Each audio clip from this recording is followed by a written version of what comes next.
All right, folks, welcome back. Welcome back. Title Tuesday, part 2. Here we go. Back to the grind. Let's see. Everyone playing this one except Magnus decided to join. So Magnus is in for this one. Oh, boy. Here we go. And Hans is on time. Brilliant. God, everyone's playing. It's like World Championship here. Hikaru, Magnus, Hans, Nepo, Danya, Faruja, Levon, Caruana. We'll see. Who else you want in the tournament? It's like weekly afternoon world championship here. All right, here we go. This is our one chance. One chance. Thorbiddles, thanks for the sub. All right, here we go.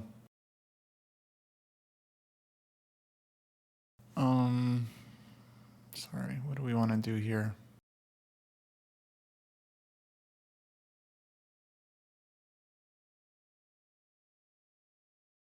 Dang, 30 months. That's awesome.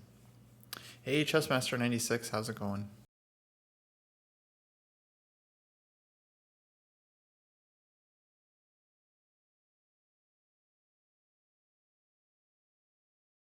No idea how to evaluate this position. Probably black is fine.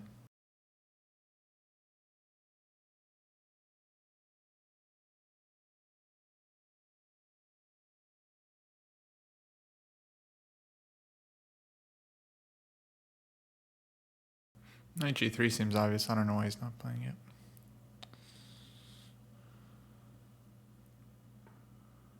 Yeah. You could have taken here because this one is all saying, but maybe this is probably good too.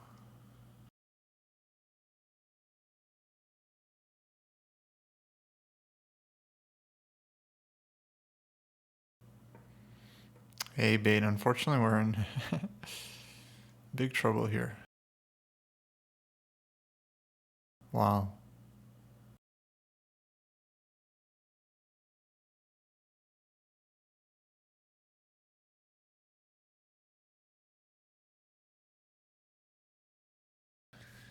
Dang, why am I allowing G5?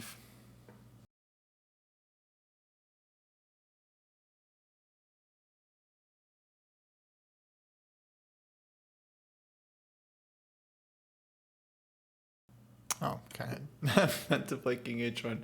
Oh, man. Oh, terrible. Terrible, brutal. So Knight F3, huh? That's what I had to do here.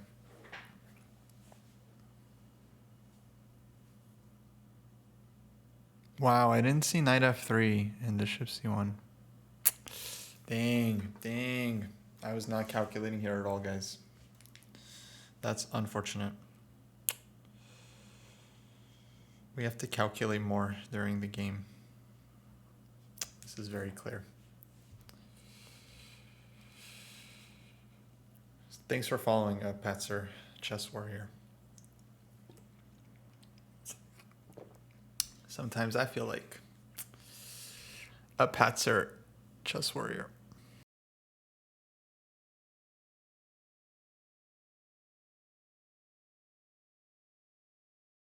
Yeah, not a good game on my parts. And here, of course, we're already kind of dead. Okay, let's see who else is playing.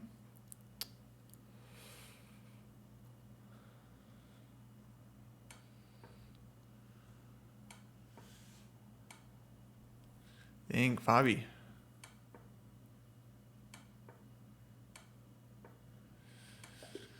Well, I guess that's a big upset for him.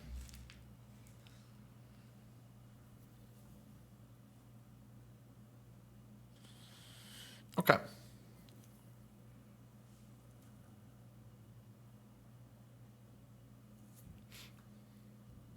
Round 2. Let's see if we can come back in the next 10 rounds.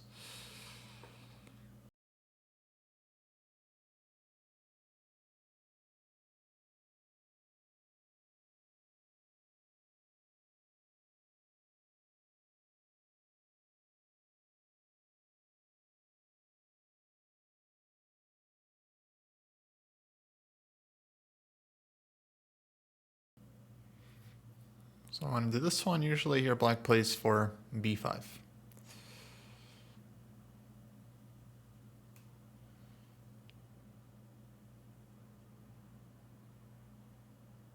Bishop d2, just b6, whatever. Okay, here. Isn't white's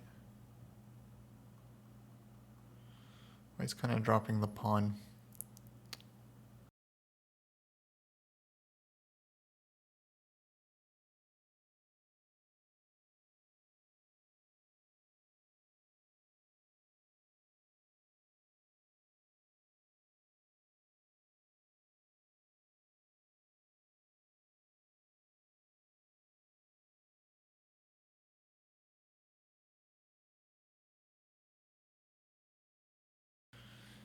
Okay, we need to keep calculating. Always be calculating, yeah.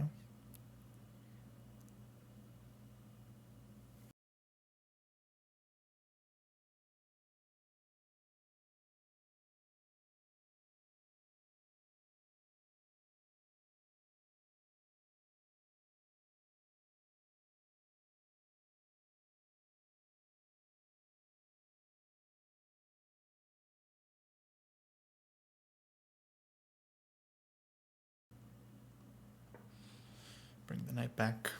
Knight's not really doing anything on h5 anymore. Now we want it, I think, back on d7, e5. But yeah, this g4 is a problem. It's a little bit annoying for us. Thankfully, we have a massive extra pawn on the queen side. So I think we're happy.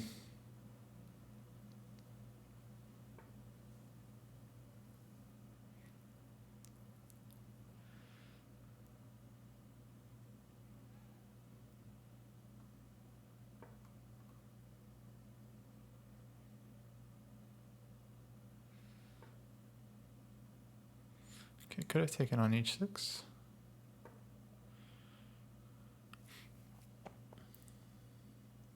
Hey Jesse, how's it going? Thanks for following. What is it that you like about this channel? I'm just curious. I really appreciate it.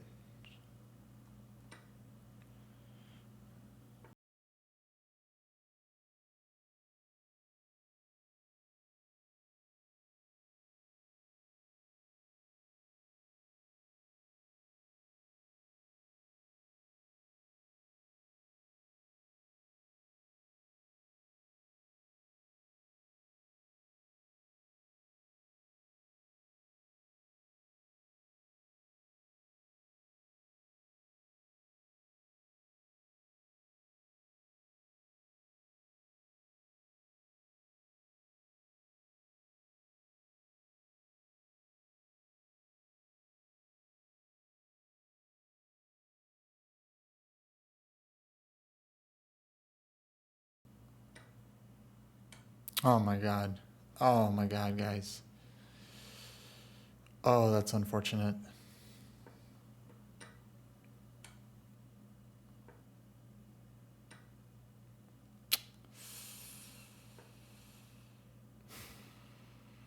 We have one piece.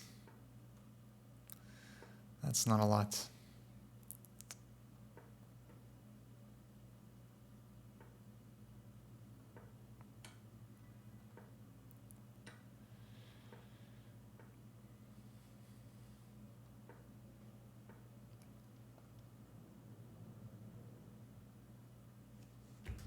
We're still gonna be down a rook.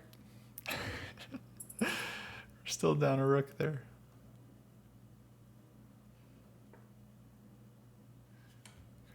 Yeah, it's over.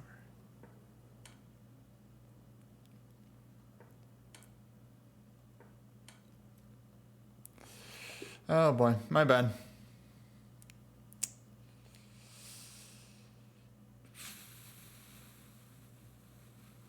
Hey, what's up, Justin? I don't know, man. Are you playing like Blitz and Bullet and stuff?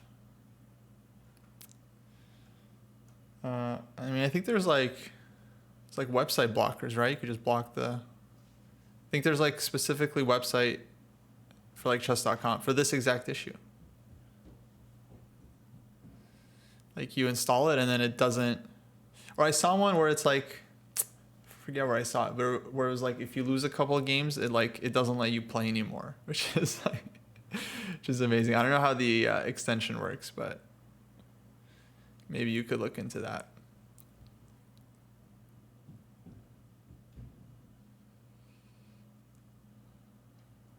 But yeah, I hope. Yeah, obviously, I mean, okay, obviously you just have to work on the mental side, dude, because it's like, it's just a game. And my impression based off of your 2 sentences, so, okay, grain of salt here, is that you maybe haven't been playing for that long. And so, yeah, I don't know why you're obsessing over it, but, you know, it's kind of, that's unhealthy. It's probably unhealthy. But it's something about it's not like about the game. It's something about your relationship to the game. Right? I mean, it's like any other addiction.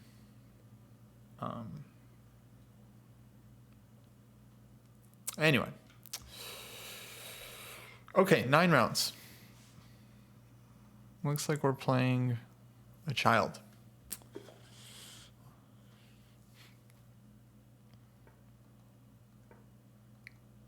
That's the advantage kids have. They don't get depressed like adults do. They just play the game. They don't think about like what the game means or like how much they want to win or any of their goals, any of this stuff. Like,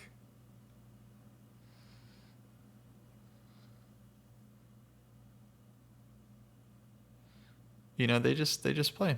They just play.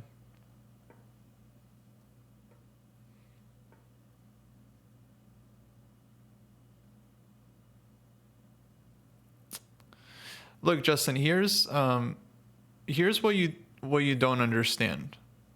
Here's where I think actually you really, and it's not your fault. It's not your fault. I'm just saying, like, this is a very common misconception. How good you are at chess is based upon like one thing, basically how much you've played and analyzed the game. It has nothing to do with your intelligence or anything like that. And like people that are smarter or whatever, they don't necessarily pick up chess faster. Lots of very stupid people pick up chess very quickly. So how quickly or how slowly you pick up chess has nothing to do with your intelligence. Some people do pick it up faster, some slower, but like, and then how good you get, that just depends on how much time you put in. And the more time you put in, the less like your initial like aptitude or whatever matters.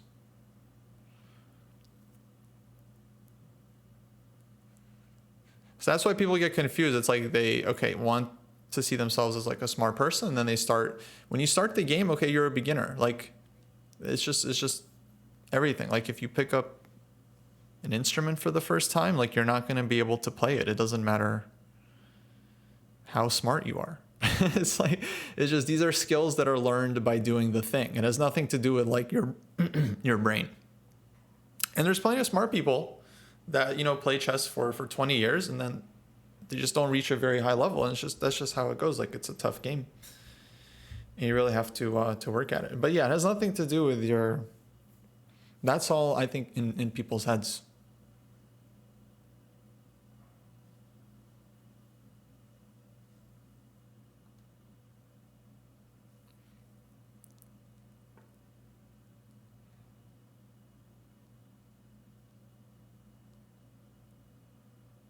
So anyway, people should be playing chess because it's fun. Okay, I might not look it, but I am enjoying what I'm doing. Okay, truly.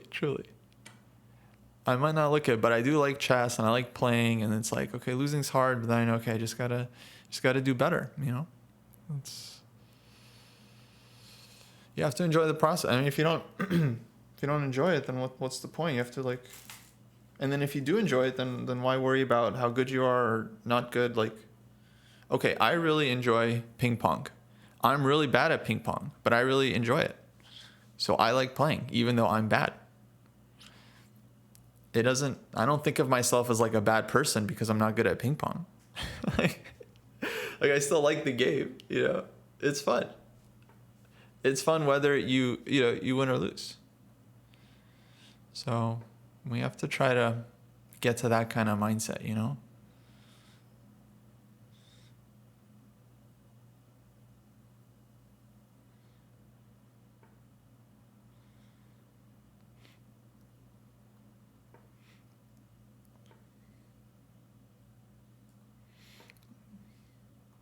Okay, let's build up first and then we're gonna take. This is called keeping the tension. So you don't just take Justin right away and then you let black challenge for the file. You make them give up the file by doubling behind your pawns.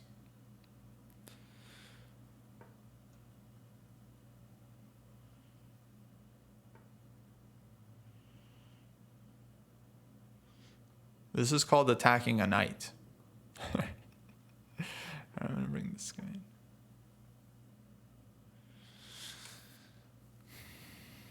Oh, I shouldn't have allowed that. That's okay.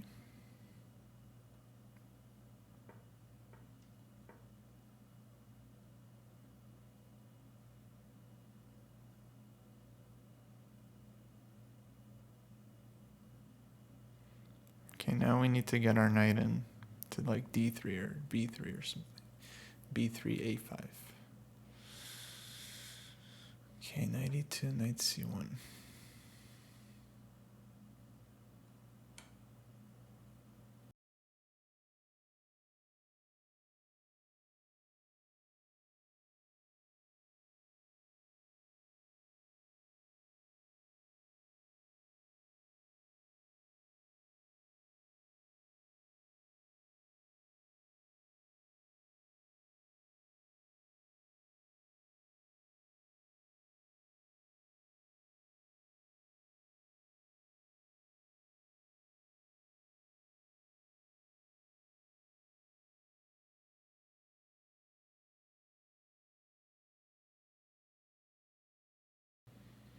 I blundered this earlier.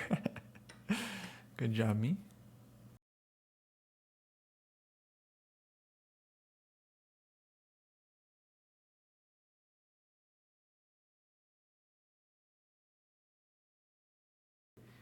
All right. Hey, we got one.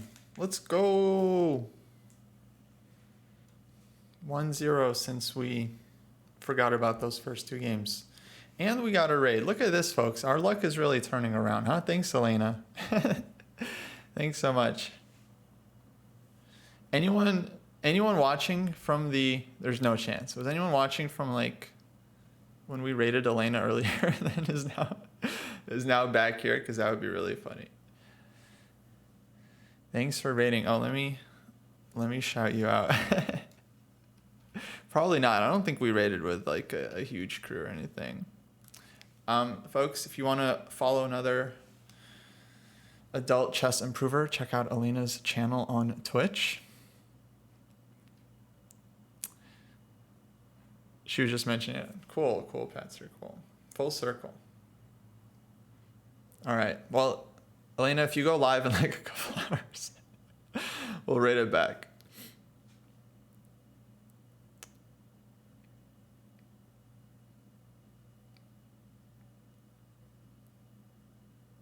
Right. Well, welcome, folks. Welcome. This is Dojo. I'm Kostya. We're playing the title Tuesday. We're 1 out of 1 since we decided the first two games were warm-ups.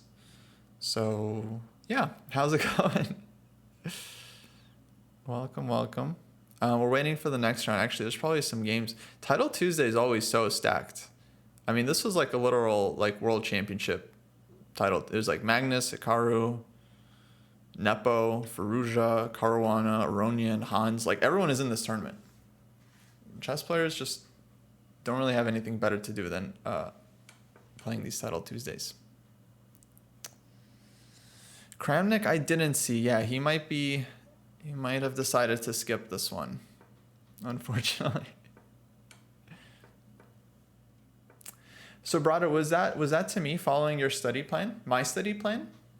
That's cool.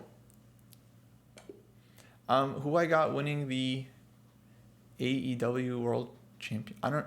What's AEW?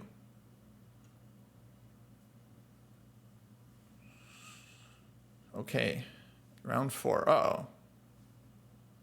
Uh-oh. All right.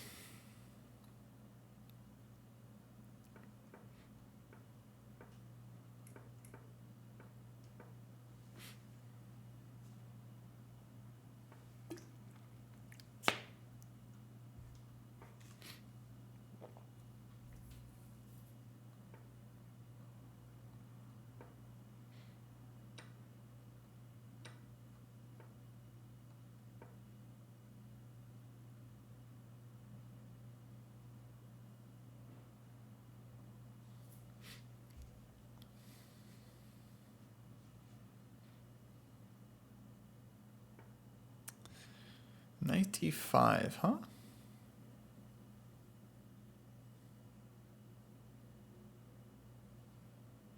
This move I haven't seen too much.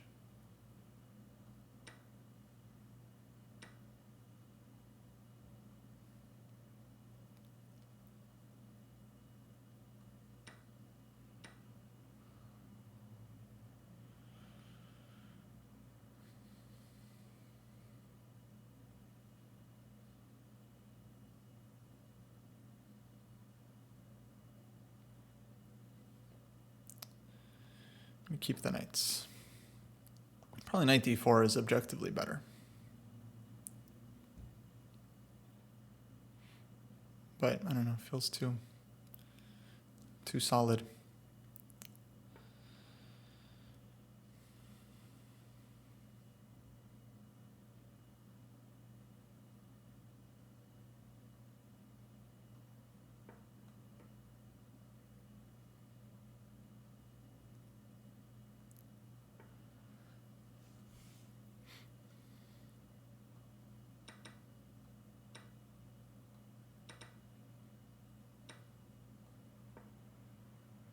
Okay. All right. This is something. We're getting a pawn here. And then we got some queenside play. I think this is something.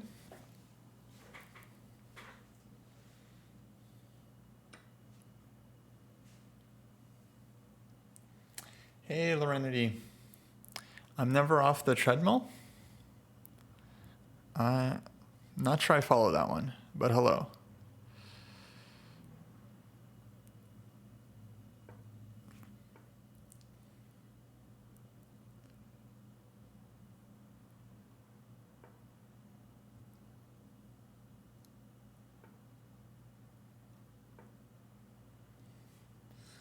Someone said I run a lot last night.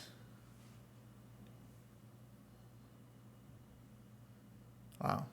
That is straight up misinformation. I don't know who's spreading these rumors about me, but I do not like running.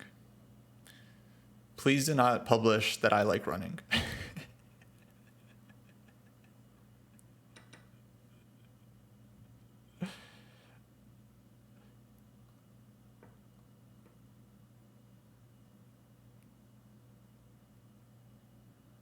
Yeah.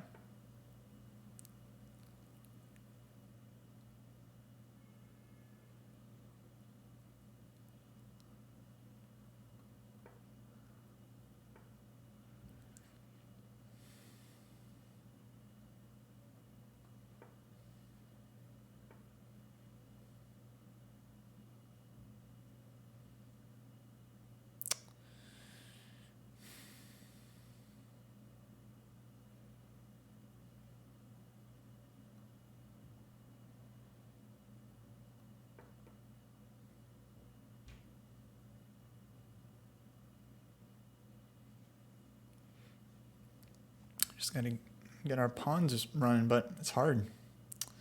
It's hard to push stuff without losing it.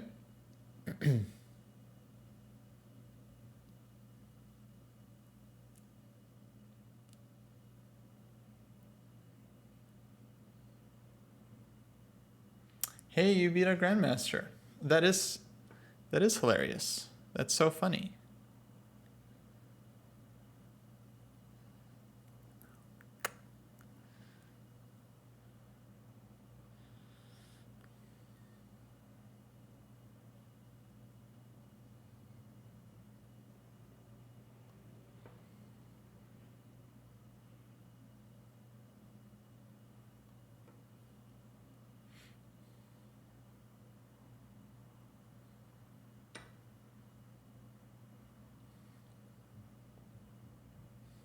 Are you guys allowed to say hi to me? Yeah, of course, of course.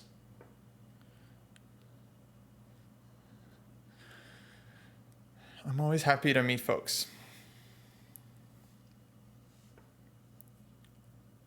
Just not like during the game. That's the only time where you shouldn't talk to people, like during the game. But outside of the game, a quick hello is always fine.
Okay, GG. I feel like we could have pushed that one a lot better.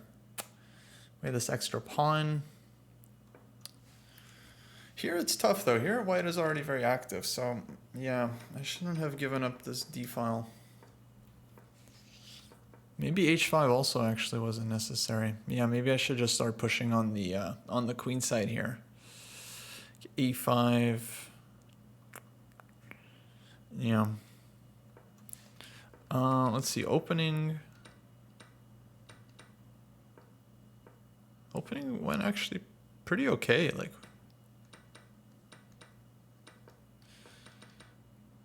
got this pawn. All right, let's see other games. Oh, Magnus is playing my friend Dennis. Go Dennis.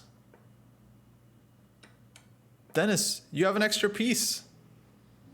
Oh my God, this is a big chance. Beat him. Beat him, Dennis. Beat him down. Just don't trade rooks. Do not trade rooks. Good. Good.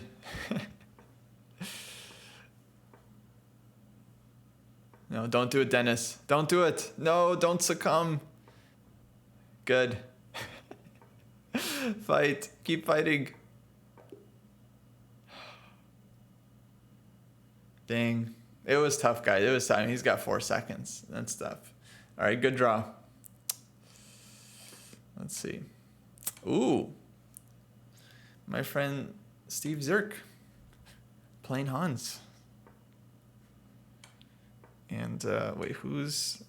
Oh, Steve's down a pawn. All right, we're down a pawn, but we have a draw. This is a very simple perpetual here. This is a nice pattern because the king is just kind of stuck to the queen, and anywhere the king goes, white's queen is going to be able to give perpetual. So it's very simple kind of geometry to follow.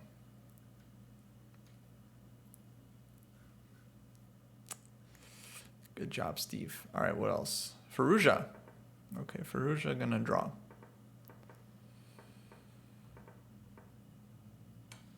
Whoa. All right, rook and knight versus knight.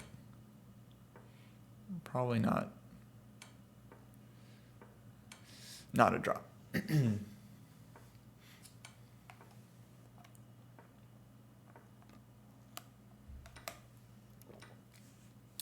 Oh, there's gonna be a break after this round.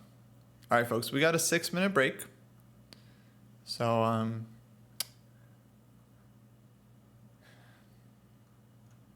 whatever you guys want to chat about. We got 6 minutes. Not doing so great. 1.5 out of 4 if we're counting the first 2 games. And I think we've identified the problem in that I need to be calculating more, especially during the time scrambles.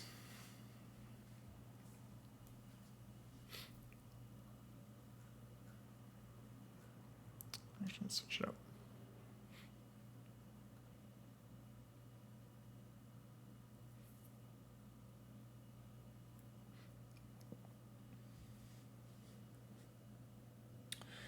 How do I see the board? Wait, what do you mean exactly? Like, how do I visualize stuff or?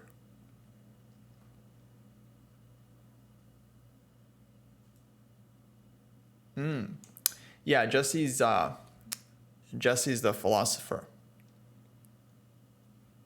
Is Jesse the guy that says I like running? Actually, that would explain a lot. That would explain a lot. Oh, how do you convert the position to play for the win? Okay, well there's a few kind of like basic strategies, right? We're playing for when we're trying to convert things. So first off, let's say like +1 advantage. If this is like +1 according to like the computer or like chess.com engine, Lee Chess engine, just forget about it. Let's talk about just positions where you actually have like an advantage that you can like understand. Like you have an extra pawn, right? So you have an extra pawn that you're trying to convert. Well, simply put, there's two ways to win a chess game. You either checkmate your opponent, like in the opening or middle game, or you promote some pawns in the endgame to make a queen and then checkmate them that way, right? So you either go for a direct attack and you checkmate them, or you win material, you win all their material, and then you checkmate them because you won all their pieces, right? So you have an aggressive approach and you have a more technical approach. That's how we kind of look at it. If your opponent's king is wide open and you have a chance to attack, you should try to checkmate them. That's a big part of the game. Try to mate the king. If you have more positional advantage, then it makes sense to take things slower, take it to the end game, trade down, and try to get a winning endgame where your pawn is promoting, right? So you have to, what does this mean? You have to know like some really basic king and pawn endgames. You have to know when an extra pawn is winning and when it's not. You have to know how to convert those endgames. And if you feel confident to convert like a pawn up endgame, then that means you'll be able to convert a lot of positions, because then you know like, okay, I just need to trade down into some endgame, get a new queen, and then it's game over from there. So it's kind of like expanding your base. Like when you first start out in chess, like you don't know how to do anything, so you're not able to win any games. But then you learn how to checkmate with like a king and queen, and that's like a huge step, because now it's like, oh, now you just need a king and queen to mate. And now if you just learn how to promote a pawn, now you just need a king and pawn to win the game against the king. So that's huge. And now if you like start adding like some endgame skills, some calculation skills, it's like that's how you become a complete player. But this is why a lot of coaches like to focus on the endgame, because they understand like if you can't win a simple endgame, then all of the work you're doing in the opening and middle game is going to be nullified. Then you're not able to win an endgame where you're like 2 pawns up, you don't know how to promote, you haven't practiced, don't know any techniques. So to answer your question, endgames. Study some endgames, get better at the endgame, and then you will get much better at converting positions, much better. This is advice for me. I'm just talking to myself at this point.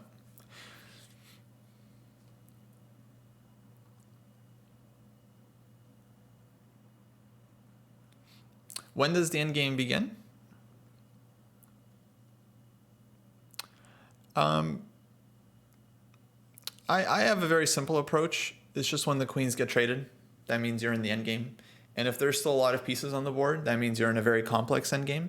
If there's very few pieces on the board, that means you're in a simpler endgame. Recommend endgame books. Yeah, actually, if you go to the YouTube channel, I did a whole video on every endgame book that I would recommend in the order that you should read them. So I kind of break it all down. So I think I start with Silman's book and then move on to a couple other like super popular books. But yeah, if you search for that video on YouTube, I think it's called like Every Endgame Book You Need or something like that. Every Endgame Book to master chess. It's clickbaity. You'll see it. And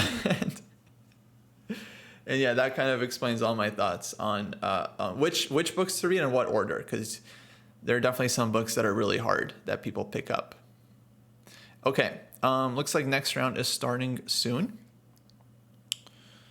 So let's do it. All right, here we go. Let's go. I like knight f3.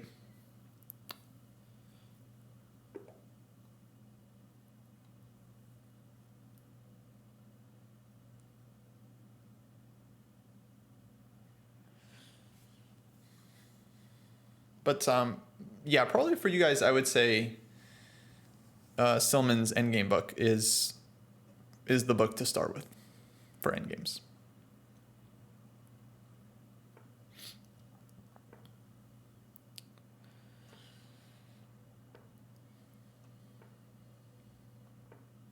Silman's complete endgame course, something like that.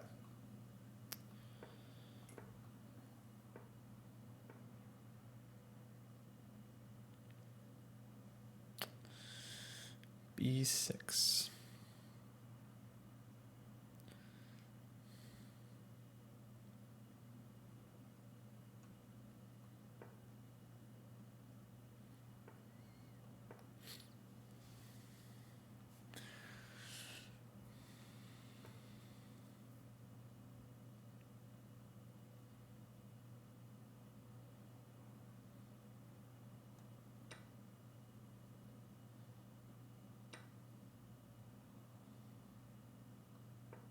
Okay, bishop a6, we can just go knight e2, simple, and then we'll be able to castle. So yeah, I think we're good here. I think we're good. We got the setup that we wanted after a very interesting opening. This is kind of what we're looking for.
Feeling very indecisive here.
This is hard. This got really hard. What happened?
Okay.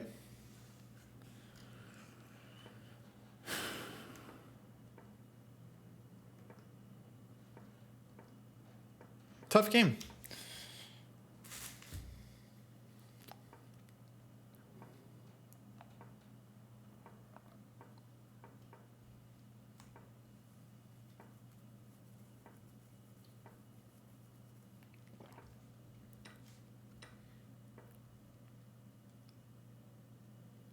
Yeah, this was a hard moment. Queen A1 I should play. Just defend the pawn.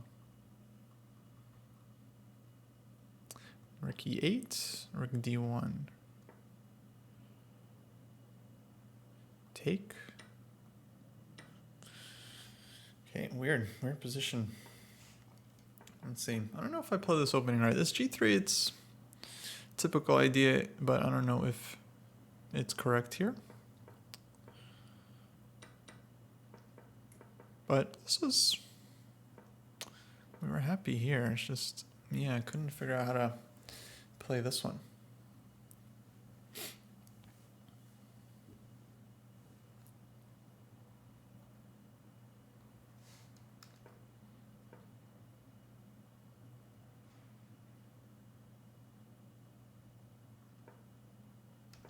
Maybe Rook E2.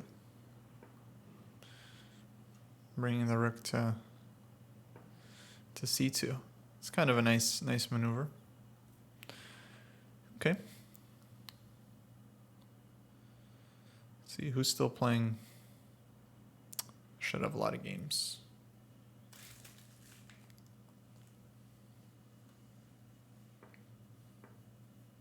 Look at this. Battle of the Legends. Kavutskiy Aronian.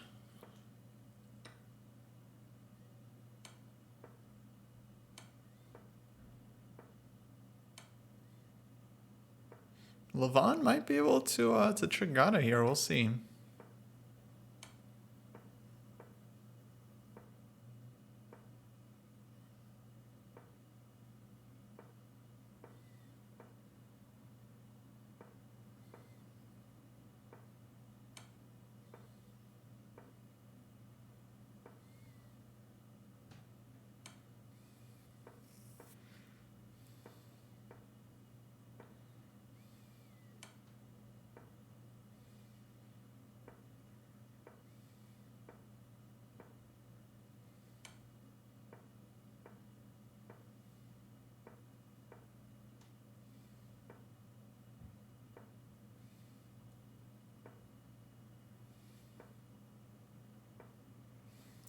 I don't remember, but that's very possible.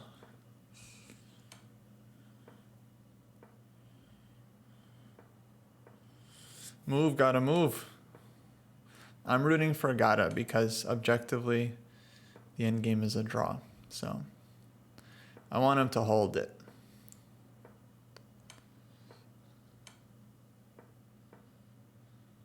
This is the problem for black here. It's like either the knight is pinned or the king is always going to get checked.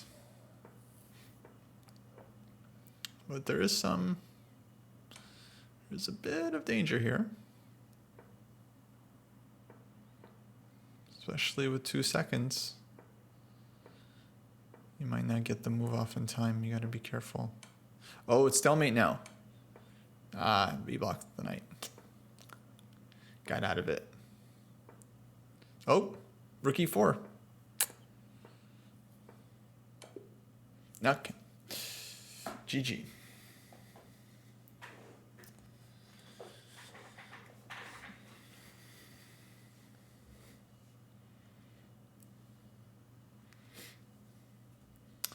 Hello, Sebastião. How are you? All right. Round 6.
Where is everyone else watching from?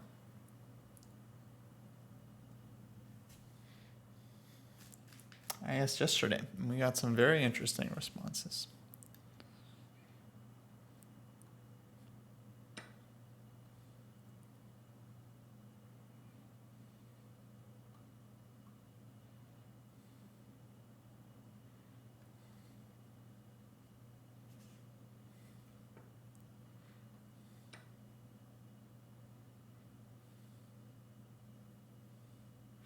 South Florida. Cool, cool.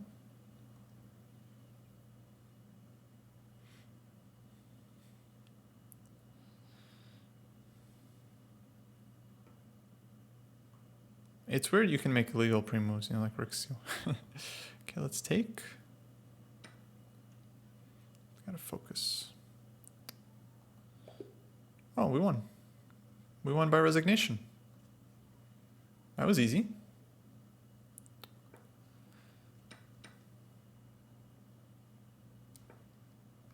Apparently knight d7 was a strong move here. I didn't think about that one. Okay, I'll take it. I'll take it. Let's watch Magnus.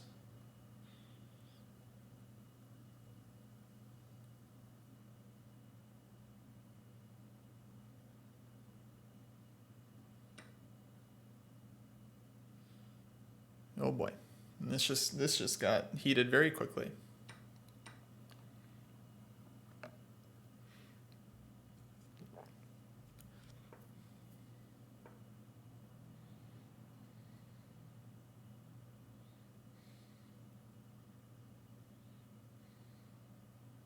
Maybe bishop f1 here, try to castle, but I have a feeling he wants to keep the bishop.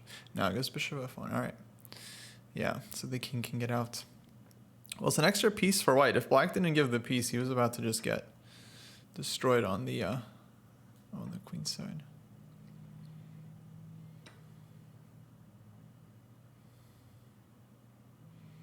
So bishop takes d4 here.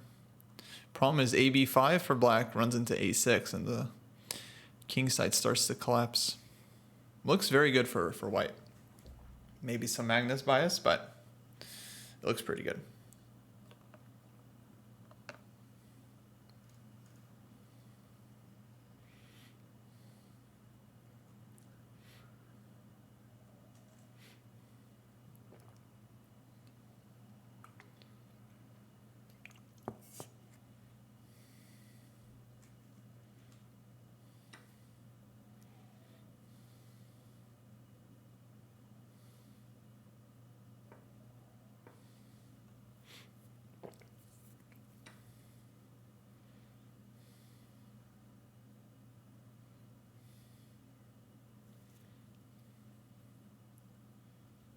Yeah, it's like Magnus didn't get enough after the match with Vidit. I think for him, I mean, it's just so competitive. You know, everyone's playing. Hikaru's playing. Hans is playing.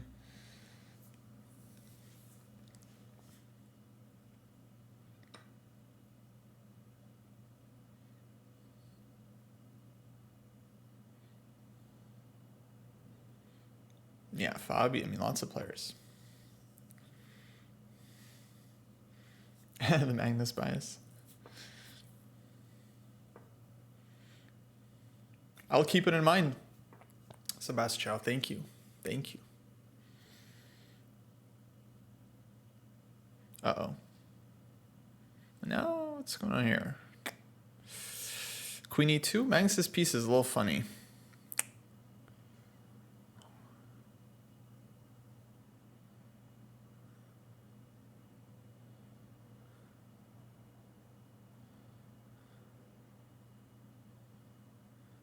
This, I think, just got downgraded to very unclear. Bishop a3, 91. Wow, 91. Bishop d4?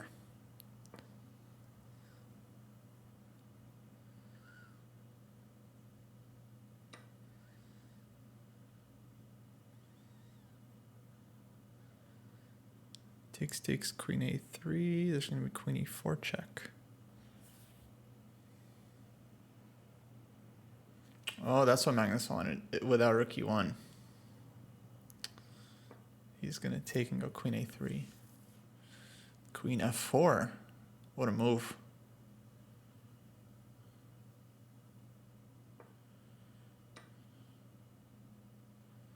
Queen h7? No. Oh, black can't take because queen h7 will lead to mate. So rook e7 back. Queen h8 maybe now. Queen h8, Magnus. Queen h8. Okay, that's probably good too. I think queen h8 was better, but should be winning. Well, hold on.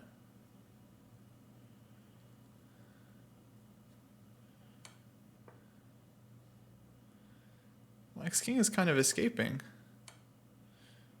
Ah, dang. Magnus too good.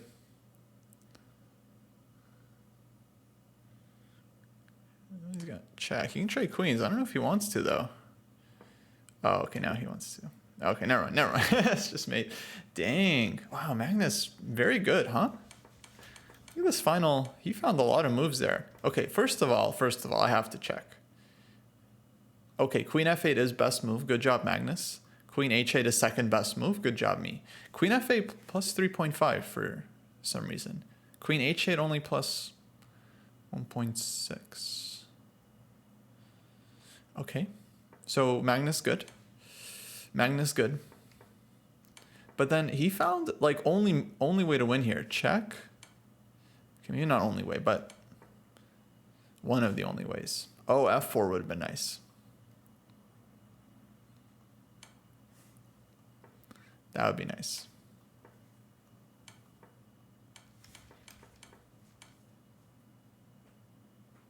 Yeah, Magnus is pretty good.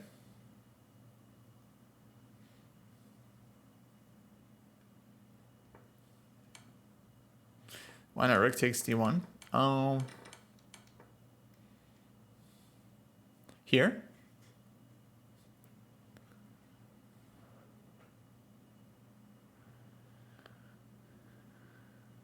I think black's king probably still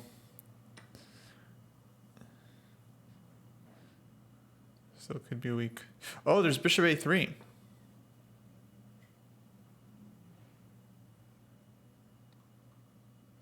Magnus too good. And this one doesn't work because bishop will be hanging. Oh, wait. Take. Oh, wow.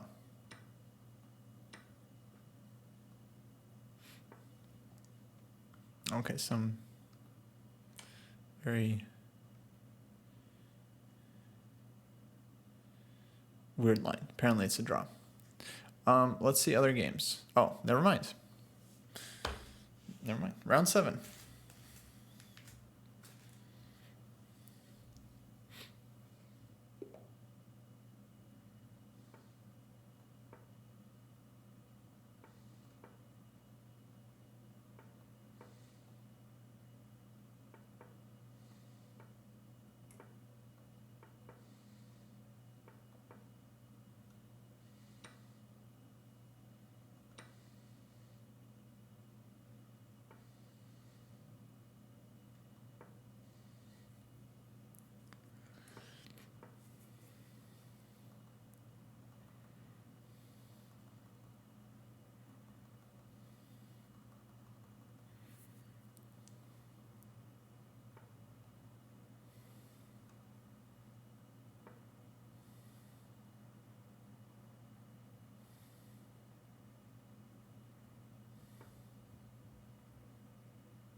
I feel like I've done something wrong.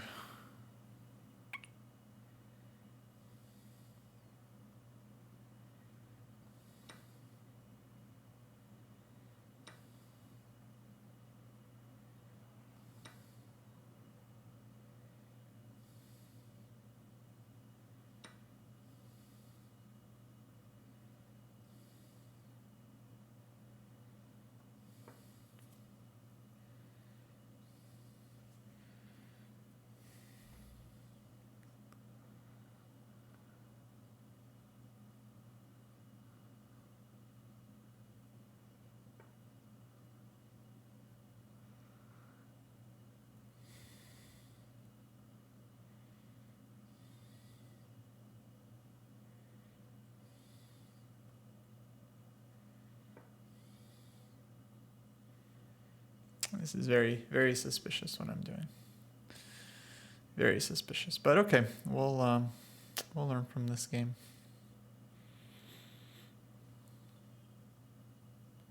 Not saying I'm going to lose. I'm just saying it sure looks that way to me right now. You know, not saying I'm going to lose. I'm just saying it sure looks that way.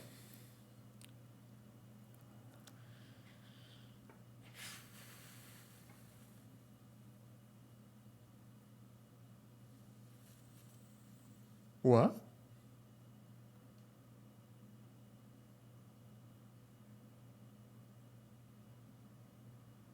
Is there's no knight g6. Is there a mate I'm missing? There's no knight g6. Wow. Wow. Okay. Probably meant to take first. And yeah, this was... Yeah, we hung our queen in round 2, that game we forgot. So, all right. Now we're even. Now we're even. Now we're even. Fine. Fine. Now we're even. We're good. We're good now. We're even. No more. Okay, from here on out, everything gets decided on the board. No more good luck. No more bad luck. Now we're even. Okay, this b6. No. This was not right because b6, e5. This could have been already really bad. And then bishop, like knight e8 and then bishop e4. No. This is no good. We have to go knight c6 first. I had a game like this. I'm surprised I forgot. King h1. Because now if e5 takes knight g4, this one is very weak. Okay, so I don't know, king h1. Now we can go b6, knight g5. Here, f5, knight d4. Yeah, knight can come to d4 and cover this one. This is what I need to understand about these positions. Okay. Another quick game. Oh, Hikaru Kamsky, let's go. Let's go. You know, these guys used to battle it out for the US Championship. I don't know if anyone remembers those days, but there was a time when Hikaru was the #1 US player. Fabi Caruana hadn't switched yet. He was Italian Federation. Wesley So hadn't switched yet. He was Filipino. Aronian, of course, you know, only switched recently. So Hikaru was like the #1 US player. And he was #1 by such a margin that actually it was like not clear if it was even good for him to play the US Championship because he was so much higher rated than everyone else. But when Kamsky returned, these guys had some epic battles in the US Championships.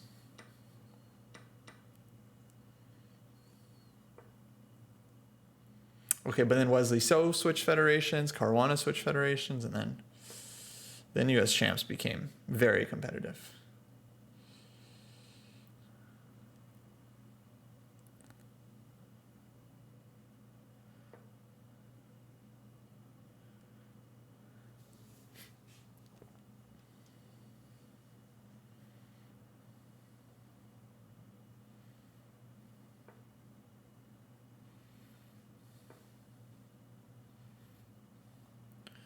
Okay, we have this position too.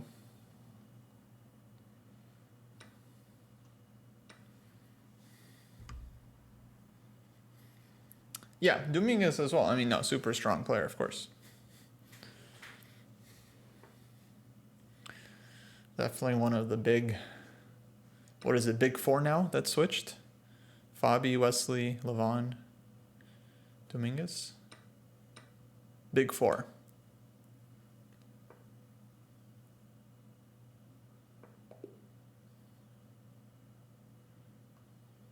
Okay, good job, Magnus.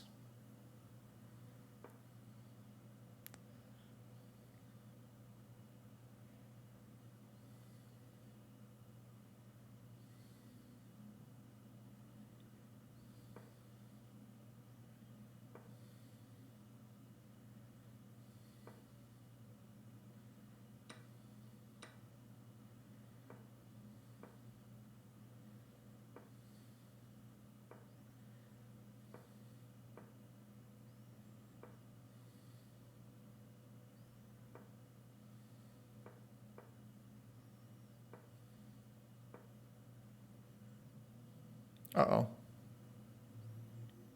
He tricked him. Trapped the rook.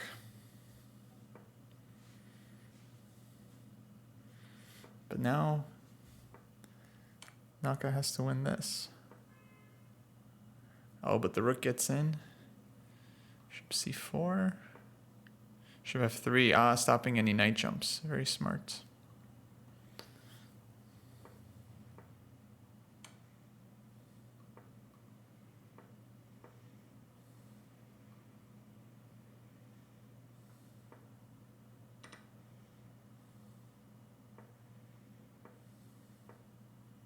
King somewhere. King comes in. Yeah, black has too many weaknesses here. No chance you hold this. Well, okay, actually Kamsky is doing a great job, but he doesn't want to take on f4. He can't lose a5.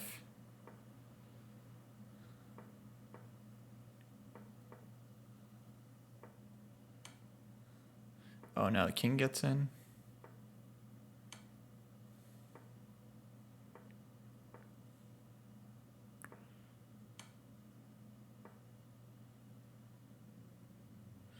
Ooh, h4 falls. Yeah, that's game.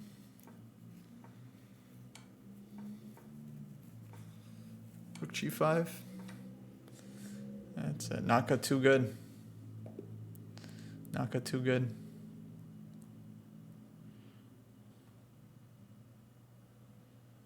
Levon.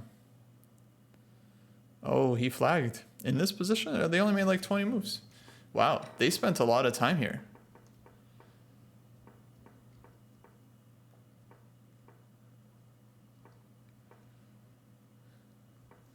So here they're both under 2 minutes.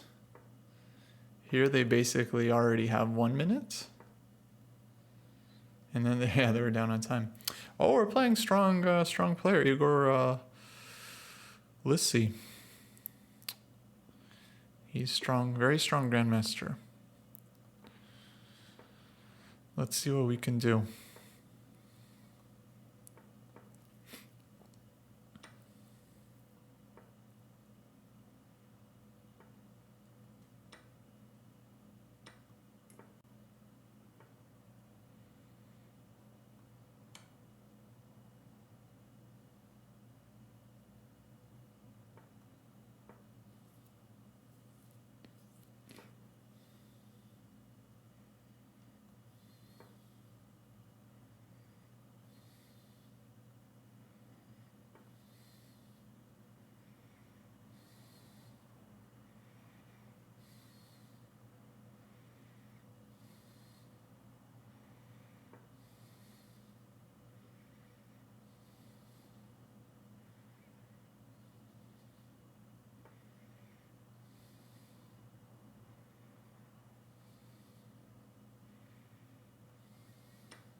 All right, we're down a pawn. I don't know if we have decent compensation or not. Maybe not, honestly.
Now, of course, I don't like that I play g3, but what can you do?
Wow.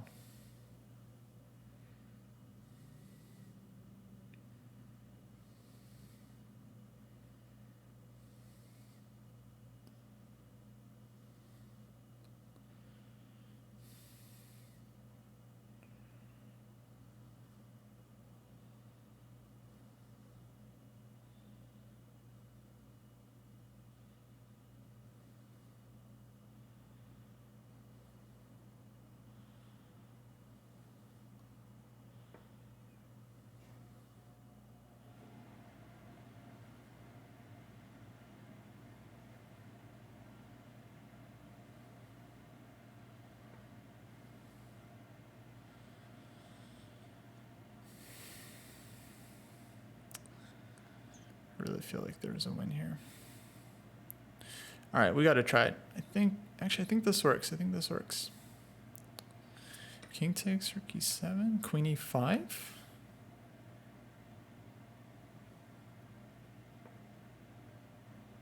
No checks, right? With the rook on d1, this wasn't working. The rook was hanging. But here, I think we win. We got him.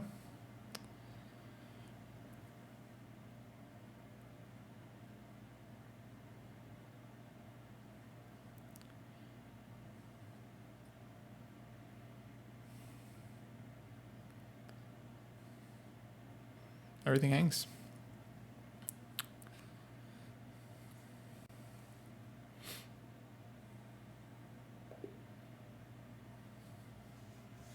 Let's go.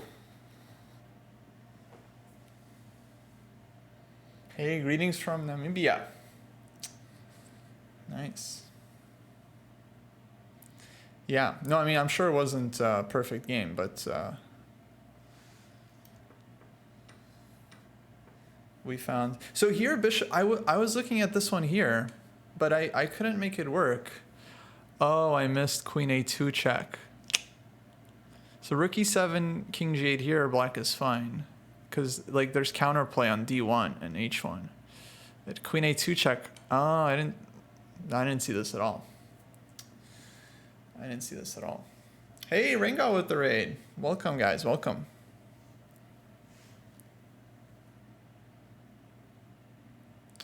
I just scored a nice scalp over very strong grandmaster, but I messed it up. Actually, I could have gone bishop f7 here. I was calculating this. I didn't see this queen a2 check. That's killer. That's just killer. Black is because there's mate. So I played here. Okay, this is also good because black best move was to sack the queen. He didn't want to do that. And then this one's easier to find because here it's, well, queen a2 check was also winning, but we found a different way to get there. Yeah. No, actually my solution was quite strong as well, rook d4, because apparently the only move here was queen takes d4 for black. And that's hard to play. Thank you for the bits. This is hard to sack the queen. Let's say take here. But okay, probably he should have realized this is coming.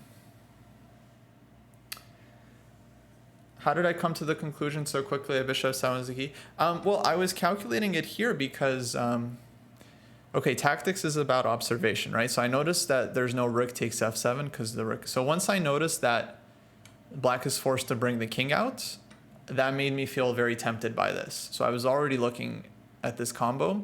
I didn't see queen a2 check. I was calculating this one, king g8, and then I didn't see a way to win here. Like queen e6 check, king moves somewhere. I thought king h7, I guess king h8 is better, whatever. But yeah, I didn't see how I'm winning here because this is hanging with check. So it didn't work, so I had to find some other move. I found rook d4, which I thought made sense defending the rook with tempo. And then after queen a6, this is now I like knew for sure, okay, it has to be winning because now it's like my rook is defended. There's no queen d1 check. So now I feel like, okay, now I should be easily in time. Of course, opening did not go well. I should have played d5 here. I didn't know this was the move.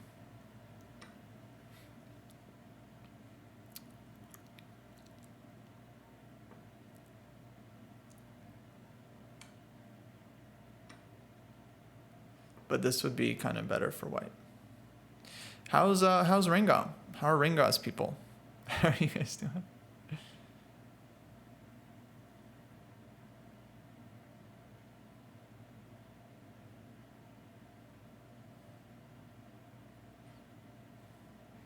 This was Vienna, yeah.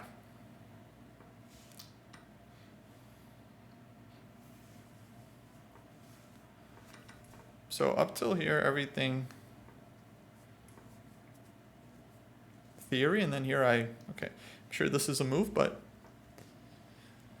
looks like this was the. Oh, and there's a break. There's a break right now. Okay, cool. It actually, Title Tuesday is going very well, believe it or not. We get this. We started 0-2, playing down. And then there was a guy in here. I don't know if he's still here, but he seemed very depressed about his chess, and rather than being depressed about my chess, I decided to maybe give him a little pep talk. And then since then, 5.5 out of 6. Including a win against a very strong Russian GM. So yeah, I would say it's going well.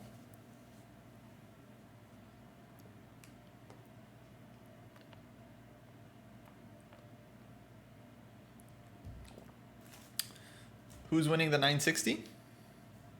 I'll take Sevian.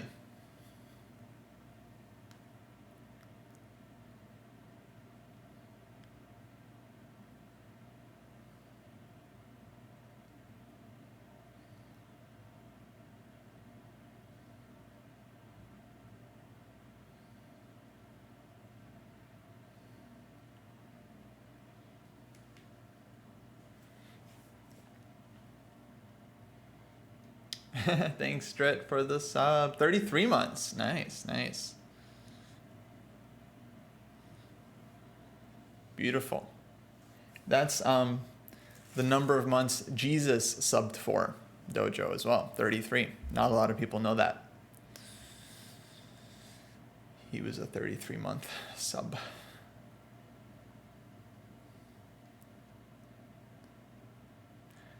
Wait, but putting up Larry Bird sub numbers. This I don't understand. Yeah, then he stopped subbing and the community kind of turned on him. Oh, he was number 33. Gotcha. Thank you.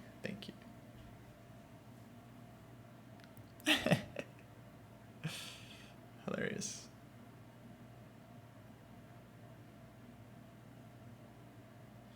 We still need a 3-year sub badge, I think.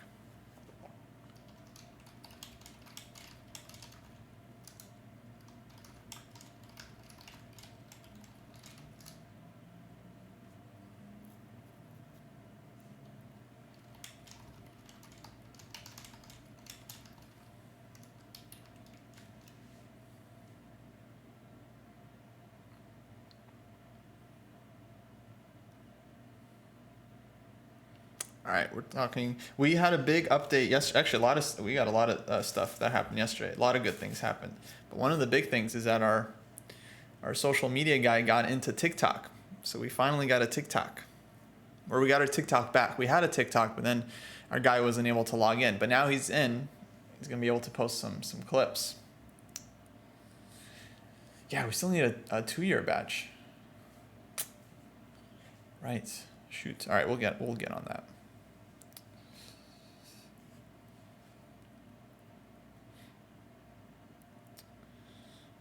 So we're back on TikTok.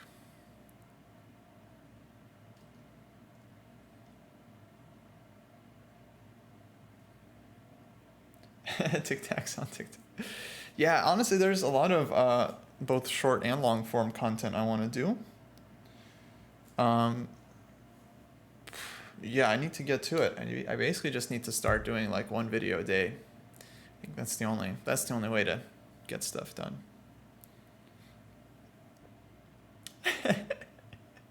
Yeah, it's a good point, Driven. We need to differentiate between the people that started With the Queen's Gambit, post Queen's Gambit,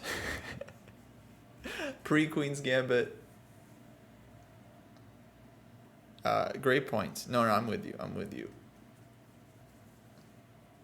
We'll get it done. I'm gonna add that to our Asana. You're 100%. When you're right, you're right, and on this case, you're right. Yeah.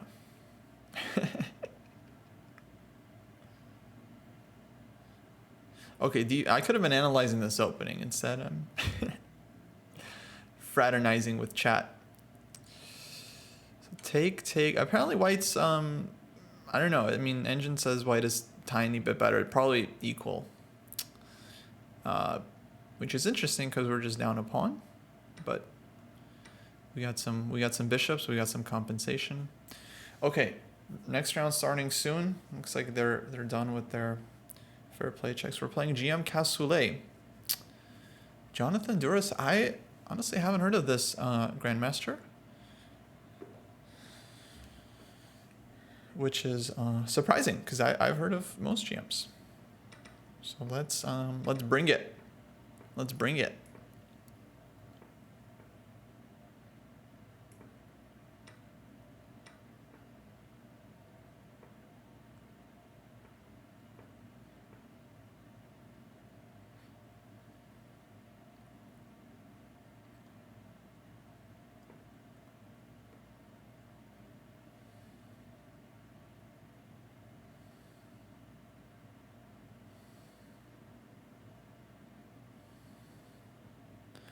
Well, this is definitely better for white. I know that much, but we'll see how well I can play it.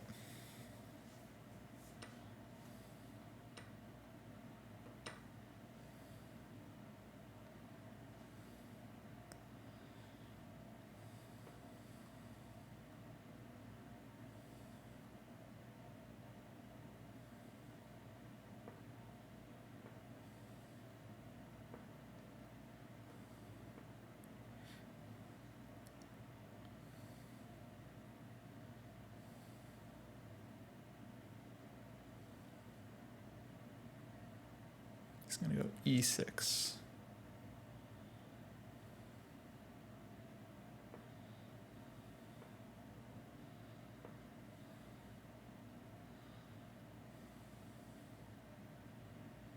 But I feel like this pawn is strong. We'll go f4 maybe.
This is what we want.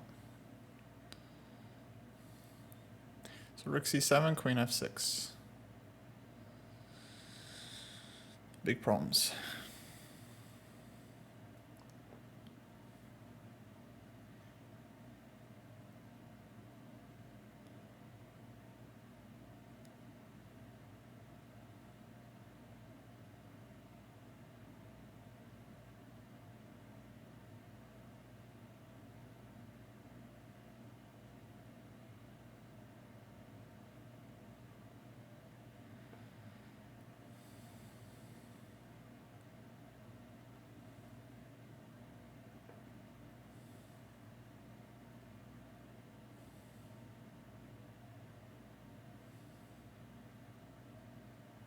Oh, why didn't I go bishop c6?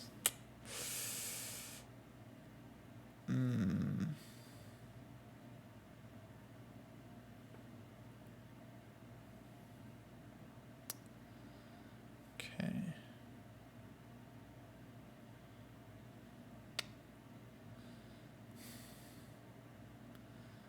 This is tricky.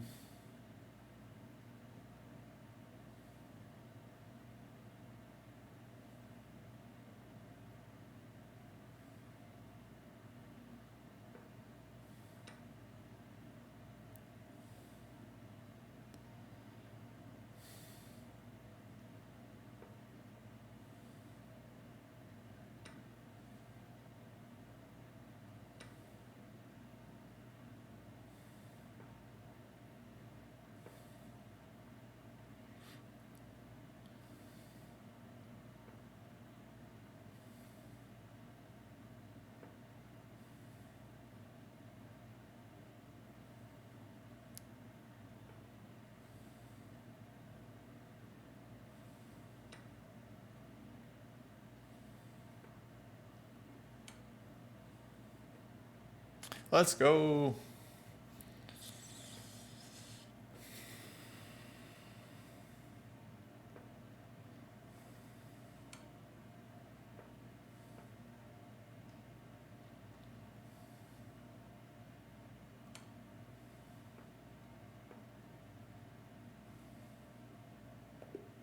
Let's go. Rook Hank? Wait, what rook? Did I hang a rook? No, we messed that up really bad. Yeah, 2 blunders. Yeah, no kidding.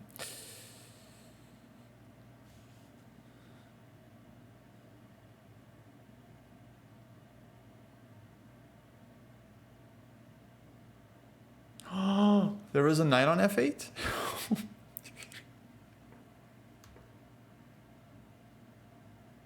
Dude. Wow. Wow. I swear, I thought I'm winning here.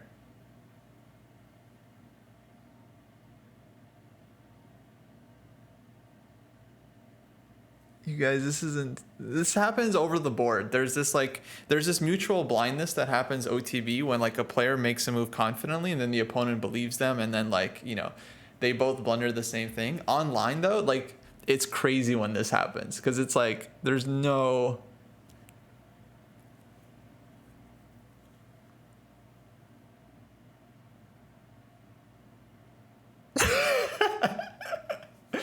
Oh man, he must.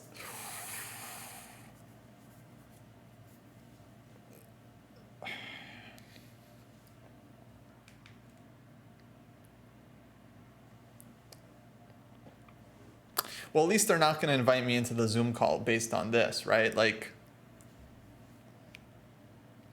you know, like there's. Okay. Like if you look at this game, yes. Oh man. So, but we were for sure doing well. Come on. Let's be serious. Okay, rook c1 here may be better. Fine.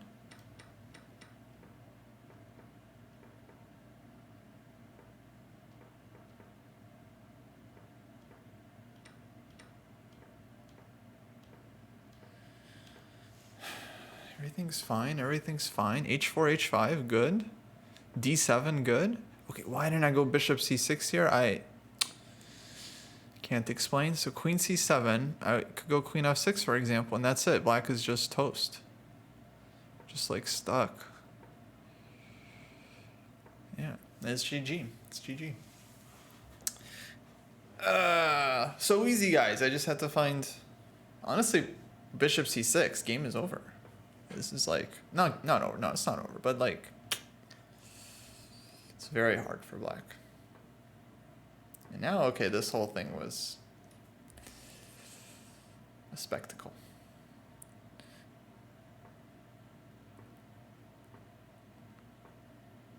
Alright, endgame of the day. This rook and knight against rook. Been happening a lot.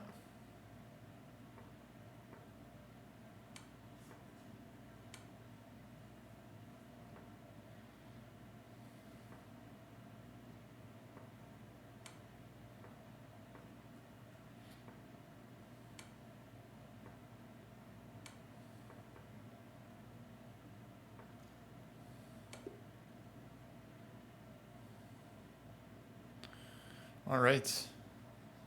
I think we finished the earlier Title Tuesday with 6.5. Now we got 6.5 going into round 10. All right, let's go.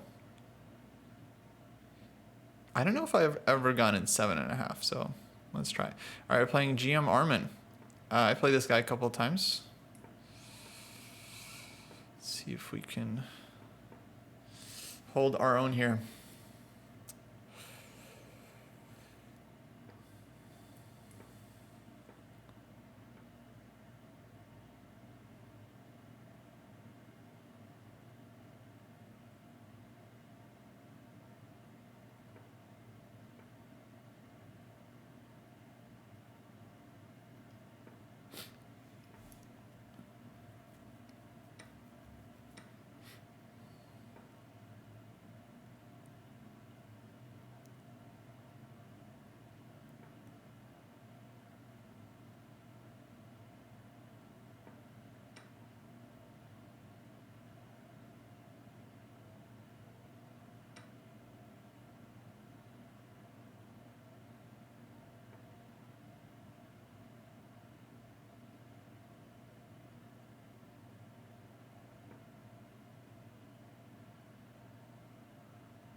Yeah.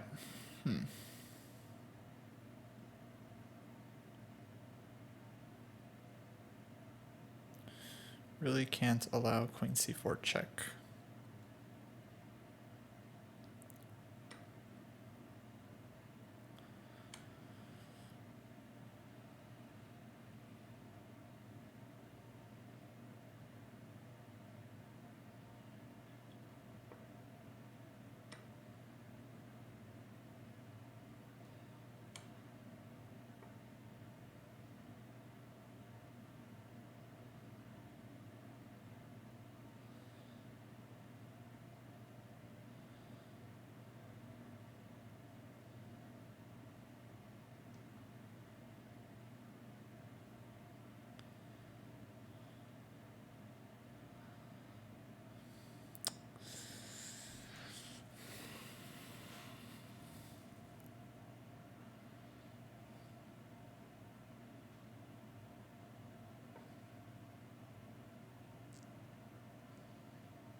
We are obviously dead lost. We are just playing for tricks.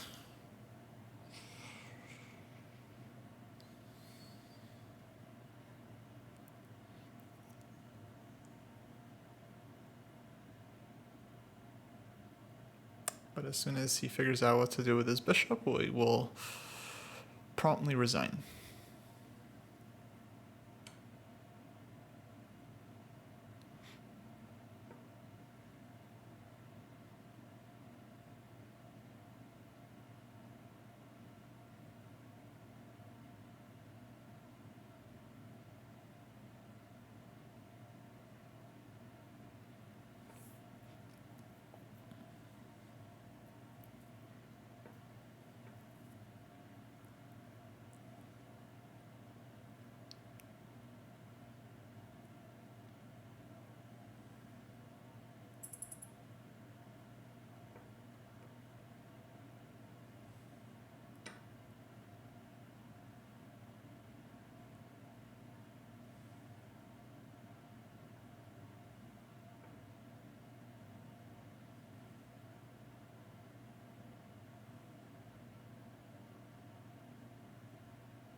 All right, it's over. Tough one. Thank you, Sage, thank you.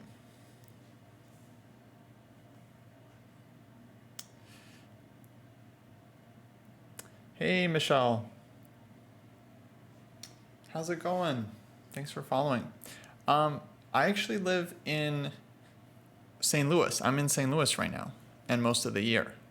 But I visit LA frequently because my folks live there. So next time I'm out there, I'll definitely drop by. For sure. That was super fun.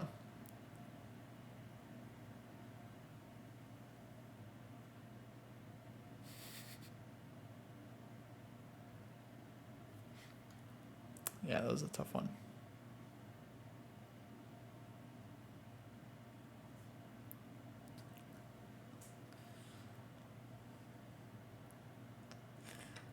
Let's see.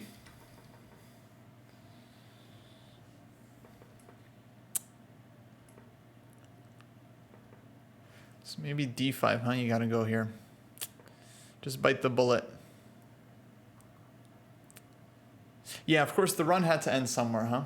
The run had to end somewhere.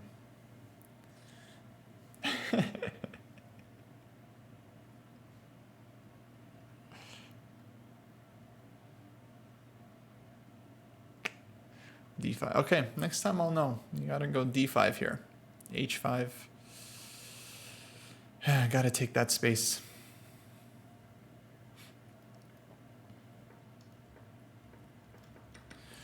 Okay, let's see some more games.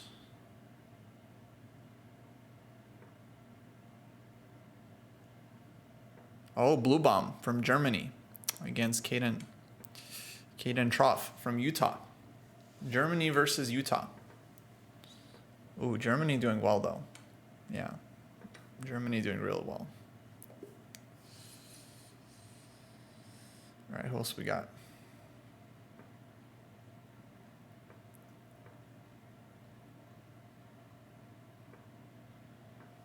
Yeah, still a chance for...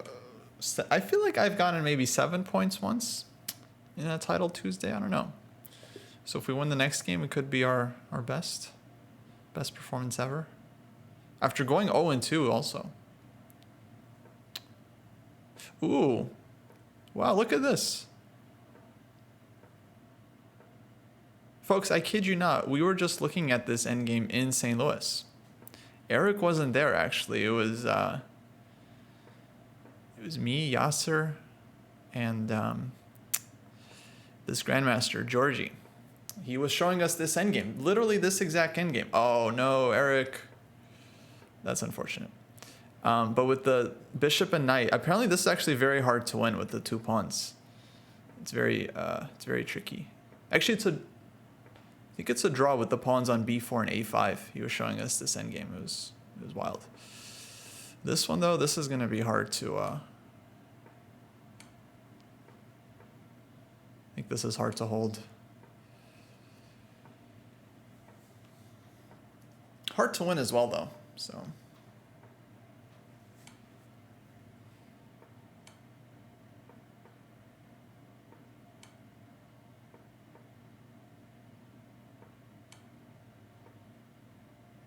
Oh, watch out for a4. Oh, but king b4 now. Oh, no. Yeah, now it's winning for sure. Dang. Unlucky.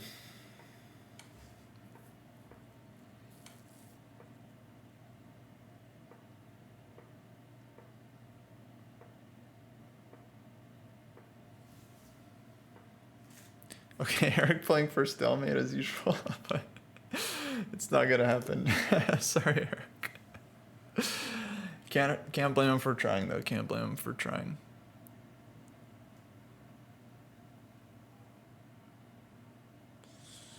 All right. Okay, you're playing Shagayev. Well, let's go. Playing the all the strong guys this tournament. Wow. All right. Shagayev's King's Indian players. Let's see. Let's see what he does. Yeah, let's go. Let's do it. What do you got, buddy? What do you got? A5, huh?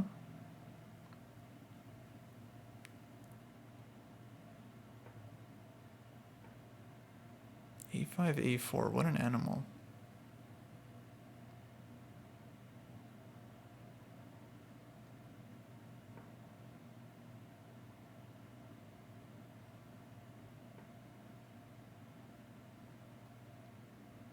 All right, I guess we just play normal then.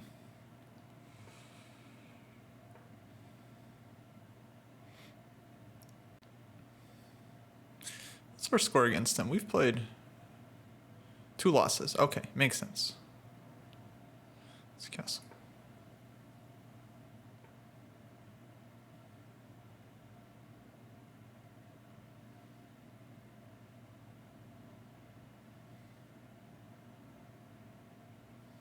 Knight d5, right?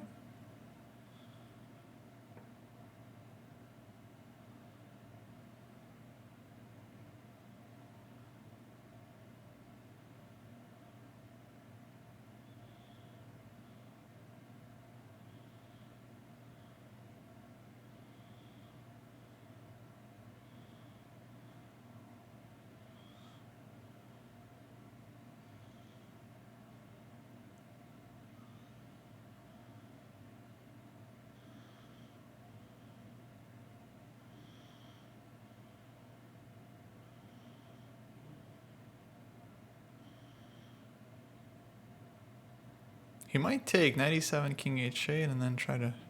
No, he goes back. Okay. Now, I could mess with him with knight c3. I am considering it, but I feel like I... It takes... Yeah.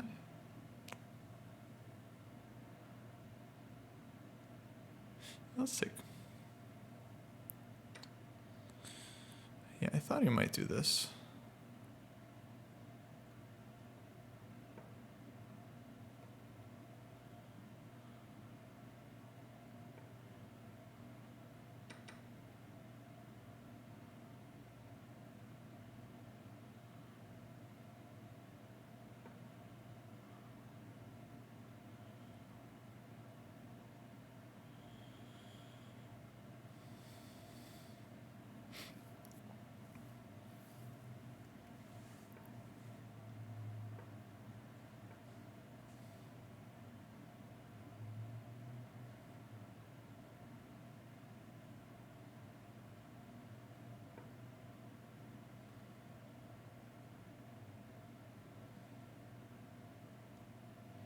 Turning this too.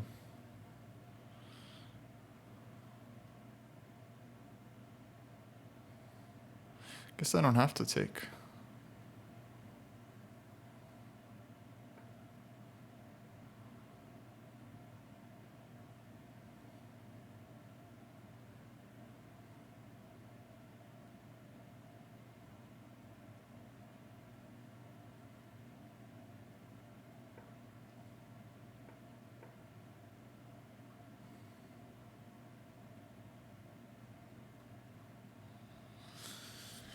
Play for f4. I mean, all his pieces are on the queen side. If we just get f4, how do we not just win here?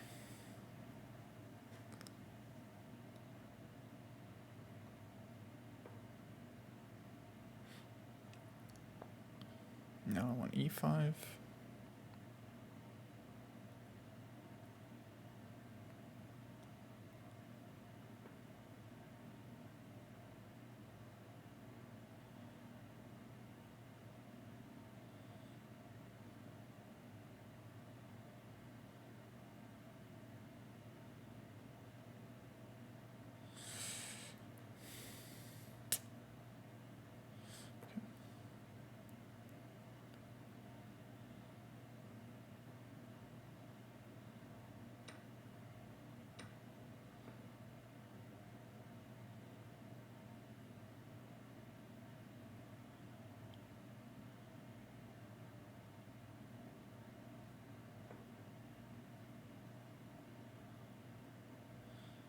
F4, queen d3.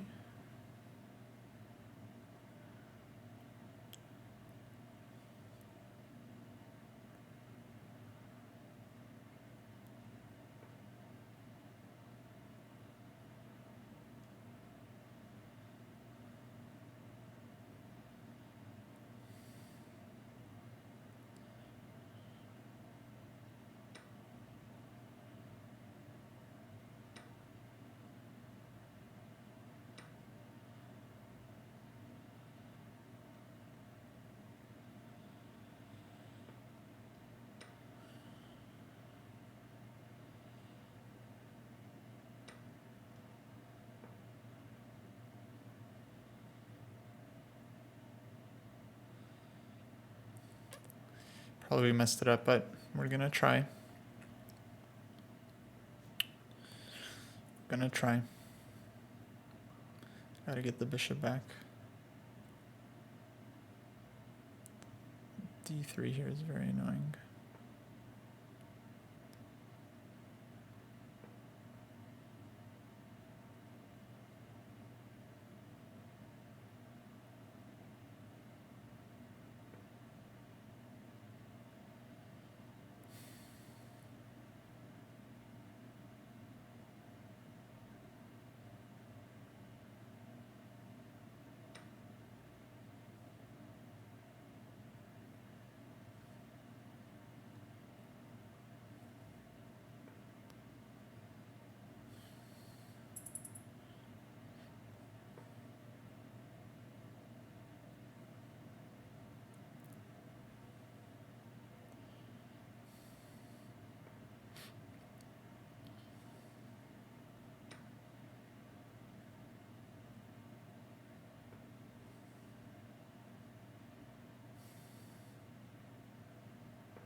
Oh, shoot.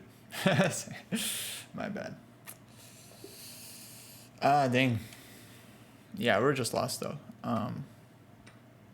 Yeah, we've been lost for a while. Very messy. Tough game, tough game. I feel like we were very close here, but somewhere we missed what to do.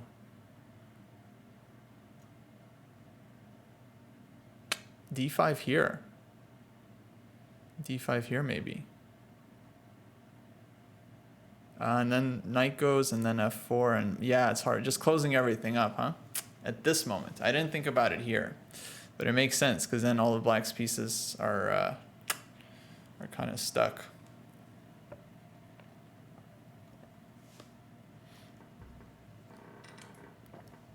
Yeah, that makes sense. Whew, tough one.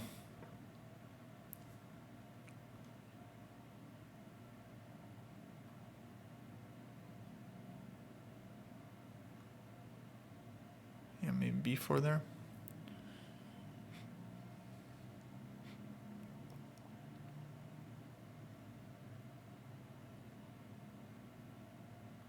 Interesting.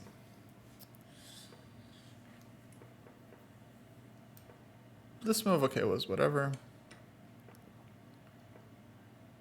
B4 again would have been cool. Okay, well, that's it for Title Tuesday. I feel like I want to get some more games in, though. So let me see if I can get a 3-1 going or something.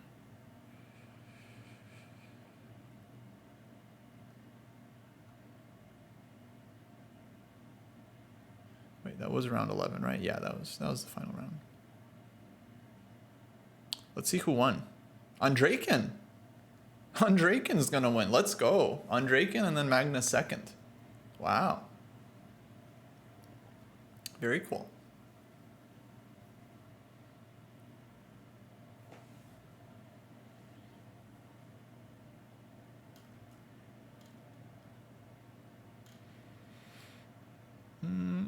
Yeah, maybe. I don't know. He's a lot higher rated than me. But maybe. That'd be fun.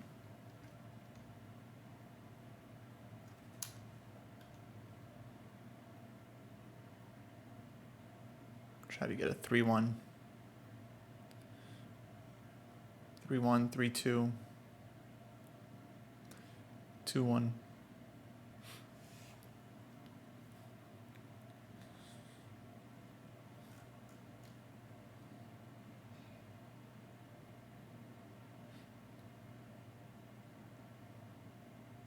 It started rough and it ended rough, but in the middle, it was great. Yeah, that's true. I mean, it didn't.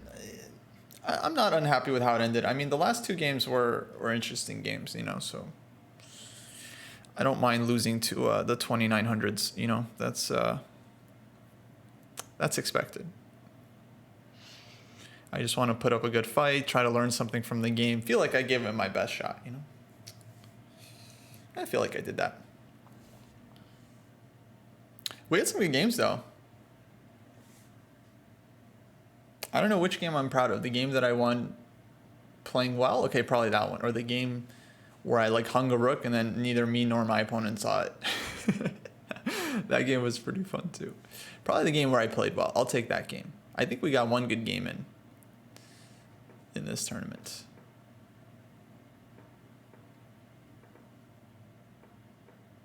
All right, final game, Title Tuesday. Last game until next week. Until the World Championship next week, huh?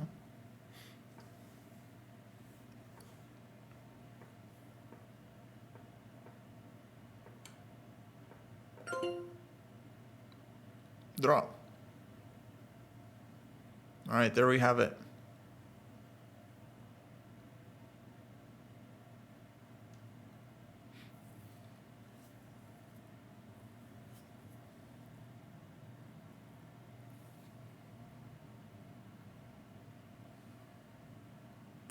Okay, so I'm seeking a game. I'm seeking a 3-1, 3-2, 2-1. We'll see if we get any takers.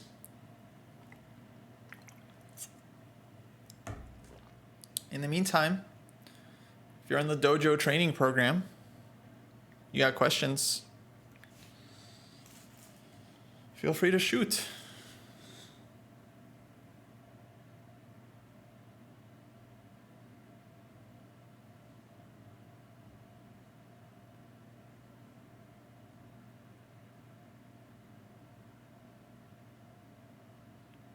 We got a lot of work to do, but I think I'm going to stay on for a little while. Basically until I don't feel like playing anymore.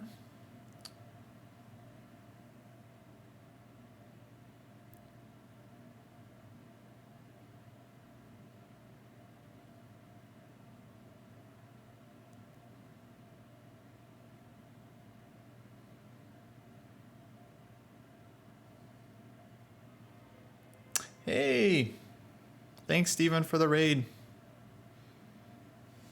Let me give you a shout out. Folks, follow GM Zerk on Twitch. Hope you're doing well.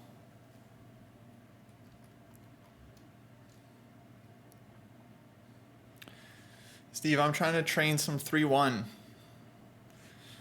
or 3-2, mainly 3-1, trying to get better at this time control. It's very hard. Very hard to find opponents, 3-1. Everyone wants to play 3-0. Everyone needs that dopamine hit from flagging world champions. Hey, how's it going?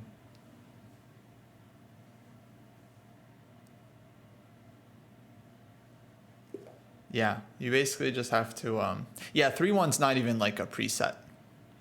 So you basically have to like, well, I imagine at your level, you just have to reach out directly to the, just challenge people. Let's take, all right, but we got one. We got one on the hook.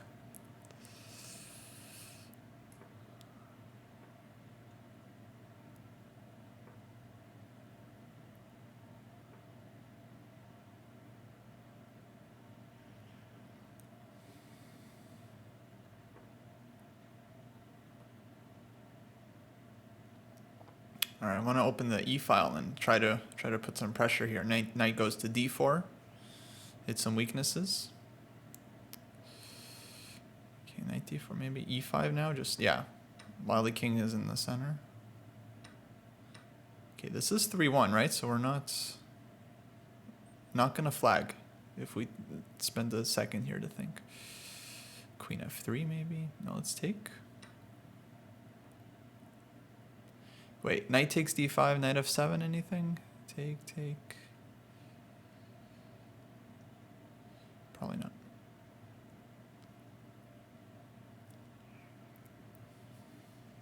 Puzzle rush requirements are too easy.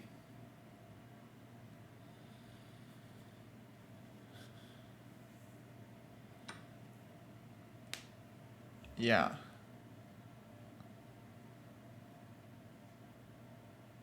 Yeah, I hear you. I agree. Okay, if Queen F3, how's Black defending? Rook H7? No, this is GG, right? This is just because this is a threat. This is a threat.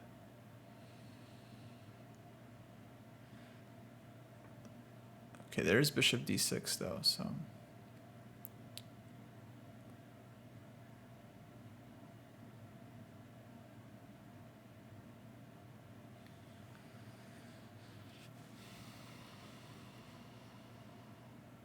Let's just keep it simple.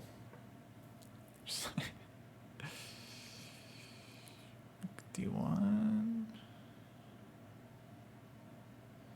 Take and Queen B7.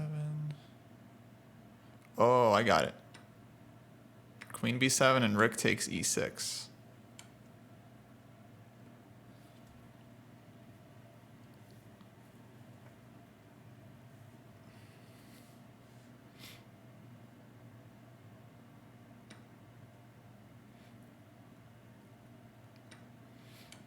Now we're calculating. Now we're calculating.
We just want this. So this is just too much.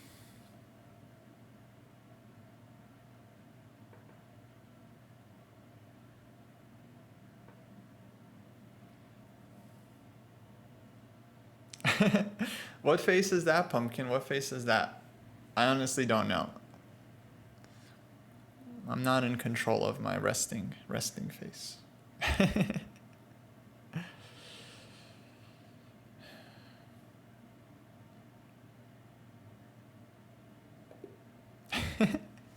You guys like how I just waited for the resignation? That's what you do in this moment. That's the bet. You just wait. You just let your opponent sit with what they're doing. You just let them sit with it. You be like, you want this position? You can have it. You can have it as long as you want, buddy. I'm in no rush.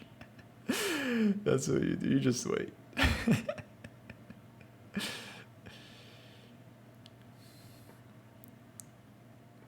That's the best way to force resignation.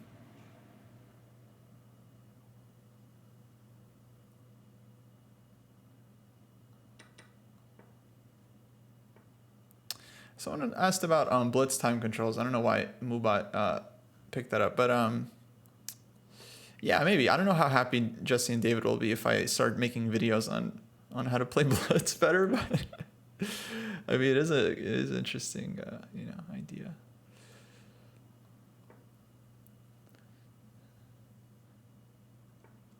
Kind of a head tilt, huh?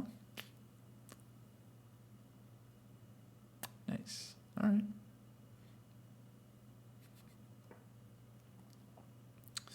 No, I don't want to lower it to 90 minutes. It's already at 90 minutes. I want to lower it to like 45.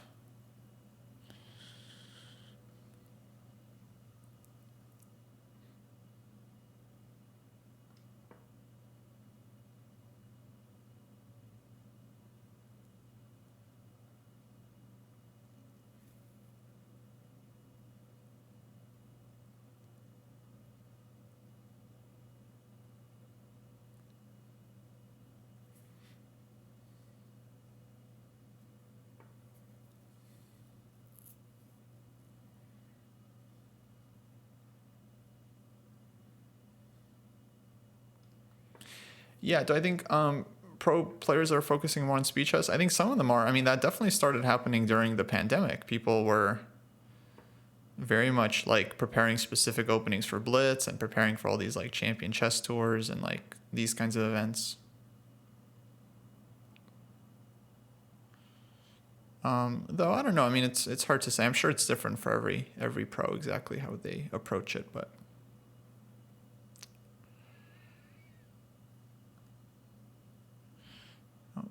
Actually, let's switch it up.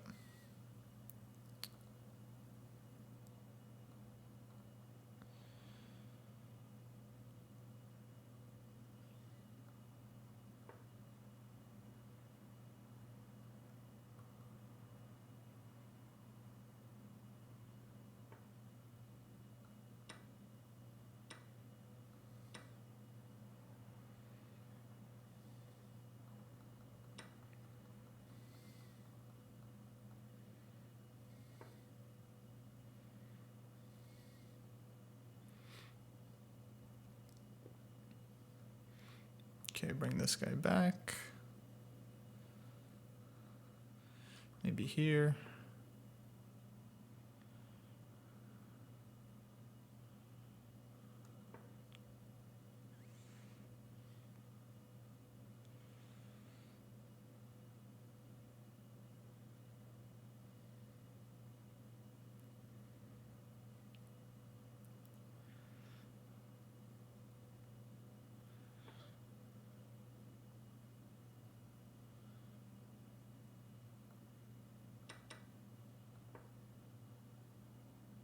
This bishop is not going anywhere. You can take it if you want, boss, but yeah, we are not moving the bishop.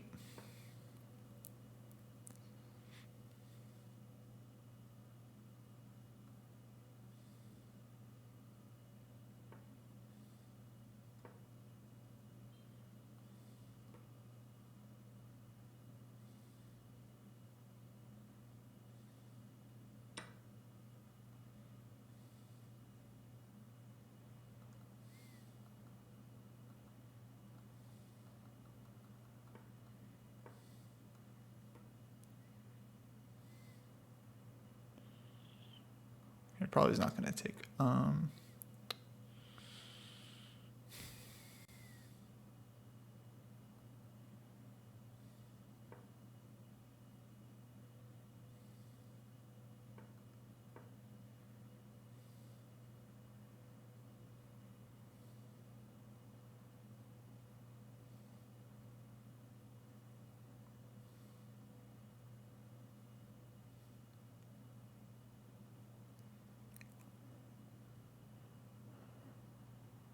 Sorry, folks. I'll get back to the conversation. Let me just finish this game.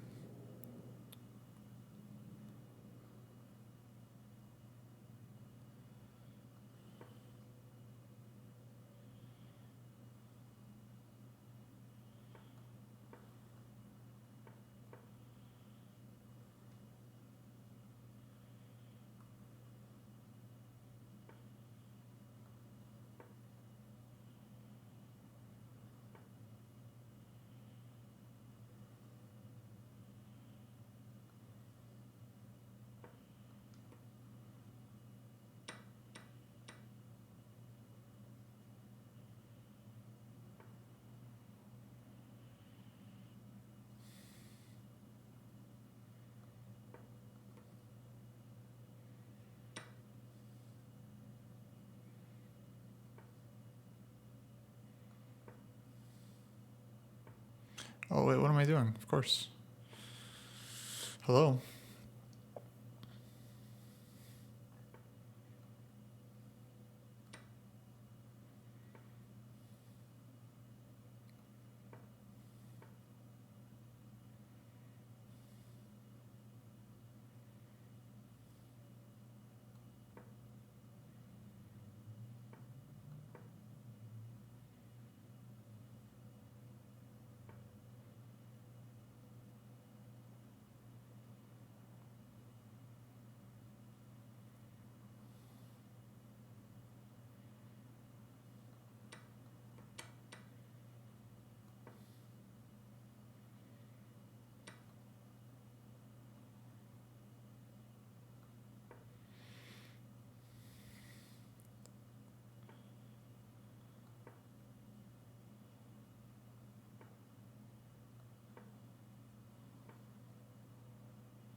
Well, okay.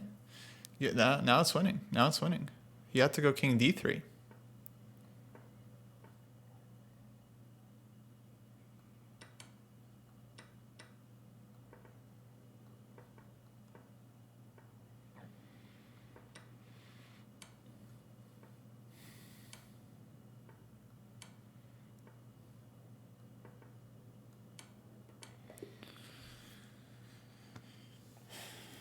Yeah, I mean, it's hard. It's hard. Main games are hard.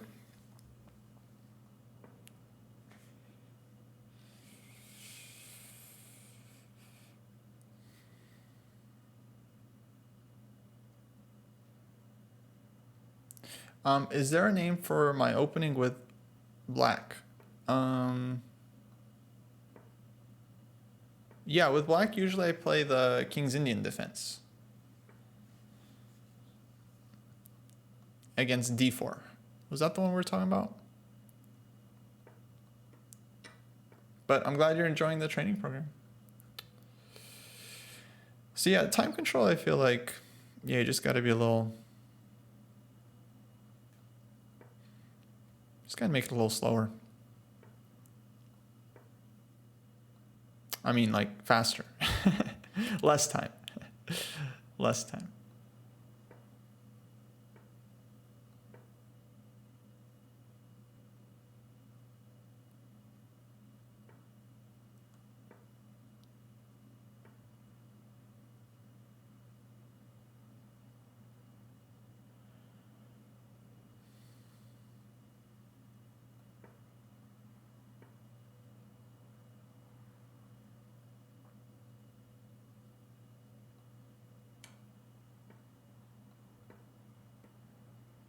Threatening b4.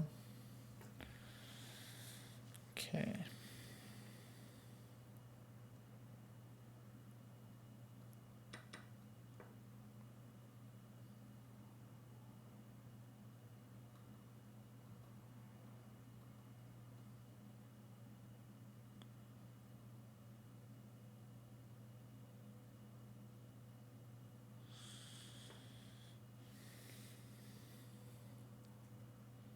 Yeah, absolutely. Okay, b4. Oh, knight b7. Still though, still worth it.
So I'm just provoking g5, then we're going to castle and go knight g3, knight f5, try to infiltrate some of these weaknesses, you know?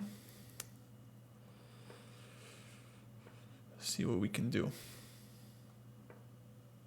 Push on the queen side a bit. I think a very tough position for black because it just feels like there's a lot of weaknesses in black's position. We got the a pawn you have to pay attention to. Now knight comes in.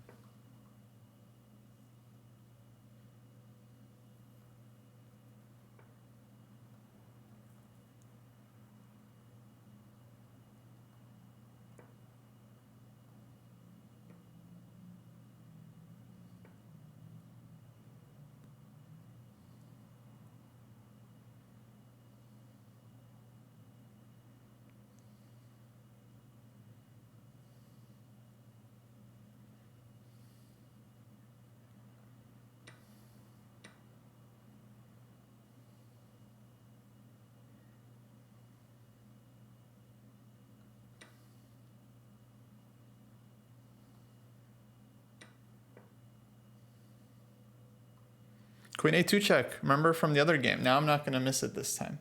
I missed it in the other game, but here I don't miss it.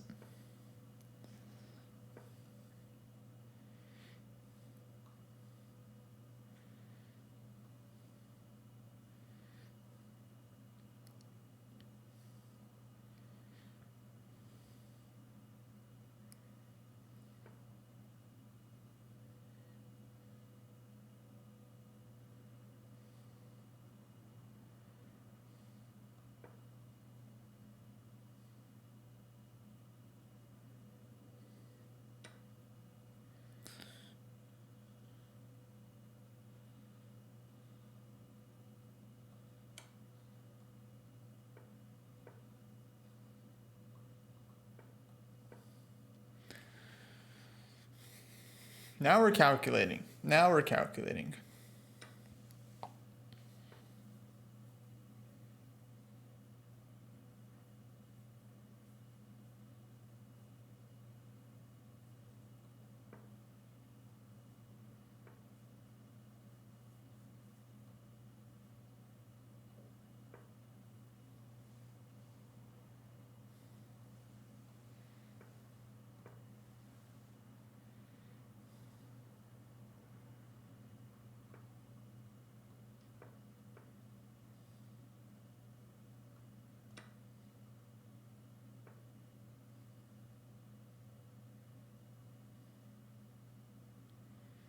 Okay, we just take, no problem. Okay. Easy. This is why I was saying you should learn endgames, because then it's like you can even give your extra queen back, you win the game, because you know certain patterns. See, guys? Sometimes we say instructive things on this channel, okay?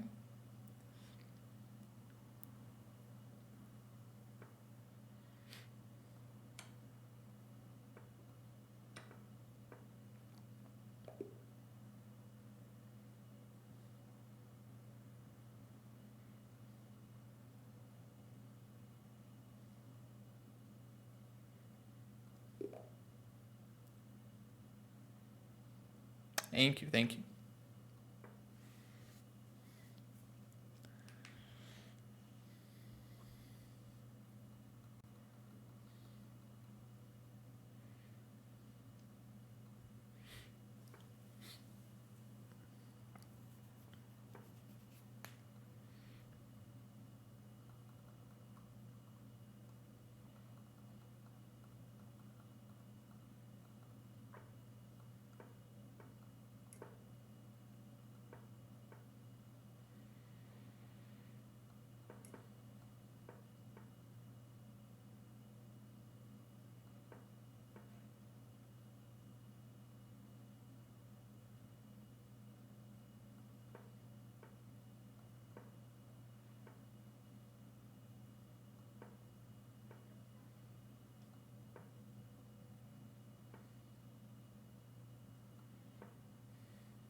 what's happening here? Is a6 a threat? Knight c3. I don't see a way to do much. Okay. What do I want to do here? Maybe bring the knight in.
We are definitely looking to sack.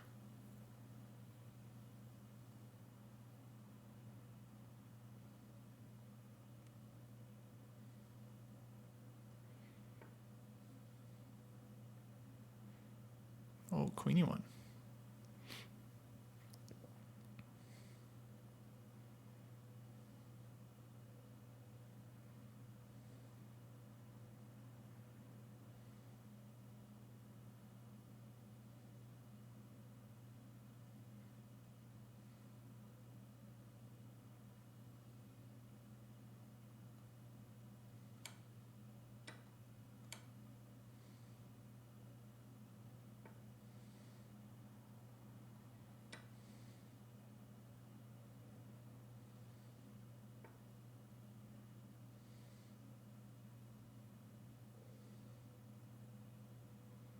Yeah, this doesn't feel like enough.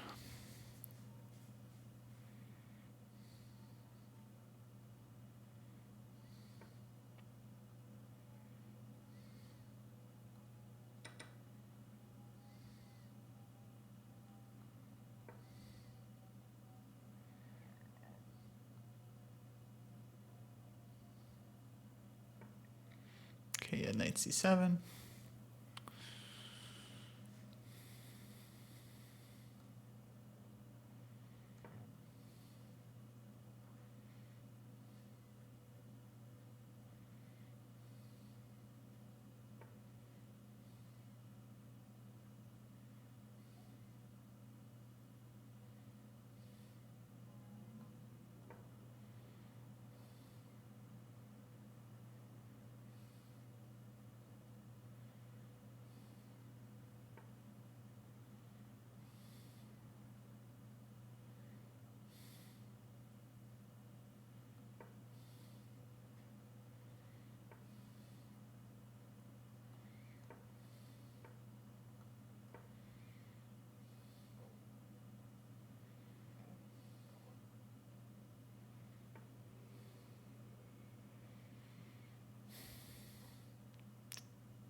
Dang, missed that. All right. GG. Crazy one. I wonder if the sack was good, actually. I'll analyze this.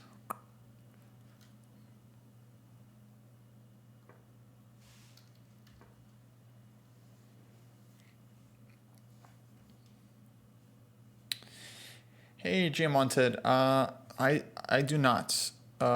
Sadly. When was our match?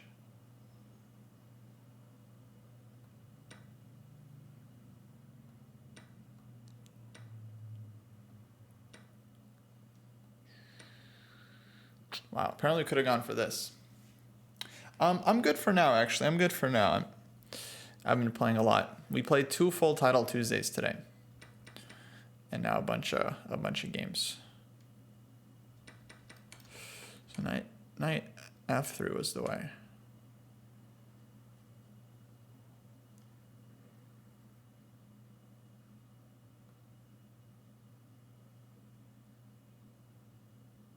Oh, wait, I remember you. Yeah, you're the guy that followed us, said you're a big fan, asked for a match, gave you the match.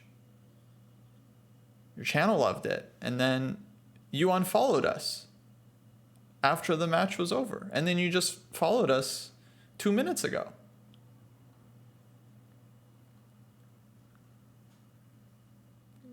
That was very disrespectful, I gotta say. Why would you unfollow us?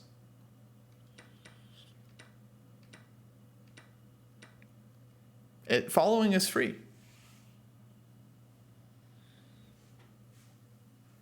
You get a limit on your follows? Well, maybe ask the channels you follow for a game.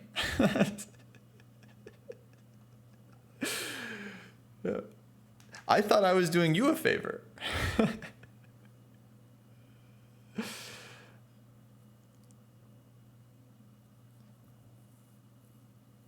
Yeah, I feel like someone's not being genuine. That's what I think. Knight f3 check.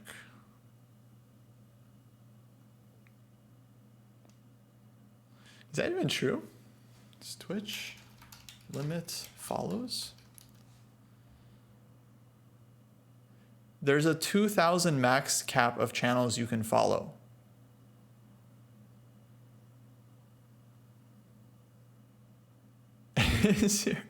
Is your limit not 2,000 channels?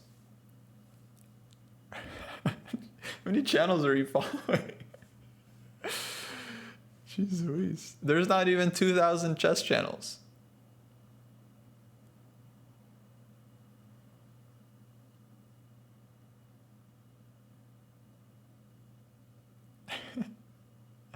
Actually, yeah, let's do a poll. We're not going to play no matter what, but I am curious what people think. No poll. No poll. It's kind of useless.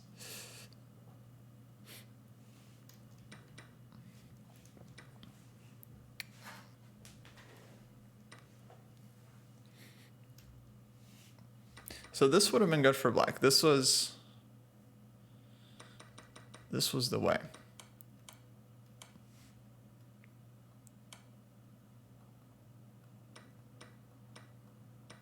We give 2 pieces for the rook, but then we take this one, and then this is under attack, this is under attack. Big problems. In c1, a6.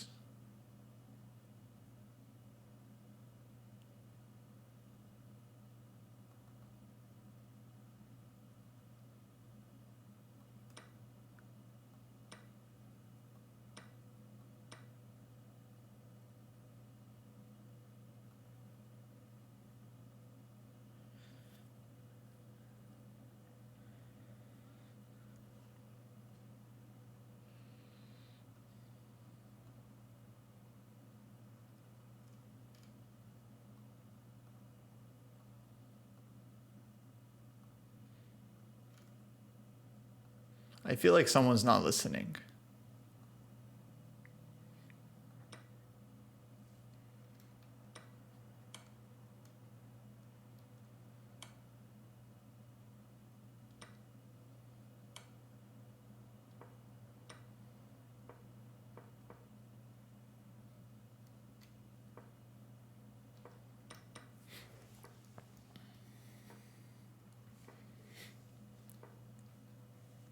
Yeah, so here we just don't have enough for the piece. We only have 2 pawns.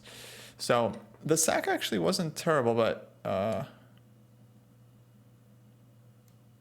okay, no, it was bad. Because, okay, according to the engine, only move here for black is like knight a4.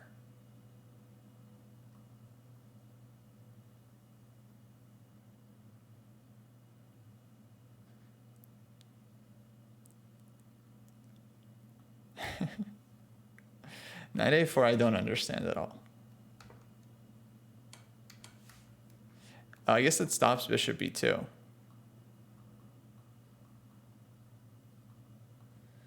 Yes, thank you. Good night. No hard feelings. Have a good stream. Take care.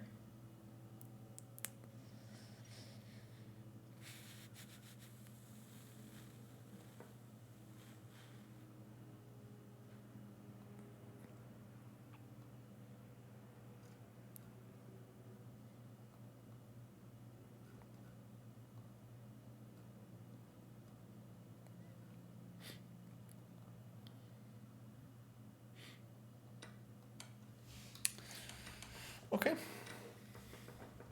That's good to know, because this is a very thematic position. Like, we are definitely going to see this structure time and time again.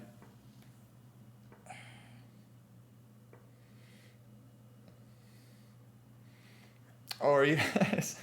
Is Public Lettuce a known figure? I'm not familiar. Not familiar. Maybe this one?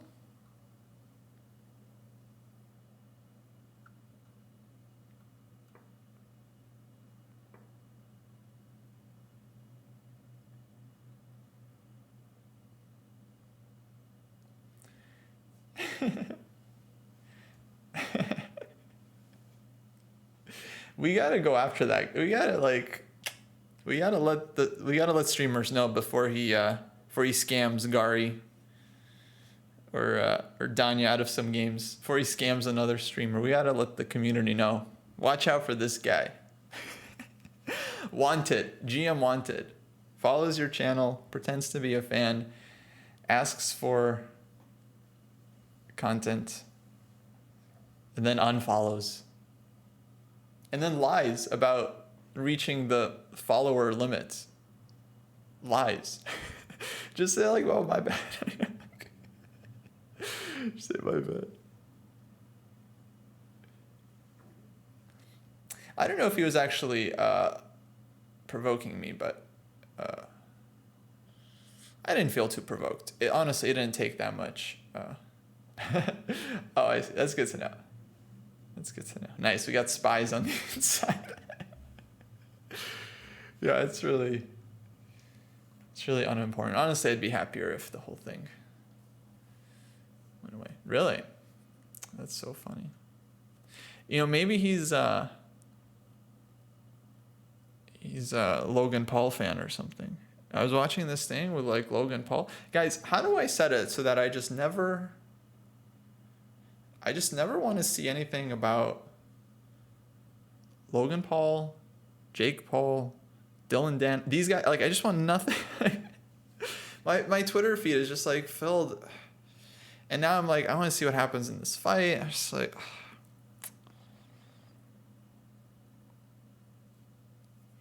how do we like Eternal Sunshine Logan Paul out of my head? Well, it's not Twitter now. Now it's on YouTube.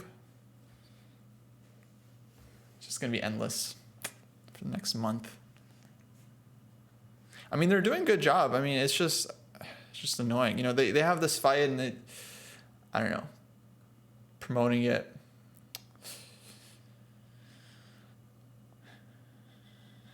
It's fun to follow. I just don't want to.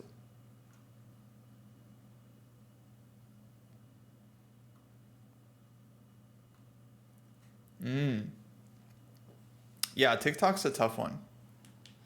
Somehow I didn't get addicted to TikTok. I am addicted to shorts. I watch a lot of shorts on YouTube and Facebook and Instagram. I have different moods. YouTube, I get a lot of like podcast content and some chess stuff. And what else?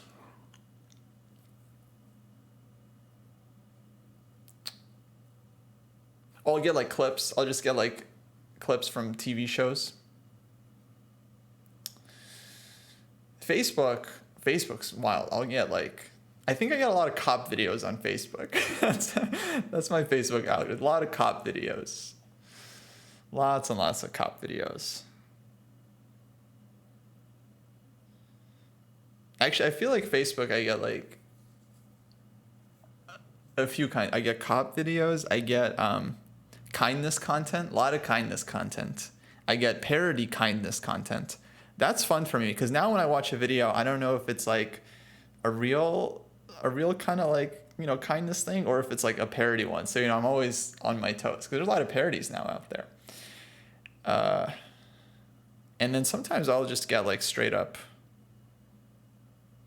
like people are just uploading like 5 minutes of like some random TV show that I haven't seen and it'll be compelling. So I'll watch it. So I don't get it. Now Twitter has shorts as well. Very dangerous. There was a lot of Martin short content recently on Twitter. I was happy to see that.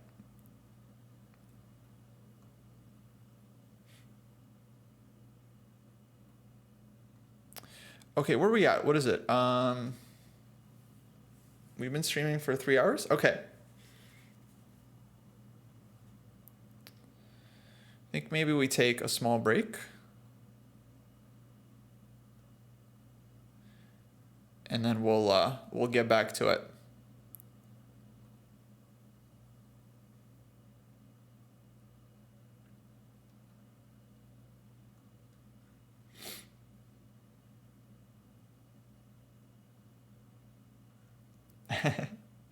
Yeah, I'm not gonna call it X. I mean, I'm not gonna. It's Twitter. It's Twitter. X makes no sense. Just like everyone's still calling it Facebook. No one's calling it Meta. It's very dumb. And Facebook, they kept Facebook. The app is still called Facebook. It's just their company is called Meta. But they kept the Facebook app because everyone knows what Facebook is. Very strange what they did with the Twitter. Very strange. I don't really get it.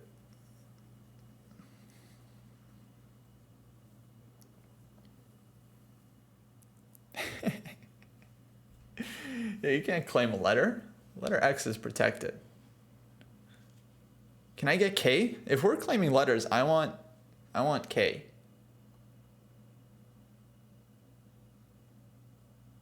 Can I still be top K? Is that possible?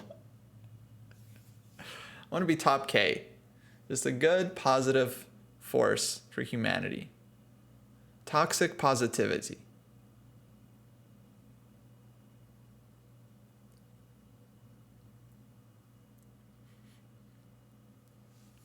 That'll be me.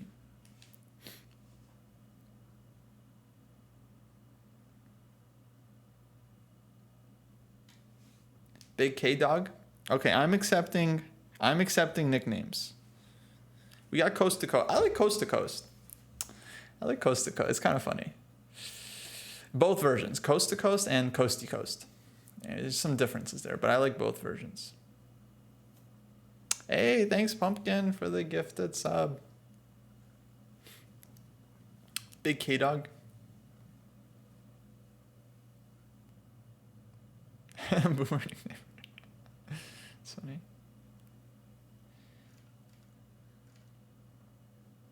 Okay, I'm gonna take a quick break, folks. Just like stretch my legs, and then we'll figure out what we're gonna do next. I don't know if we're gonna do any more blitz. I'm kind of blitzed out for the day. We had some good games, man. That Title Tuesday started rough, but then we got some good games in there. So yeah, we'll be back. Let me find the board for you guys to look at. Who's playing? Can we just watch follow top game? Where's the top game? Auto watch top game. All right, it's on there. it's on there, but they didn't. Okay, maybe once we open a game.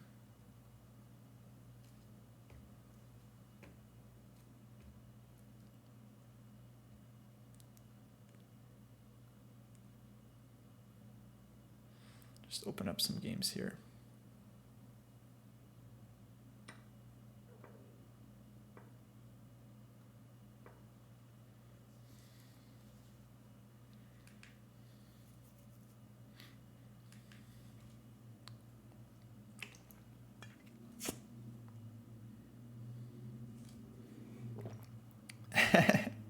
They don't know how to find the top game once top K is no longer playing, huh? Yeah, I get it. I get it. I get it. All right, folks, I'm going to take a quick break. Enjoy the chair for a sec. Enjoy the game. Music. We'll be back.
Hello, Eric. Thanks for the raid.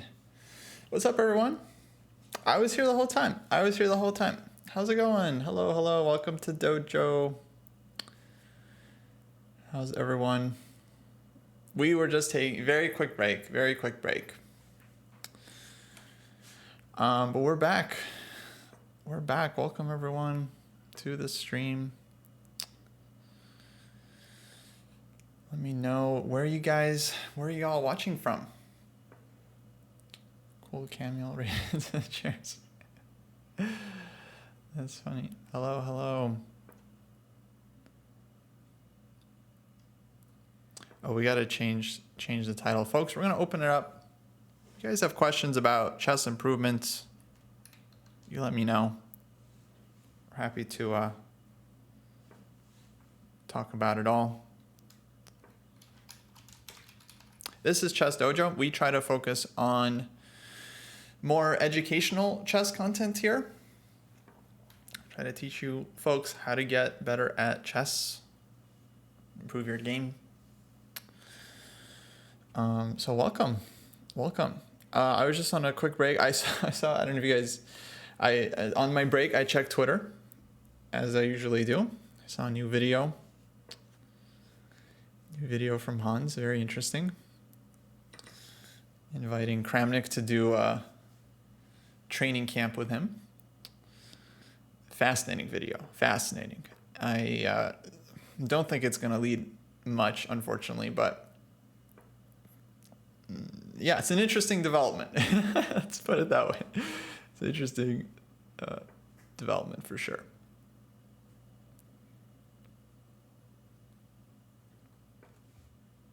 All right. Maybe we'll do some Puzzle Rush. Earlier today, I came to the realization that I need to be calculating more during my games. And yeah, we gotta improve the calculation. So let's switch over here. Oh wait, let's close out of this game so we don't hear the sounds. All right, here we go. We gotta work on our tactics here. So let's try to put up some good scores. Let's try not to get any wrong. I feel like that would be the thing to do.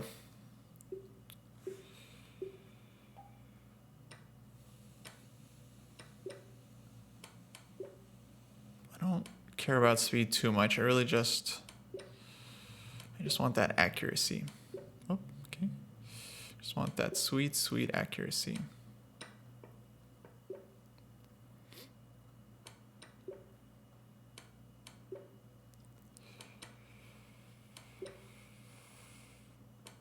Oh.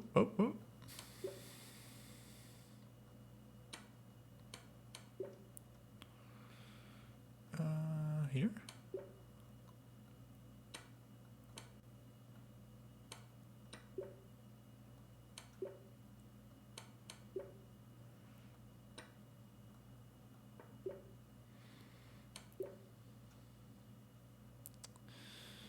Uh-oh. What are we missing? 3? I saw F3, I just didn't want to play it. I had Ben Feingold in my head. This is mate.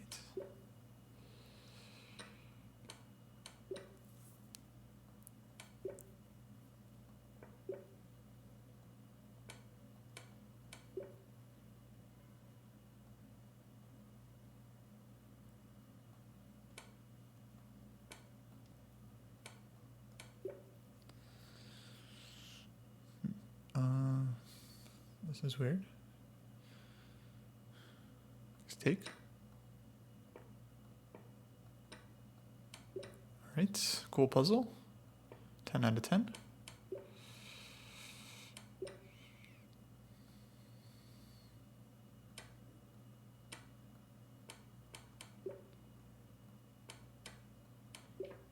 There's this. They didn't give the smothered mate.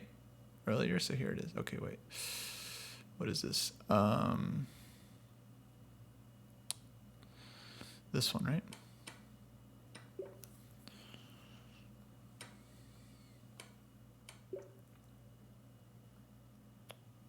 This is a rook, and then what?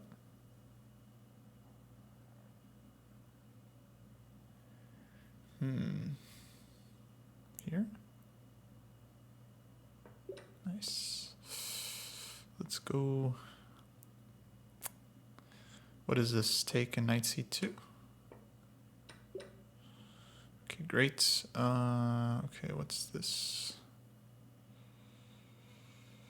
Black has some possible checks here. Oh, this one? Really? I don't know. Oh. Wow. I never seen this one before. That's cool. That's cool. Okay, what's going on here? Check and check.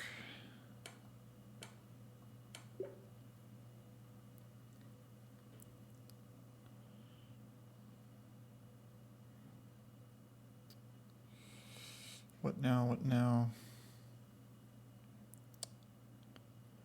Take. Okay, that was easy. That's the right take. This is mates. How's this? How is that 40? How's that the 40th puzzle? Weird. They're just giving me mates at this point.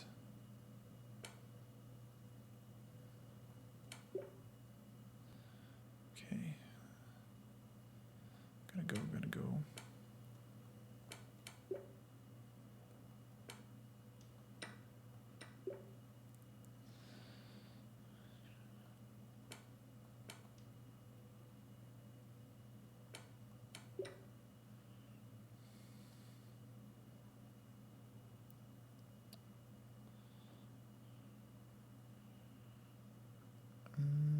What's this? Check.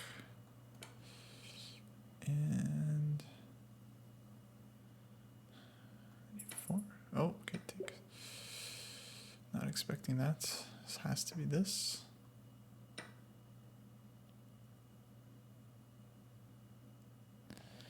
Bishop e3, e5. Yeah, and then c3. Ooh.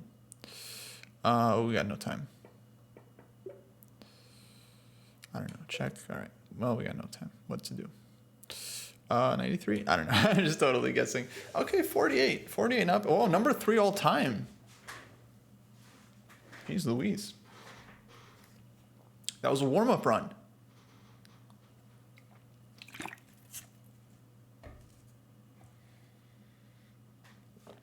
Do we have a YouTube video on middle game books? Not yet, actually, but I do want to do one. Like I did with the endgame books. So yeah.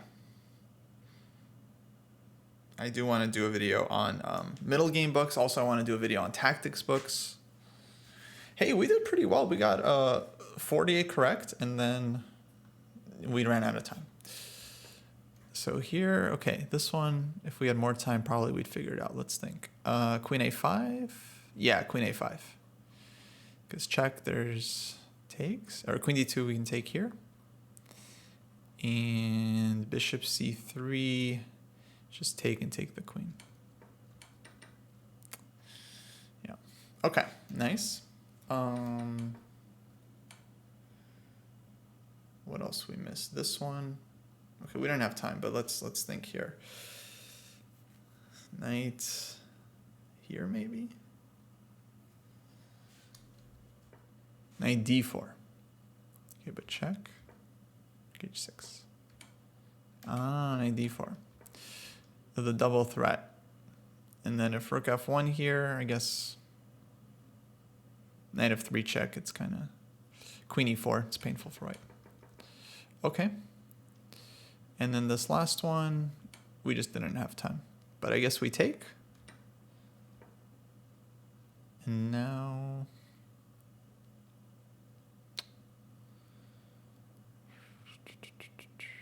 what would be the win?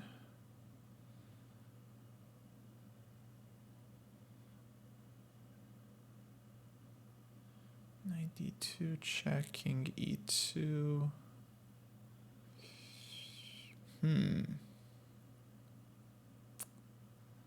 g3.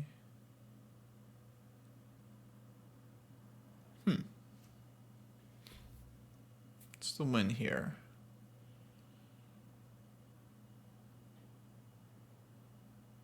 Oh, check and knight b3. So knight d2 check. If king e2, knight b3. If takes, knight d4 check. So here. Then knight f3 check and knight d4. It's knight d2. Okay, cool. All right, that's a good run. Let's go again.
That was a nice one.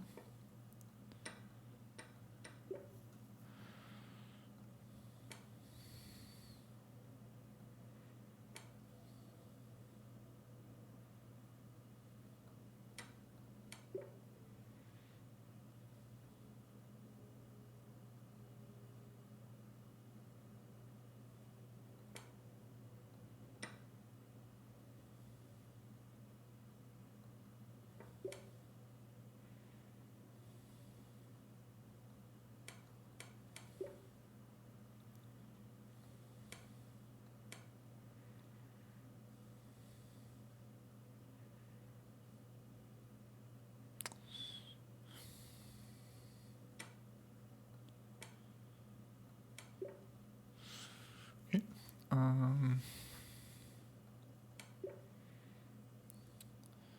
Black to play, black to play.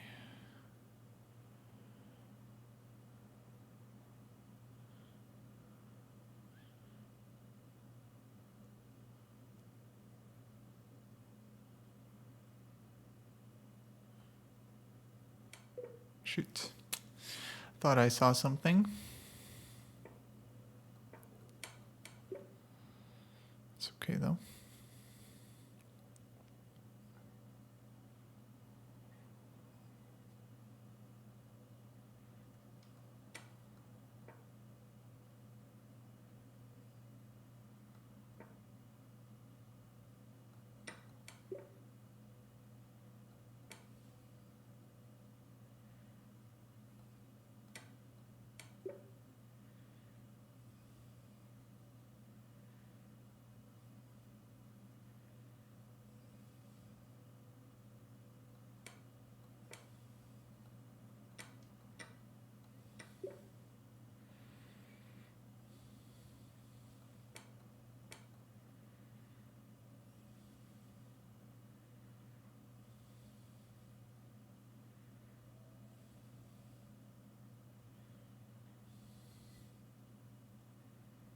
Oh, I'm missing. I was missing the mate. I knew it had something, but.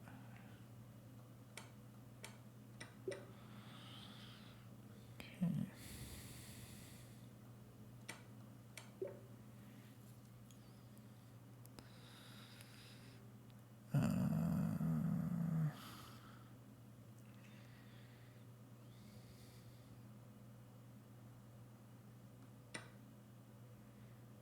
Here. Nice. Take.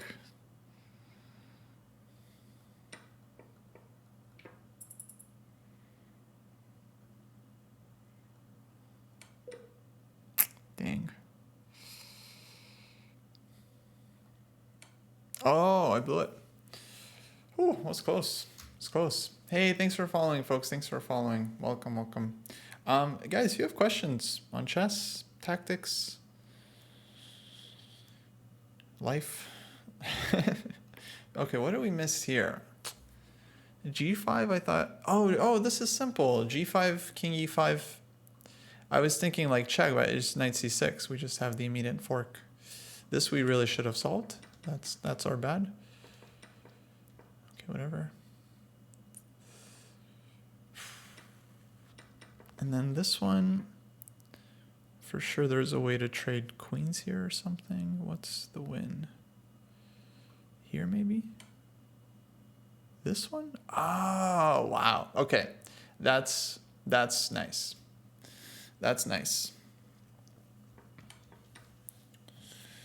How do we move our mouse?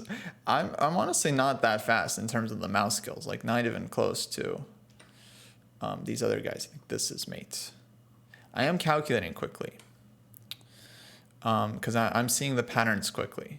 My mouse speed honestly is not like I'm not like I've never played FPS games or anything like that. So I would yeah, definitely not the right guy for that.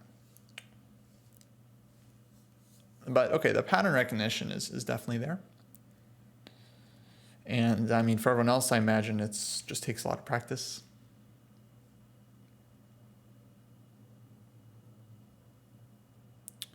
Can you be too good at tactics? No, definitely not. The problem that some people have is that they do a bunch of tactics and then they don't do anything else, and then that's not good. You want to do like some stuff other than tactics. Like you got to learn new ideas, and you also don't want to be doing tactics like mindlessly. Like you have to actually feel like you're learning ideas and improving either your skills or your pattern recognition. Well, 35 is pretty good compared to a lot of people. I mean, you know, it just takes practice. Just takes you gotta practice a lot, you know. The people that are really good, they've probably practiced way more than others. So it's not like, oh, some people are smart, so they're better at tactics. We had a whole discussion about this earlier. It's not like, oh, you're smart, so you're good at chess, or you're dumb, you're better. No, it's like the people that practice a lot, they're the ones that get good.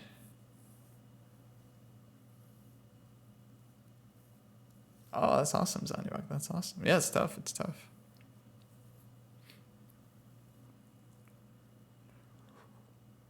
All right, let's see if we can get to 50.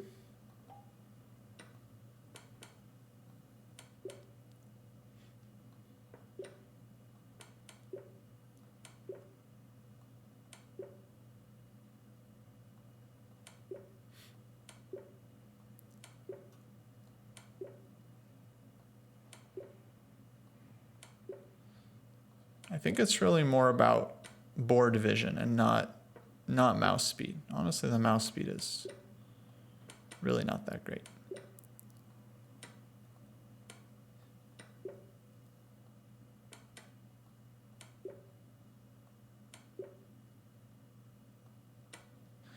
Rule of the square. Okay, check, mate. Okay, check.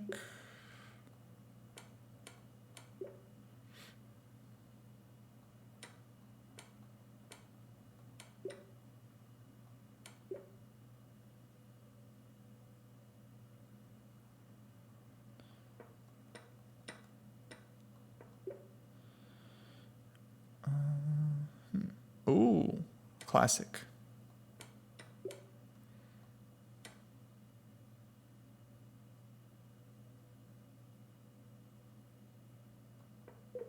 That was wrong? Oh, wow, wow. Brutal.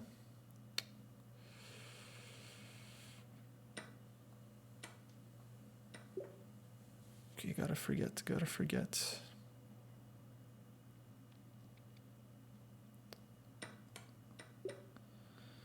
Ooh, wait, this is this isn't my course. Chess.com, you can't take puzzles from my course. I think here and then bishop c5. Oh yeah, get some. All right, endgame studies 101.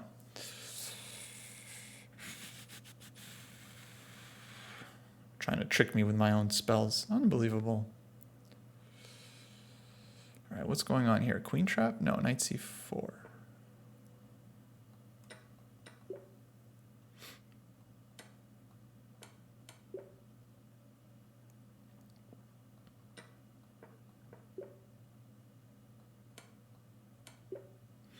Double check.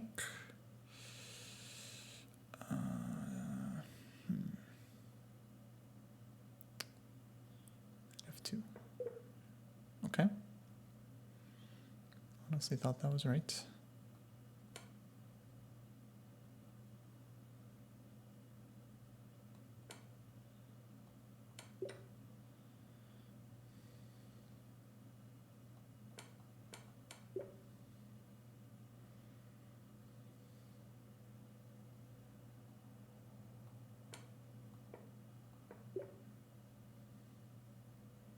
Oh.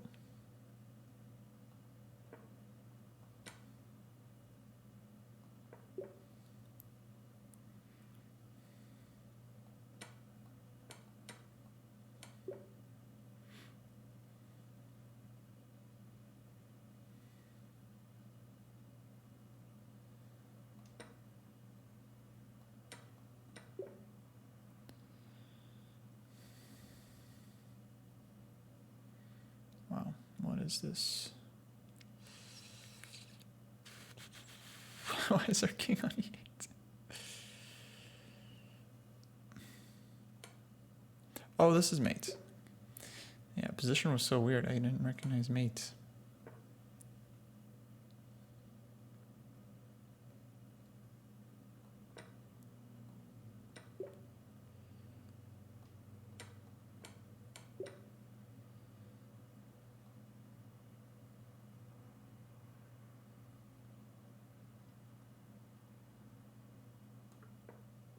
Oh, dang, we blew it.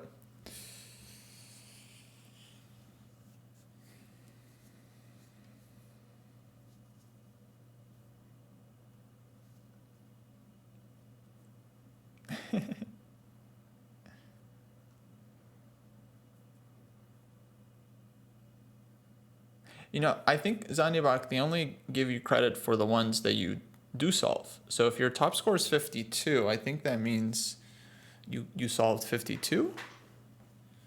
So I don't think they give you credit if you get a puzzle wrong. I think.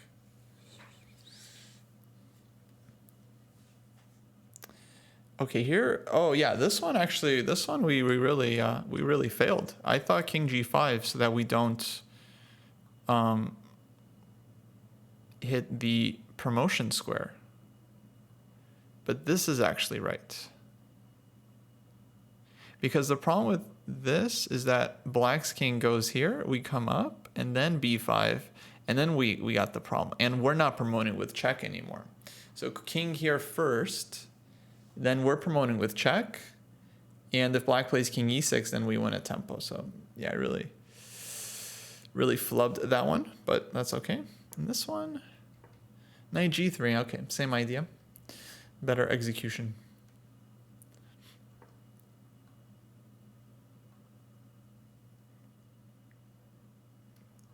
Yeah, survival is fun.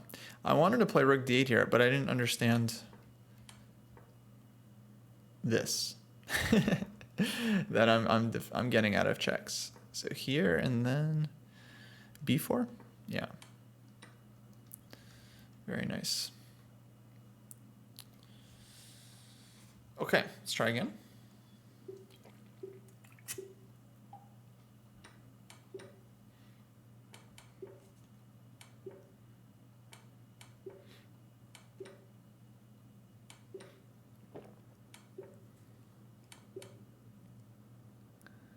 Oh, we're in check.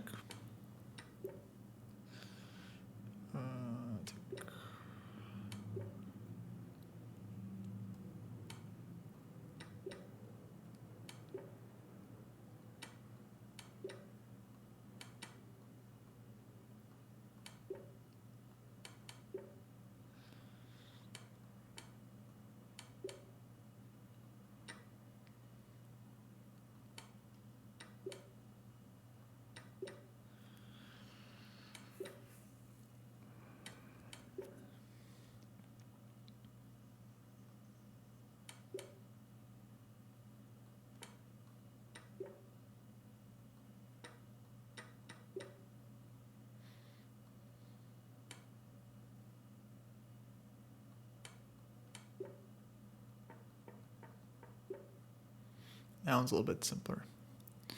Queen b2, knight c4, king b3. There's no mate. Wait, what is this? King b3. King is going to b3. What? Oh, knight d3. Knight. Okay, yeah. My pattern recognition really failed me there. Okay, next here.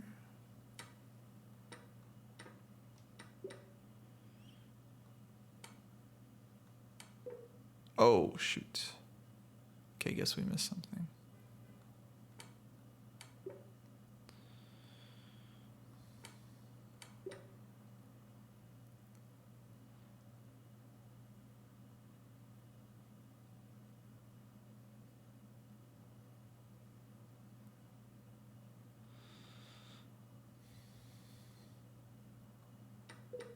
Dang. Flip that one.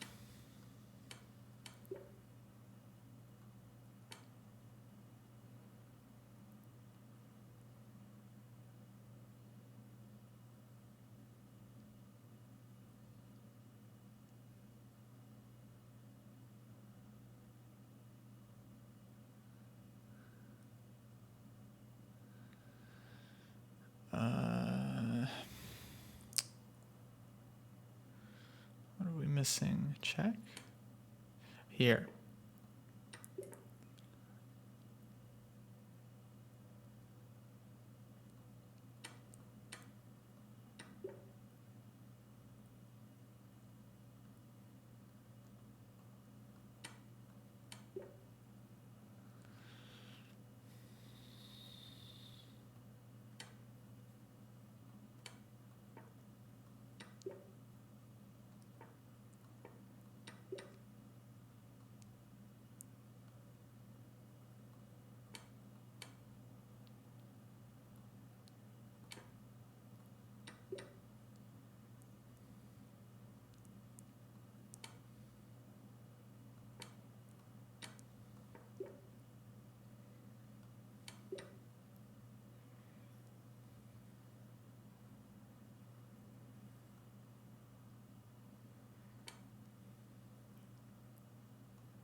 Oh, oops. Oops. What did the computer want? It's funny. Yeah, that is a nice thing about survival. It forces you to be consistent. It'll punish you. It'll punish you. Hey, thanks for following. All right, let's see where we... Oh my God, we forgot about this. Brutal, okay. So that was easy. That was a gimme. This one I didn't get. I thought rook e7, but then like bishop e7, knight d5, yeah. Just wins. This black has no good defense to this one, huh? I guess queen e6, queen takes g4 is the deeper point that they're not going to ask you to find.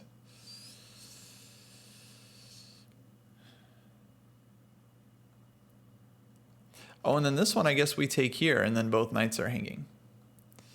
That was my fault. I should have snuffed that out. Yeah, that queen g4 was fun there.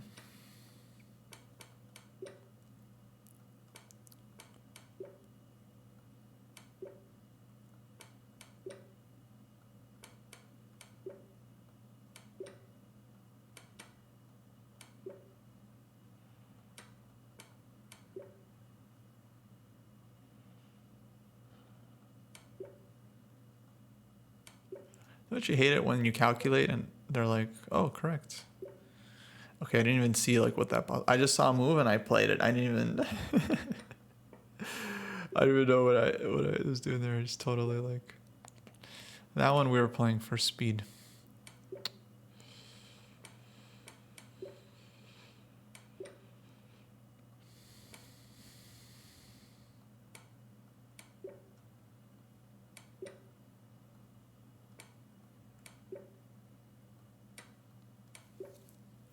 Oh boy.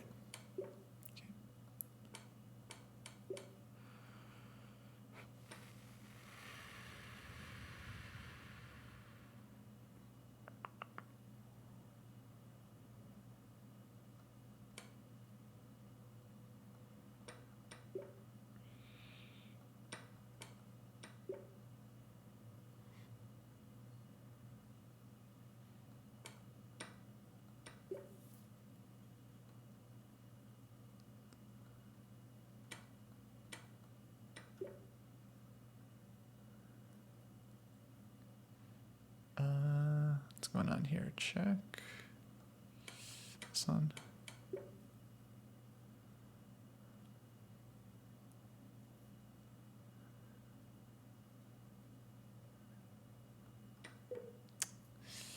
Knew I was missing something.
Dang. Guessed wrong. I thought check. Check. And we win.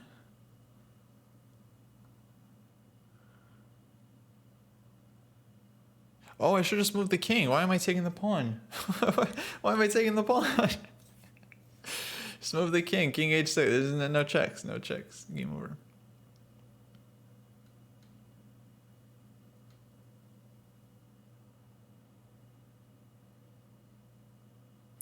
Oh, we need a good line against the trompe, huh? Trompe is tough.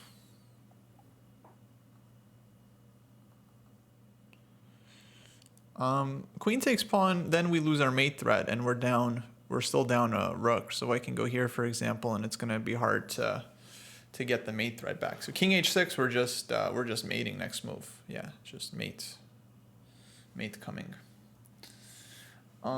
How long did it take to find the board coordinates? It takes a couple months of like consistent practice.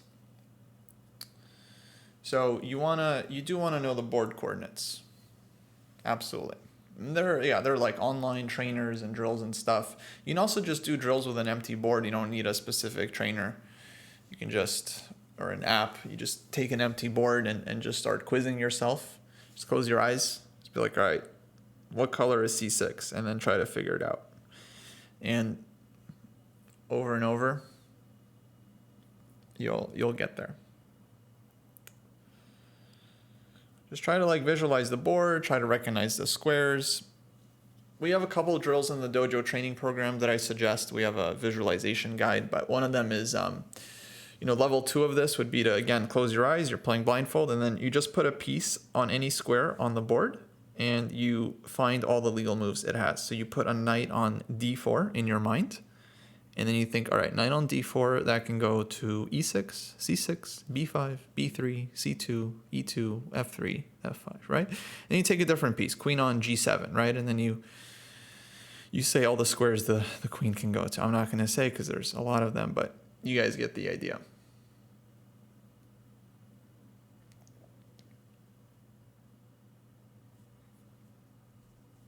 Yeah, so just keep doing drills like this. Obviously, it will be slow at first, but with time, you'll get better. What's the order? It's unconscious incompetence. You're bad and you don't know why. Then you get to conscious incompetence. You're bad and at least you know that you're bad. Then you get to conscious competence. You can kind of do it as long as you think about it. And then eventually you get to unconscious competence, where you can just do it without thinking.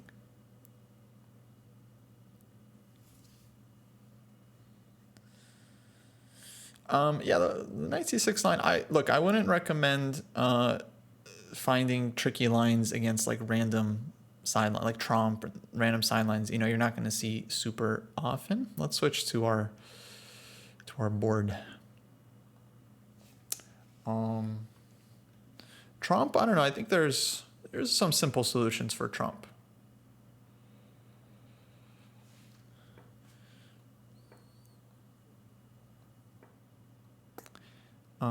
You can go here. You can do this if you want. I'm not sure how your game went post, but this is playable. And then if they try to go d5. So c4, I would say like d5 here, I think is good. Otherwise, white does get a very pleasant kind of grip on the position, so you have to kind of fight them on it. The classic approach is always to play here. And then, I don't know if you're worried about taking or not, but they do take. You can take both ways. EF is solid, GF is dynamic. I think this is all you need to know here. This is all there's GF, then you're going to fight for the center. Get your pieces out. You can play rook g8. You have a nice center, 2 bishops. From here, you play chess. You gotta play some chess. But this is also very solid here, and I think black is fine here as well. The key thing to remember is if I play c4, you can just take it and play this structure with the 2 bishops. It's a little bit ugly with your doubled f pawns, but it's very, very solid. This pawn will go to f5. King will castle. Knight goes to d7, f6. Queen e7, and then you got a solid grip on the position. Complete your development, bishop d7, rook e8, etc., etc.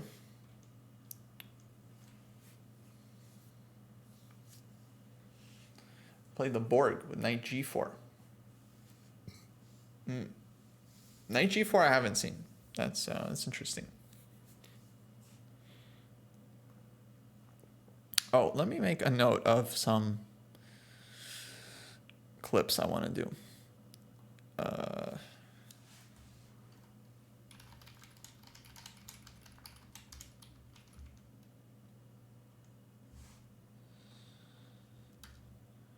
What else?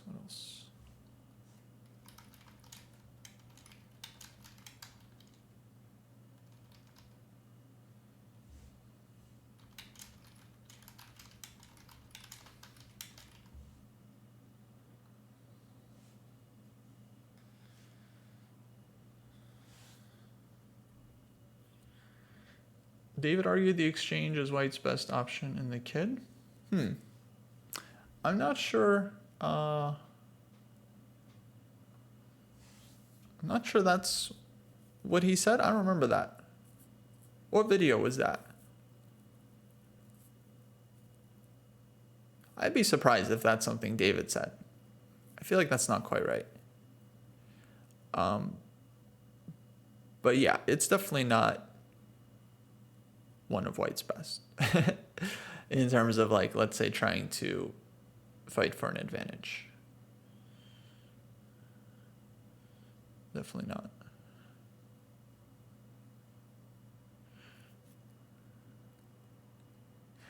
I caught a little bit of the Speed Chess Championship, Magnus versus Vidit. I saw a little bit of it, not the whole thing. I do like those matches a lot. I just today the case. It was Title Tuesday going on. I didn't have time to follow it, but normally I like to go back and watch a bit, especially Magnus. I feel like he's very good, and it makes sense to follow his chess.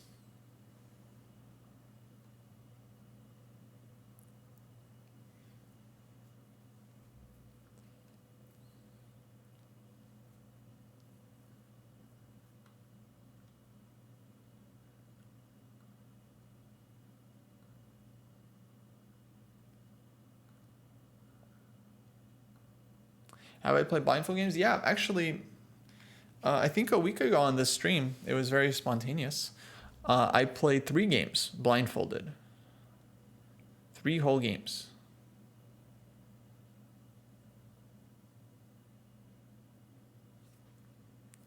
At once. Against 3 people. And I scored 2.5 out of 3. So it's pretty good. Not a bad result. Part of the importance of studying Magnus, is it just knowing everyone else also is going to be looking at his games? Nah, I don't know. I wouldn't say that. People are going to be looking at his games, but I wouldn't say he really comes up with a lot of, like, new ideas. I would say he's mostly just very, very good.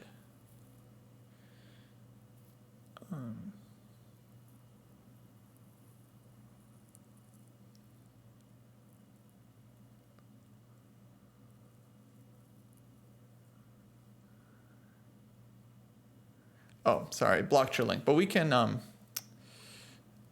open it up. 1 second.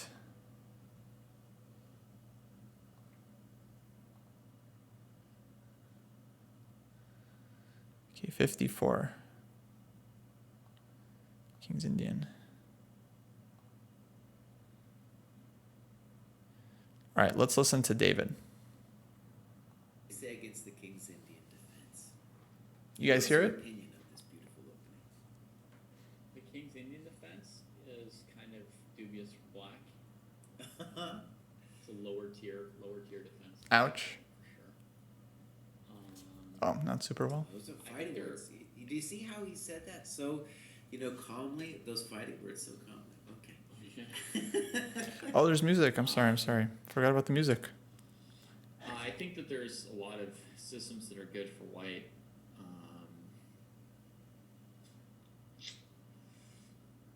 Yeah, I don't know. Still nothing? Okay, one second.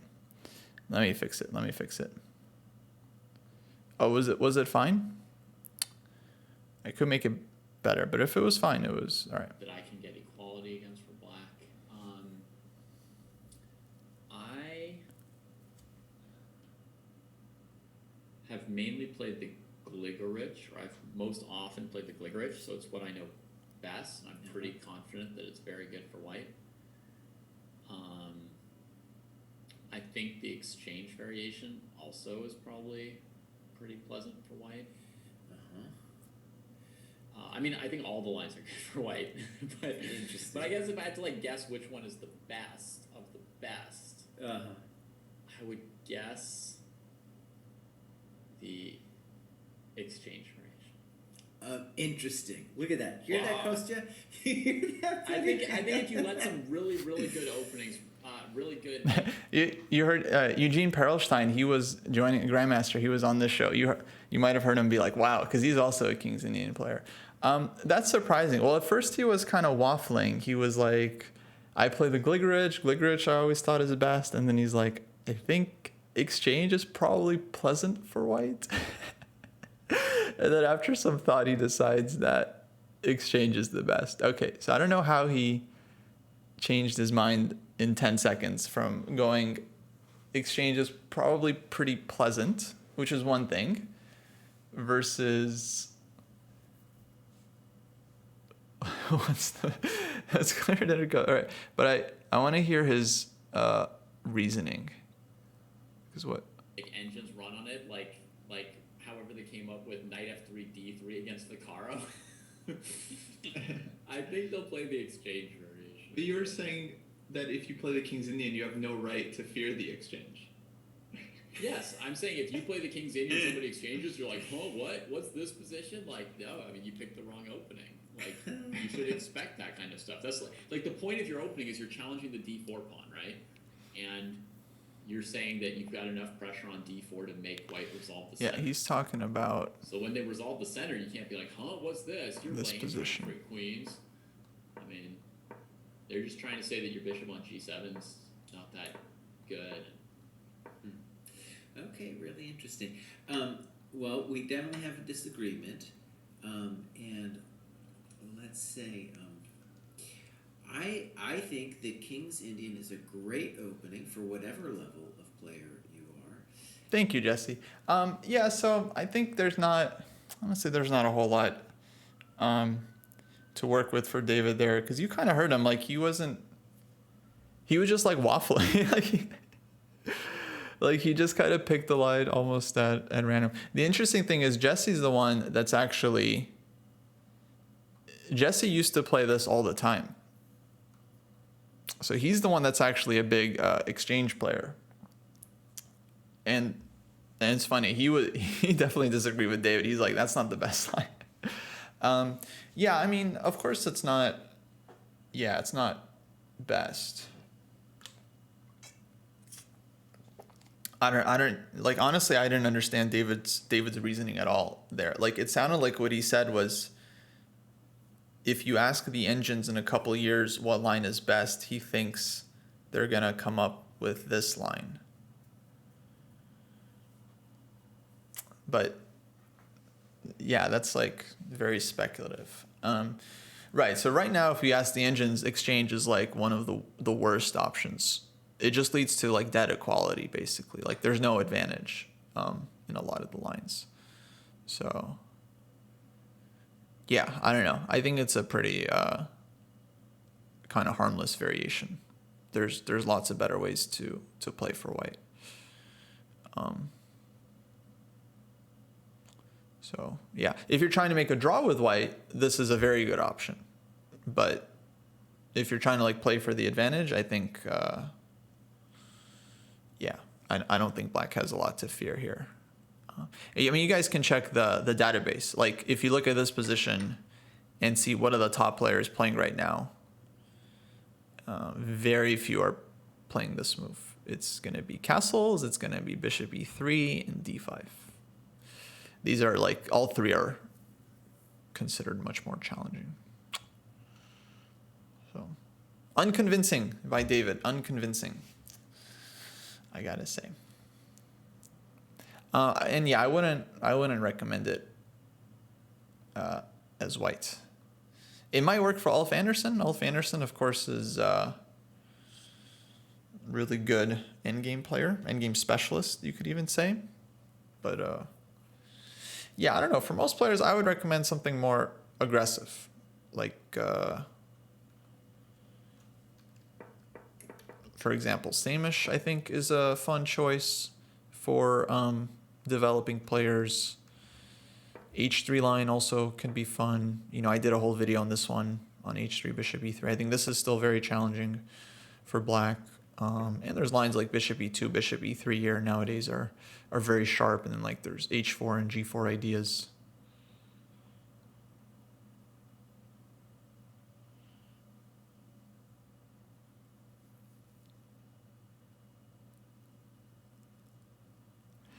I'm not familiar with the way Moskalenko plays the 4-pawn attack. 4-pawn attack is pretty interesting. It's very sharp. It's double-edged, but it's quite aggressive. So I think this is a real.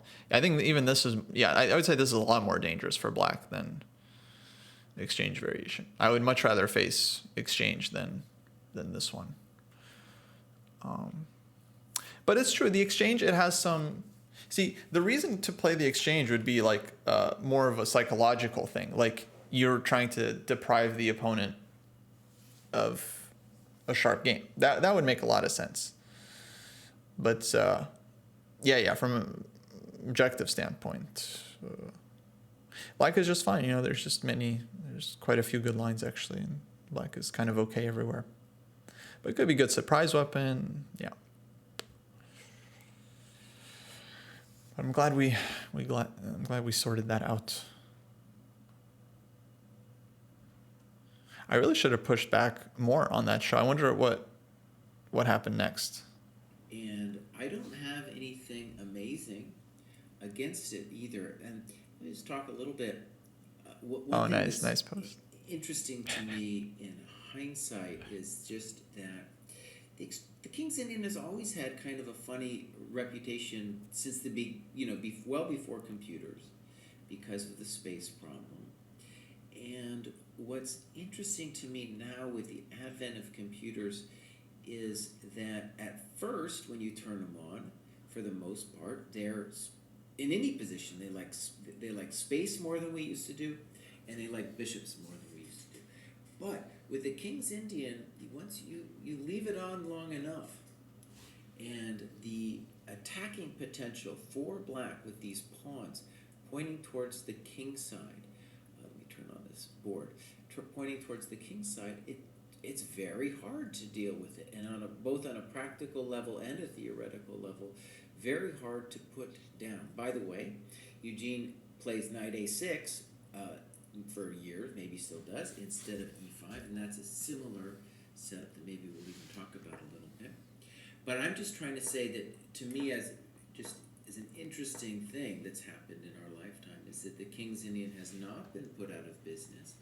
And you would think that with the computer's love for space that maybe it would. Okay, I'm going to share what I think is a good system. Yeah, Jesse with a pretty measured opinion. How about that?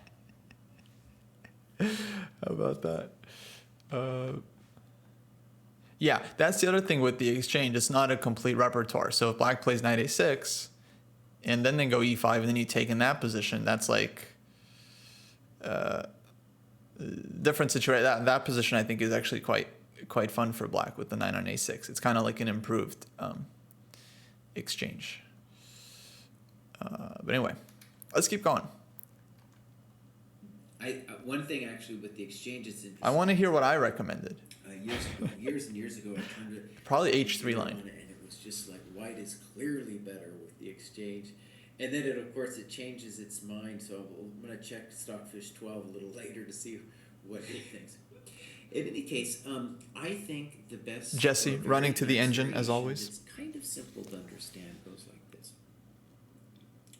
knight e1, knight d7, bishop e3, f5, f3, f4, bishop f2, g5, rook c1, and there's a variety of things that he can do, but for example, knight g6, c5, knight c5, b4, and after this move, there's a couple moves. You can play either knight d3 or a3, and I don't know if this has a name. I guess to my mind, I would call it the Wesley So system, just because Wesley's played this a number of times well. So yeah, I guess According to chess.com, it's called the Kozel Gambit. It's really interesting because Kozel is like he's a King's Indian player.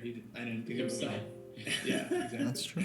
Okay, I'm gonna call it the So system. Yeah, that makes sense. I guess what we're saying then is that it was around, because Kozel is an ancient dude. It's been around for a while. It didn't really come to my attention until So started doing it. So I'm going to give him the honor with the name. Yeah. Chess.com and its names, by the way. Oh my God, it's really changed a lot of names. It's made up a lot of names too. Okay, Kostya, you guys know we have. By the way, we have 2 King's Indian experts coming up, so I'm really interested to see what they're going to say about how to play against it. By the way, the So system, I would say, it's not like Black's in big trouble. There's all kinds of attack and counterattack that's still going to happen in this position. And if anything, I just like giving up the pawn so that the knight on a6 means that if I get mated, I'll get mated a little later in the game instead of immediately. Okay, Kostya, what do you got? Yeah, I think. Actually, I'm not sure what game you're referring to, Post, but yeah, it was probably in this line. This is pretty dangerous for White because here White is often, as Jesse alluded to, getting mated. I would not recommend this for White. But this line is fun. Like when White sacks the c-pawn and then they get this this kind of pressure. That is kind of fun for White. But Black, I think, doesn't have to go for it. I think Rook f7 here. There's some options as well.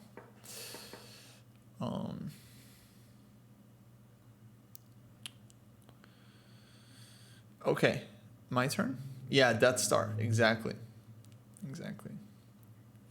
Yeah, so I just want to say, like, I'm really happy hearing you guys, like, talk about the King's Indian like this, because it makes me feel like one of those directors for, like, those horror movies, like the Hostel movies, when these articles come out, like, oh, this is the most disturbing movie of all time. How could anyone watch this? And the directors are like, yes. That's a good point. I forgot I said that. Like, oh, yeah, I would love for people to go into these positions, like, all the time against me as a King's Indian player. This is, like...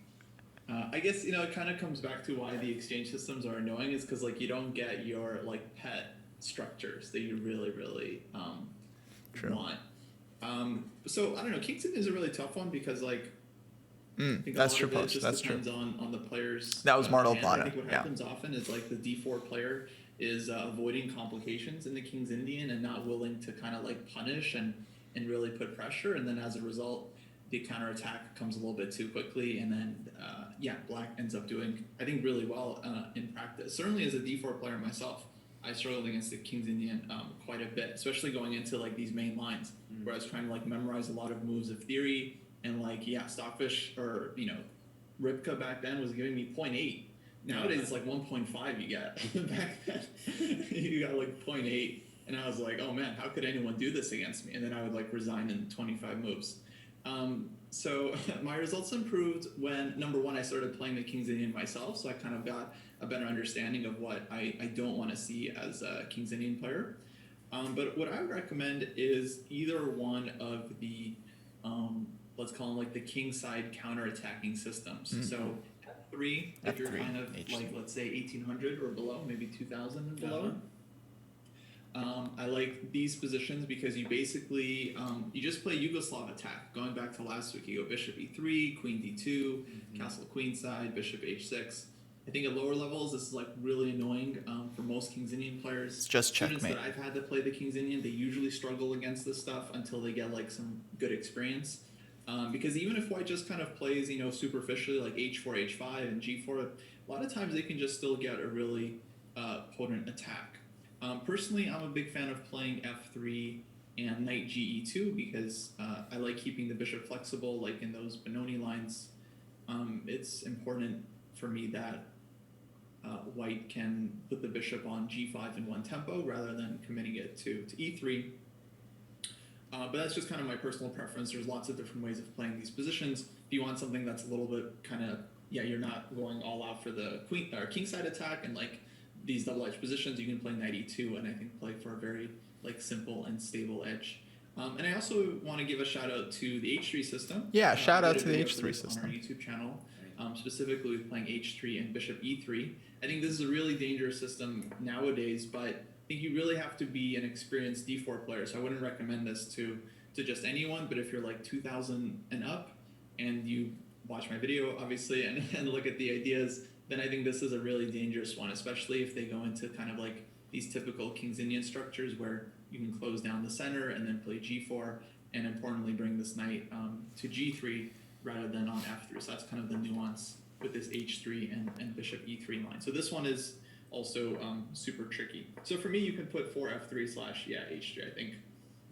Totally reasonable. And as a last tidbit, if you're struggling against the Grunfeld and you want something sharp, you can play f3 in this position and then combine that with the Samish King's Indian, and you kind of get like a 2-for-1 deal here. Right. Yeah. Okay, you guys, I created this show just so that Eugene would have to tell us what we should be playing against the Kings. All right, Eugene. Well said. I said that 2 years ago. Nice. Here we go. First of all, Great advice. Totally holds up. If I you're stand a by top every player, word. right, Every word. probably under 2,000, and if you go into one of those Mardel Plata variations, or the So variation, any variation where you allow black to have this, as Jesse likes to say, Death Star. Here it attack, comes. Get him, Eugene. Get him. right here. Like, if you allow that, to me, that's game over. Because you take Wesley So against Nakamura game, Wesley So got crushed, checkmate. Yeah. And the guy is top 5, top 3 in the world, Wesley So.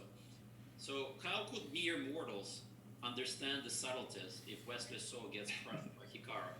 So I would be scared to be Wesley. Honestly, guys, I mean, he's making a great point there. And he's being nice, okay? He's trying to be, like, cordial. But what he's saying is that, like, if an absolute, superstar unit like Wesley So, who has tons of experience in these King's Indian positions, can get brutally mated, then club players should be very, very careful entering, right? So, like, even an extremely skilled D4 player, they can get mated too very, very easily. So you got to be, and it's not like he's only lost games to Nakamura. I'm sure he's lost other King's Indian games before. In general, okay, Wesley So he's definitely one of the absolute best from white side, but you got to be very careful. Yeah, Pose, definitely look up that game. So was white. It was in the Sinkfield Cup, I think. Amazing game. Nakamura's played a lot of like amazing King's Indian games. That's definitely like top 5, I think, that he's played. Really amazing game. I don't know if I have it annotated yet. I have some annotated games in the King's Indian in the Dojo training program. But that's a game I'm definitely going to annotate at some point and add to the model games collection. For anyone that doesn't know, we've got a Dojo training program. It's like a full structured plan from 0 to 2,500. Tons of things to do if you're trying to improve your chess. And we have some opening repertoires included as well. My King's Indian is on there. And they got some model games in there, and going to be adding more at some point. Sinkfield 2015, that sounds right. Yeah, I think Naka has only beaten So once in the King's Indian in Classical, as far as I know. Other than that game, I can't really think of another one.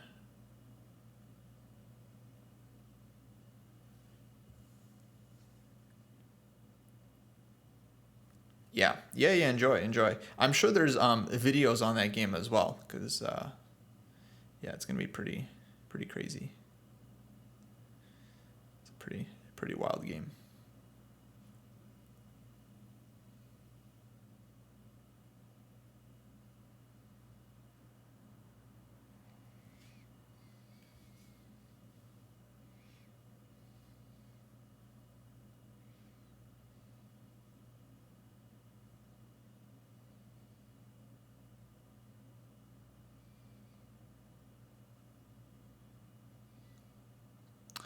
Wow, this dude Tyler 1, a streamer, reaches 1,000 elo on chess.com, I think, after starting out at 200 in August. That's very good progress. August was not that long ago. So in 40 days, he gained 800 rating points. Okay, obviously it's going to slow down, but still, I mean, that's... I don't know how good he was at the start. I don't know if he was actually like 200 strength, but very good progress.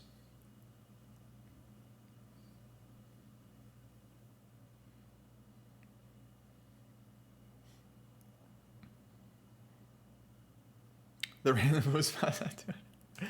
I think 100 is the minimum. I think. Okay, you guys want to hear what King's Indian specialist Eugene recommends against the King's Indian? So he's happy. He's happy if people play into the Mar del Plata. Right, like no matter how much memorization I will do here, I see this Death Star coming toward me, and with this knight's coming in, and like I could be winning like a pawn, knight, rook on the other side of the board, and I'm gonna get checkmated. No good. So I would recommend avoid this king on G1 and this Death Star by any means necessary. So do what Kostya does, play H3, play the Let's upper go. bar, bishop B2, G4, play F3, the semish, but don't allow any of this. So, Eugene knows. He knows. He's a real one. Fianchetto is also a very safe system for white if you're looking for something really simple and solid, actually. Fianchetto. Good point. Me. Exactly. Really, That's a very good choice. positional, especially if you're loft positional chess with the bishop on G2. That's a relatively easy one to not get mated. I would say Fianchetto. Very good for. That's great. Okay, so Solid you want me to write, players. like, how about I write H3 in there for you Yeah, or you can just say avoid. there? Avoid it. Just avoid it. Avoid the Death Star. Avoid the Death Star. That's pretty much any system. And then the Gligorich system is actually very clever. I'll show you why it avoids the Death Star. It's this bishop E3 move. Because people don't realize that the insertion of bishop E3 before you commit the king is a huge improvement. For example, knight C6, D5, knight E7, knight D2, right? And then black just basically plays the same exact way, knight D7 or knight E8. This is a very serious positional problem for black because the king, right, is not committed to G1. Yeah. So, for example, let's say I play He's D4, talking about you play something like this. I'm gonna go here. You're gonna go there. I'm gonna go there. this. And you're just gonna continue. Like, actually, I played around with the Gligorich system against people like 2300s. This would be very bad And for they black. just went for this Death Star against me, and I laughed in their face. And the king can castle the other way. Yeah. Play for this and just domination. Nice. I've won a million games like this too, Eugene. That's why my sort of secondary recommendation is between the exchange and the Gligorich. Yeah. And I play Queen C2 before B4. So there's You one, want to avoid something? well, there's one more move for them to do their F5, F4 stuff. And if I'm going to castle queens, I don't need to play Right. B4, right? Yeah. So people play I this see. F5, F4 thing against me, and then I play G4 in that position after they've played F4. And in that position, if they don't take en passant, then you could castle kingside later, and the kingside will be locked. And if they do Exactly. take en passant, then you just destroy their king. So I think people don't understand, and no engine is going to tell you that in King's Indian, the weakest point of white's position is his king. Yeah. With the king on G1, that's your weakest point. And the engine doesn't get that because engine doesn't see any maiden attack 20, 30 moves in advance, right? Right. I mean, there's a horizon effect. And when you have strong engines playing in these tournaments, you rarely see black actually losing in King's Indian. Like, for example, Yeah, so David said something weird there. He was like, "Yeah, I've won a million games in this like Gligorich system, and it's like really." Then why not recommend it, David? Why recommend like exchange system which you've like never played and like wouldn't play out of principle? I don't know. Strange. like Strange. Stockfish 12 or Leela take black in these Death Star positions. Usually against weaker engines, they actually win a lot of games with some amazing attack, usually with sacrifice. It's just like Nakamura against Wesley So. So this approach I would not recommend for white. Two castle early, kingside. Any bishop e3 move, even here, like let's say you already committed the king, I don't recommend to lock things up with d5. Like the bayonet attack is very popular at the grandmaster level, still too complex for club players. I would just probably recommend something simple like bishop e3 here. I guess so, but exchange isn't considered top theory. The trauma. No one really Even considers it. Eugene feels about some. Challenging, You can yeah. tell at some point in his career he got mated, and I think one thing that's interesting about the King's Indian is, at least I'll just speak for myself, is that I've lost a lot of games with all kinds of openings, but the ones that I really remember is when someone came and spanked my king in the King's Indian, and it was so traumatic and it stuck with me so long that the fear is like really deep. That's why we play. Really deep. And That's why we play. The thing that's great. I'll post the link for you guys to this specific vid. Yeah, we're not going to listen to all of it, but for anyone that wants to check it out, we did a couple of videos like this on our podcast. So one is D4 recommendations for white. Another one we did on E4 recommendations for white, like what we think white should play if you're playing an E4 repertoire, like against Sicilian, E4, E5, Caro. And then we did recommendations for black against E4 and D4. I think we did that all in one episode. And yeah, I was just watching the YouTube video because, then you'll see the full chart and stuff. But of course, you can also listen to it on the podcast. Yeah, we just have a socials command, and then the podcast is linked there. Or Dojo Talks, that's our pod. You can find us on Spotify. Actually, the latest one was pretty spicy, I gotta say. Yeah, we have limited commands, so we can't have a command for like everything, like podcast, YouTube One, Twitter, Patreon. But I don't know. Actually, I guess we could. We can incorporate some more bots. We could add that command, I think. We need the sub badges too. Let me make a note of that. Commands.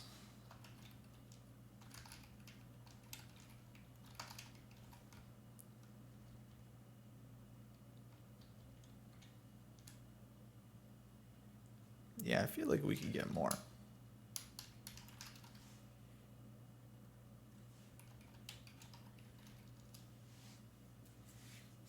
There's only 3 numbers program is like 0, 1, and infinity, huh? That makes sense.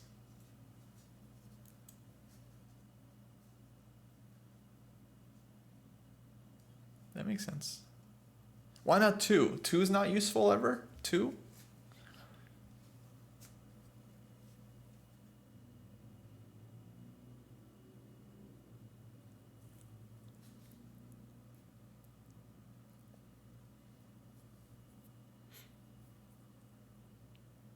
No, it's all good, babe. It's all good. I think, yeah, it's honestly just kind of open right now. I'm not really doing a ton. In terms of, knight f3 versus knight c3, to answer your question, the Nimzo is pretty annoying. The Nimzo is like perfect opening for black.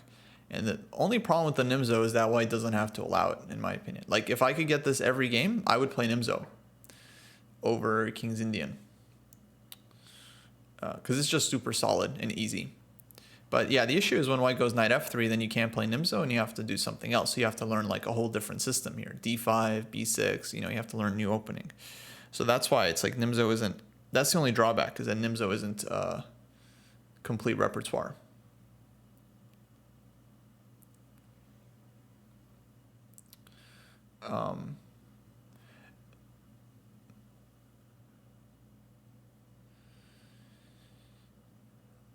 Yeah, like black equalizes in every opening. So a lot of players do go knight c3 because it does kind of narrow your repertoire a bit, because then you do get better versions of like these lines. Like, I get what you're saying. And then you just have to find something against the Nimzo. So that's totally reasonable.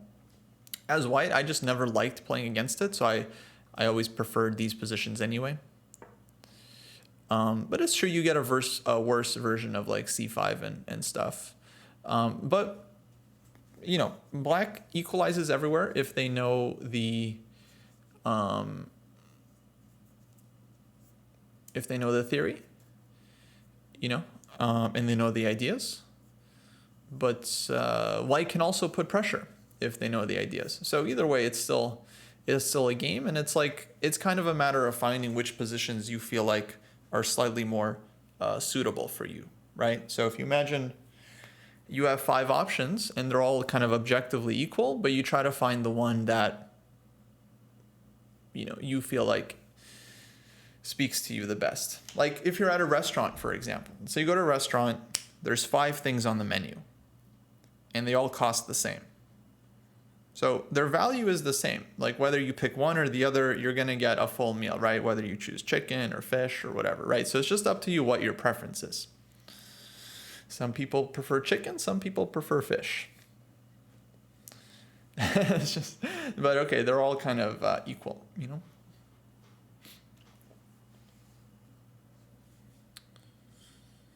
What do I think about the queen b3 lines? I haven't really looked into this much because I don't play this position from either side. But last I checked, I think black is fine.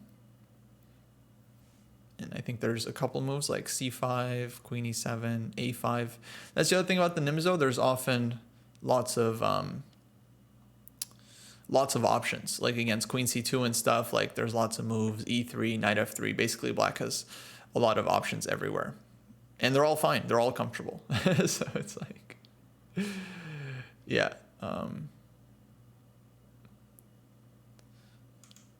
So it's all playable basically. And then it's just a matter of not like the opening you choose or the line that you choose, but how well you know it, you know? It's like, it's not the weapon, it's how you wield it.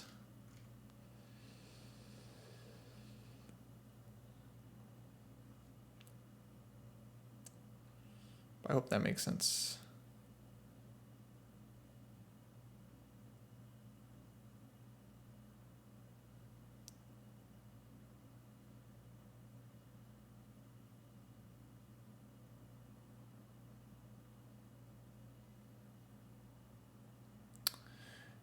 From here, what's the most challenging for black? I would say f3 is the most ambitious for white, in my opinion. That doesn't mean it, again, it's all equal if black knows what they're doing, but this one I would say leads to the sharpest positions. Like if you absolutely have to play for a win with white and you have to reach this position, then I would play f3 here. Yeah. But of course, this comes with a lot of risk, right? Because you're neglecting your development, you're fighting for space. So it's double-edged, right? Ambitious typically means double-edged. Nothing in chess is free. So if you play like a high reward opening, it also means high risk.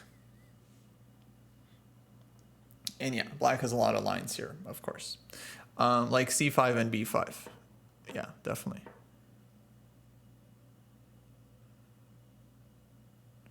For instance.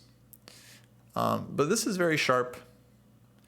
I wouldn't really recommend it unless you want to play something super sharp.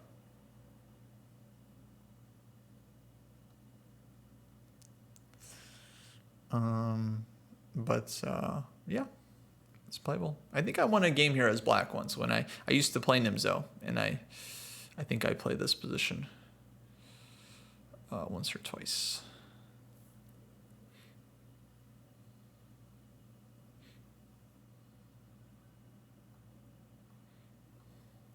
All right, let's get the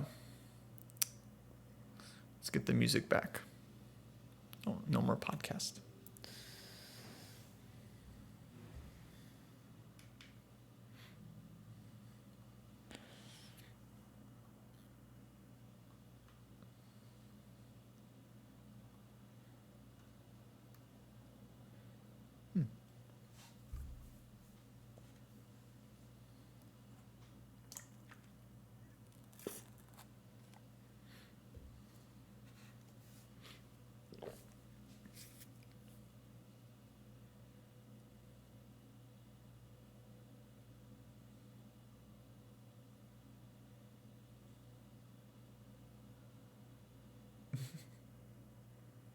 What's the tempo down London?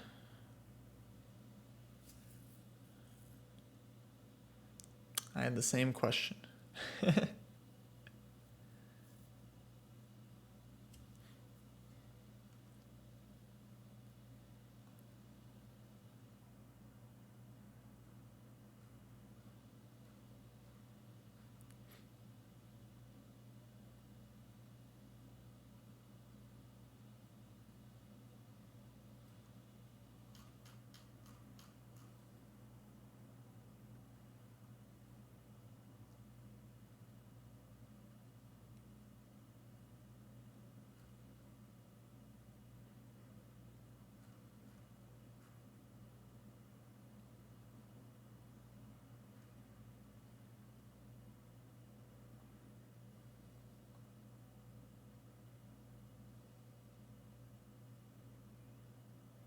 Oh, I see.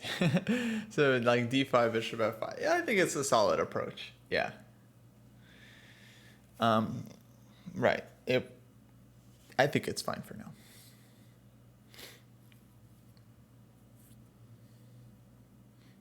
Yeah.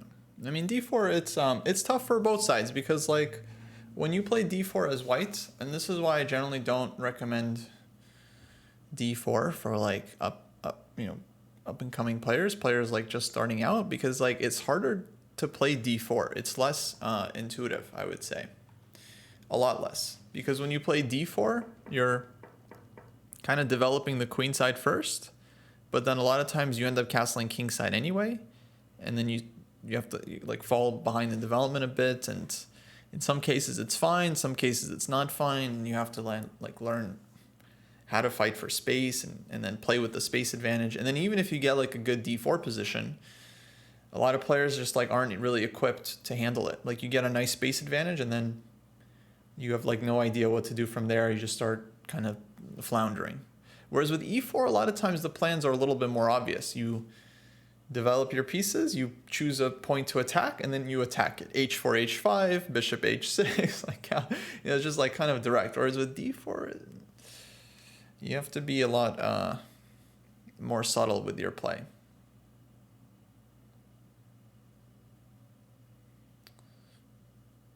Yeah, exactly.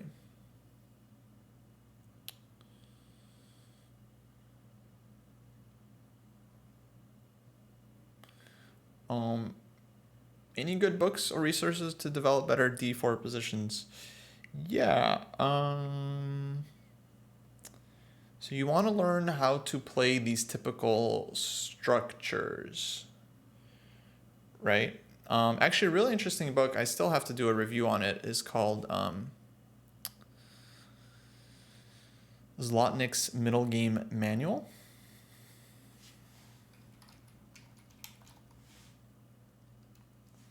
Let me bring it up for you guys.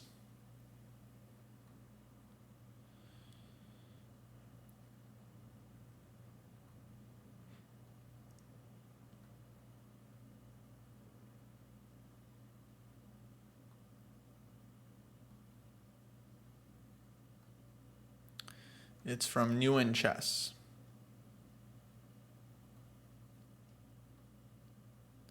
Here you go. You guys can kind of see it. This is the book. This is a good one. I need to do a review on this. This has a lot of good info on playing d4 structures. It doesn't give the table of contents here, unfortunately, but it has a lot of good stuff. Let's see here.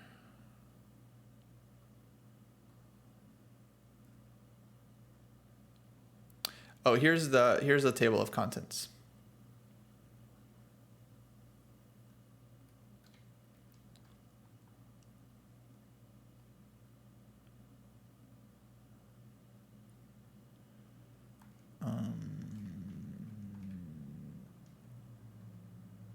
There we go. You guys see that? Almost. How do we... Oh, actually, this is fine. This is fine. So,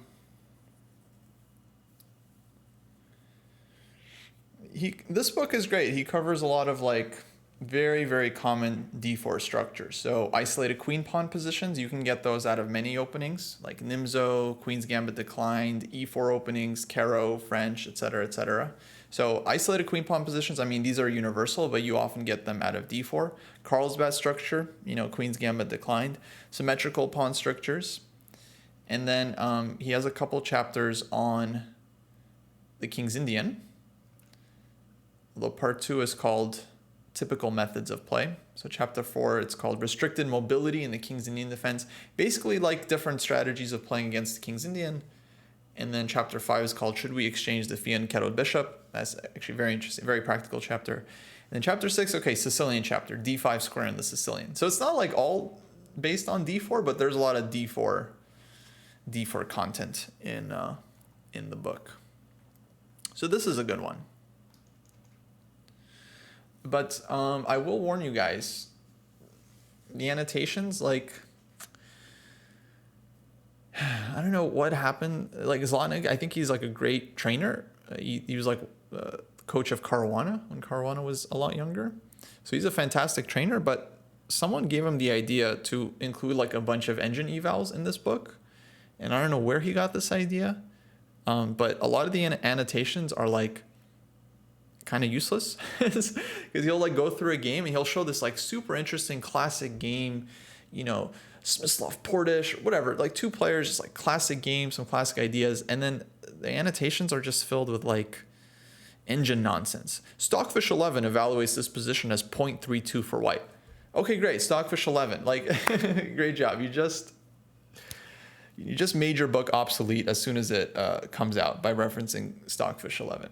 Like, so I don't know. I think those evals were like completely pointless. But if you can ignore those and just focus on like playing through the games and like learning the ideas that are discussed in the book, then you'll get a ton out of it. So just try to ignore all the engine nonsense, which unfortunately there's quite a bit, and then you'll get a lot out of the book. But overall, actually, very good book, I would say. Like, I would recommend it. Maybe this will be the review. I don't know. Something to do the official review. So yeah, I would recommend it, but yeah, I would just watch out. Actually, this is the sample. Maybe there's some sample annotation so I can show you guys what I'm talking about. Yeah, here we go. So this is like some game he analyzes. So can you guys see this? Yeah, okay. So it's like game 2, Zukertort Steinitz, like classic games, like super great game choice, like you're studying the classics. And then it's like, okay, there's like a lot of comments like this. Like, okay, some opening, and then he writes, this move vies for first place in popularity with 5e4, which modern theory considers slightly better, as the statistics confirm 51.2% and 58.4% respectively. Completely useless information for the average club player. Just honestly, like completely, I don't know, not needed in this book. This is not a book about like theory. This is a book about like how to play different structures. And then there's a lot of notes. Yeah, it's like engine evals are mentioned, and it's not useful. What's more useful is knowing the ideas behind the position. Okay, he shows another game, Burn Fisher, like another like great game choice, some good annotations. But then it's like, yeah, a lot of like engine evals that just not needed. Smeets Carlson, another great game.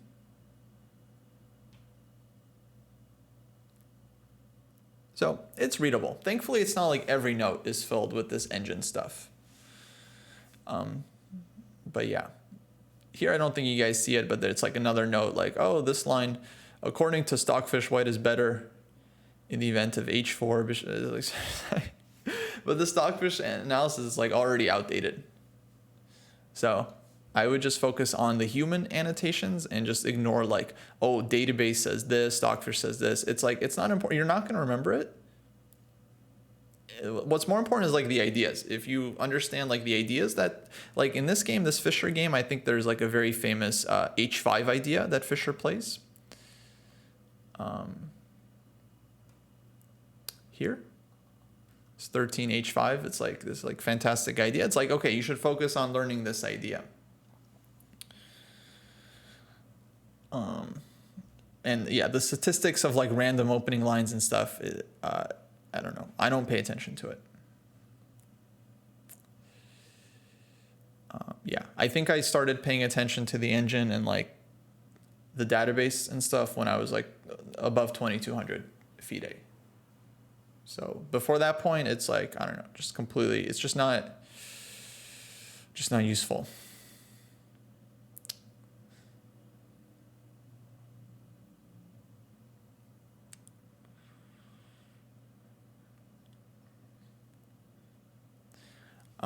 But in terms of like the selection of the games and the material, I would say this book is very good.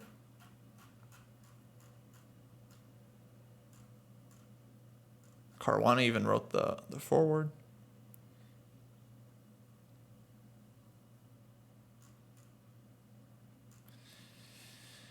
So yeah, I would just read through the notes, ignore all the engine nonsense. Same thing with My Great Predecessors. Like My Great Predecessors, brilliant series, filled with just like engine nonsense that's like since been probably completely refuted by like modern engines. And so it's just like pointless. You know, it's like actively worse than if it was just human analysis, because at least the human analysis would be filled with like very practical ideas, even if it's flawed.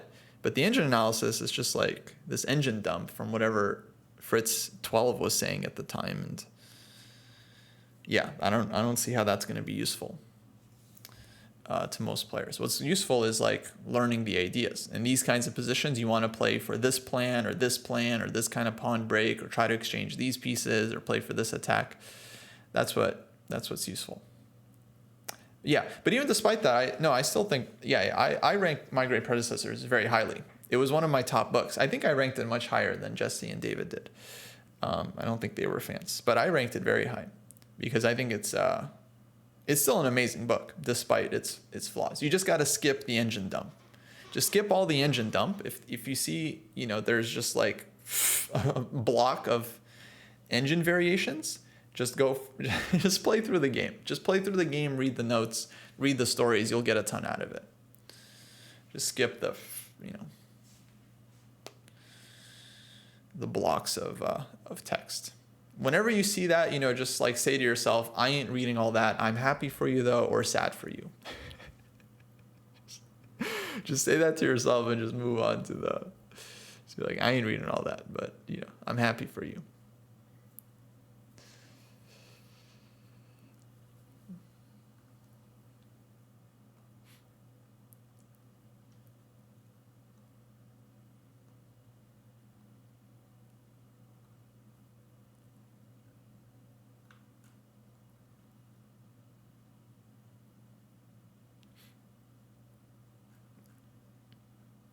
Yeah, the other thing is right. If you, as the reader, you want to plug the book into the engine or the positions, whatever, and see it, then you'll always be able to do it with the most relevant engine. But once an author puts the engine analysis, well, then you're stuck with the engine analysis of whenever you wrote the book. And sure, it might be the best engine of the time, but in a couple of years, the analysis is probably going to look quite silly. So that's why it's like, I don't know, I think focus on like the human ideas.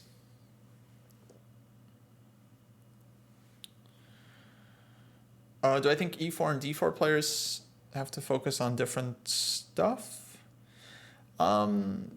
Maybe. I think a lot of players that are drawn to playing D4 end up having a weakness in tactics.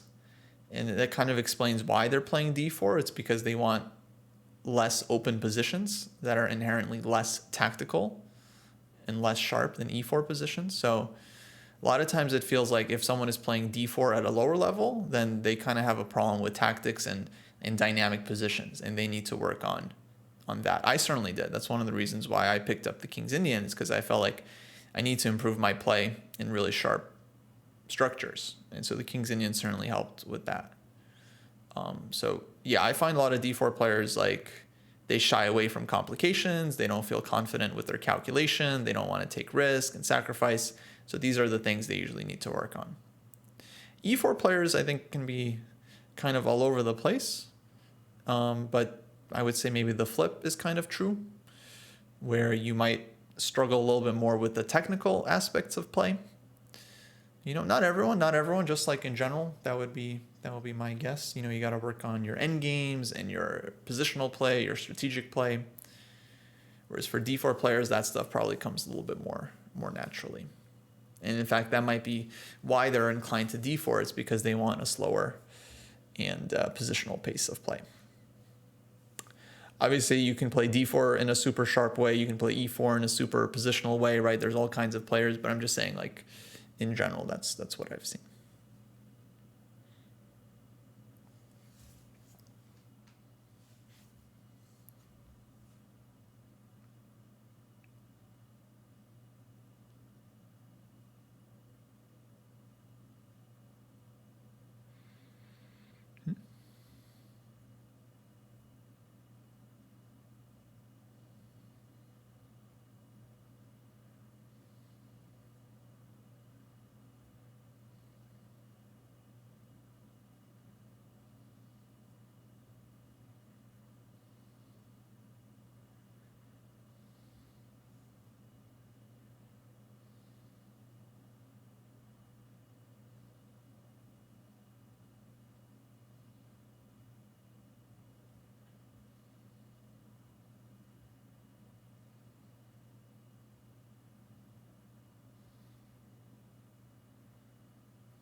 Thanks for following, Sunny. Thanks for following. Welcome to the dojo, folks.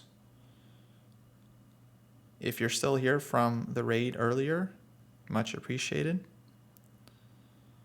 We try to keep things pretty educational on this channel. And we have a lot of platforms. We're on Discord, very popular Discord server, lots of chess improvement talk and book discussion happening there. We got YouTube channels, plural, Twitter, podcast, Patreon. We're on TikTok, Instagram, and we're on Facebook. Do you guys know we're on Facebook? We haven't even linked that yet or mentioned it, I don't think, but we are on Facebook. And we have maybe 1 or 2 followers. We haven't really pushed Facebook yet, but we will. We're trying to reach some older audiences with the Facebook. We're trying to do some Facebook ads. You need a Facebook account to do a Facebook ad. Because now we have this training program, ChessDojo.club. It's a great program. And we need to get the word out about it. Because a lot of people are following the program. They're in chat too. They're following the program and working on their chess. They got a structured plan. They're improving. They got fun community. They're tracking their stuff. We got some great trackers and got a big scoreboard in there. So do check out the all new training program. Do I fully accept the Benko? Sometimes. It kind of depends if I'm in the mood or not. But yeah, sometimes. Benko is tough. Benko is can be tough to play against.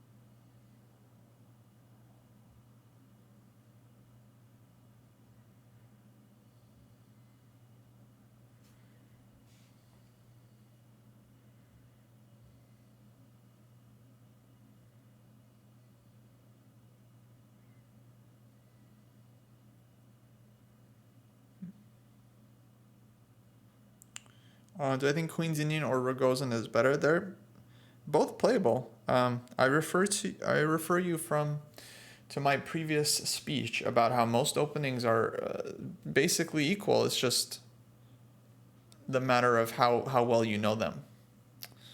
So you might be more inclined to play one opening or the other, so it might be better for one person than the other, but it's a lot of times it's really just a matter of taste. Again, some people like chicken, some people like fish.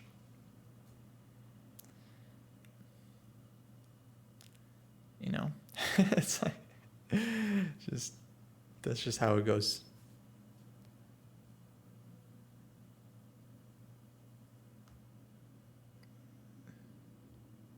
Yeah. I would suggest maybe trying both and seeing, maybe you like one more than the other. You might be more like Queen's Indian will be a little bit more similar to the Nimzo in terms of the structures. Rogozin maybe a little bit more similar to like Queen's Gambit declined type positions.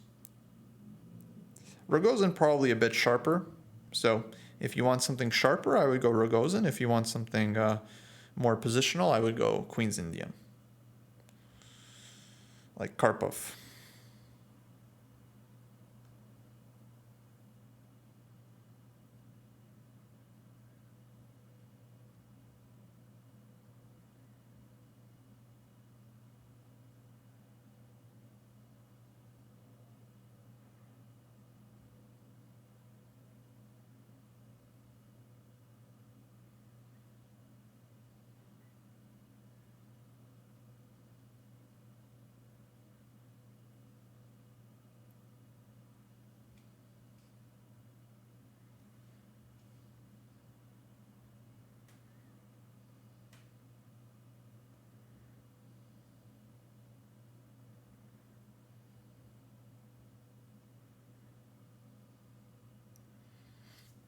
One second, folks.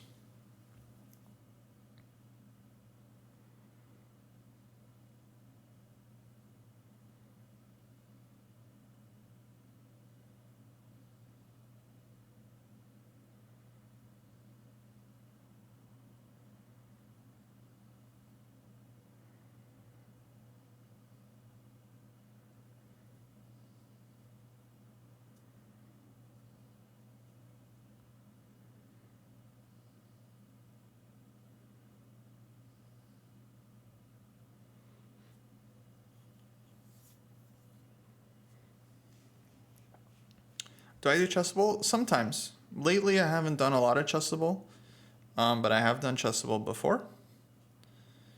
Done a couple different courses on there. When do we see me as GM? I don't know. I mean, that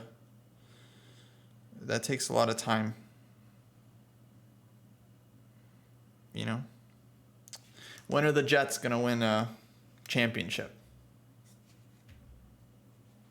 That's what you're asking.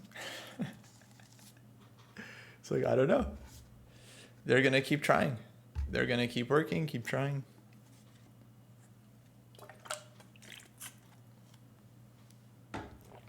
But there's no guarantees. There's no guarantees.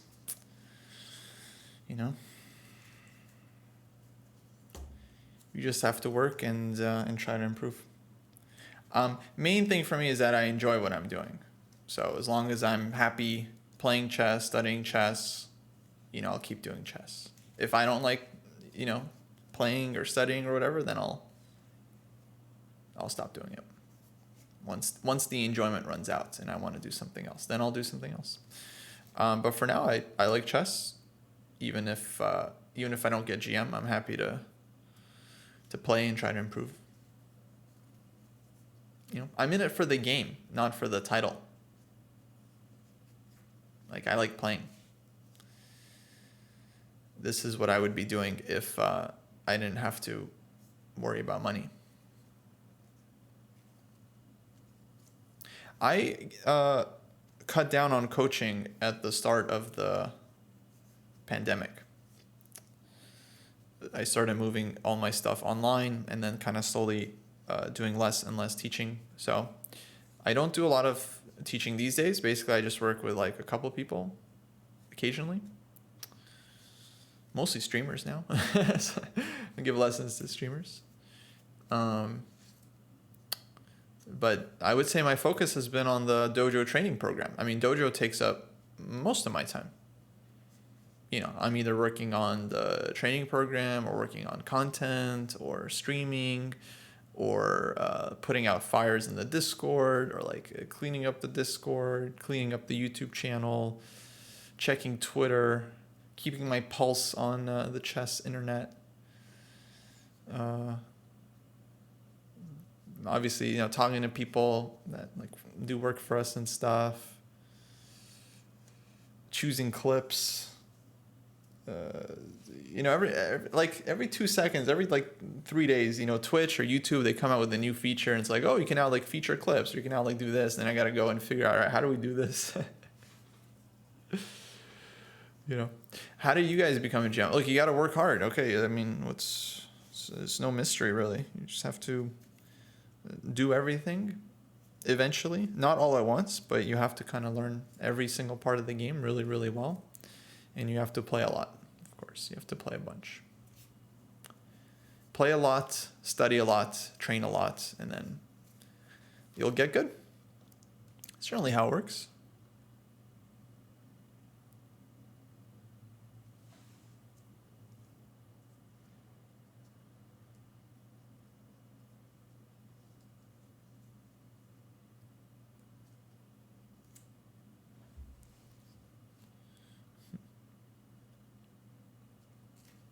Folks, I got to run. We've been on for a good 5 hours since Title Tuesday. We did it earlier, Title Tuesday as well. It's like, oh, shoot, I streamed like 7 hours today. Jeez. What do I do with my time? No, it was all worth it. It was all worth it. I'm happy to answer your guys' questions and offer advice. Let's see. I'll probably be back tomorrow at some point. I don't know when. but I'm trying to stream a lot these days, so probably I'll be back. For now, we'll raid someone, but thanks for tuning in. Thanks for following, folks.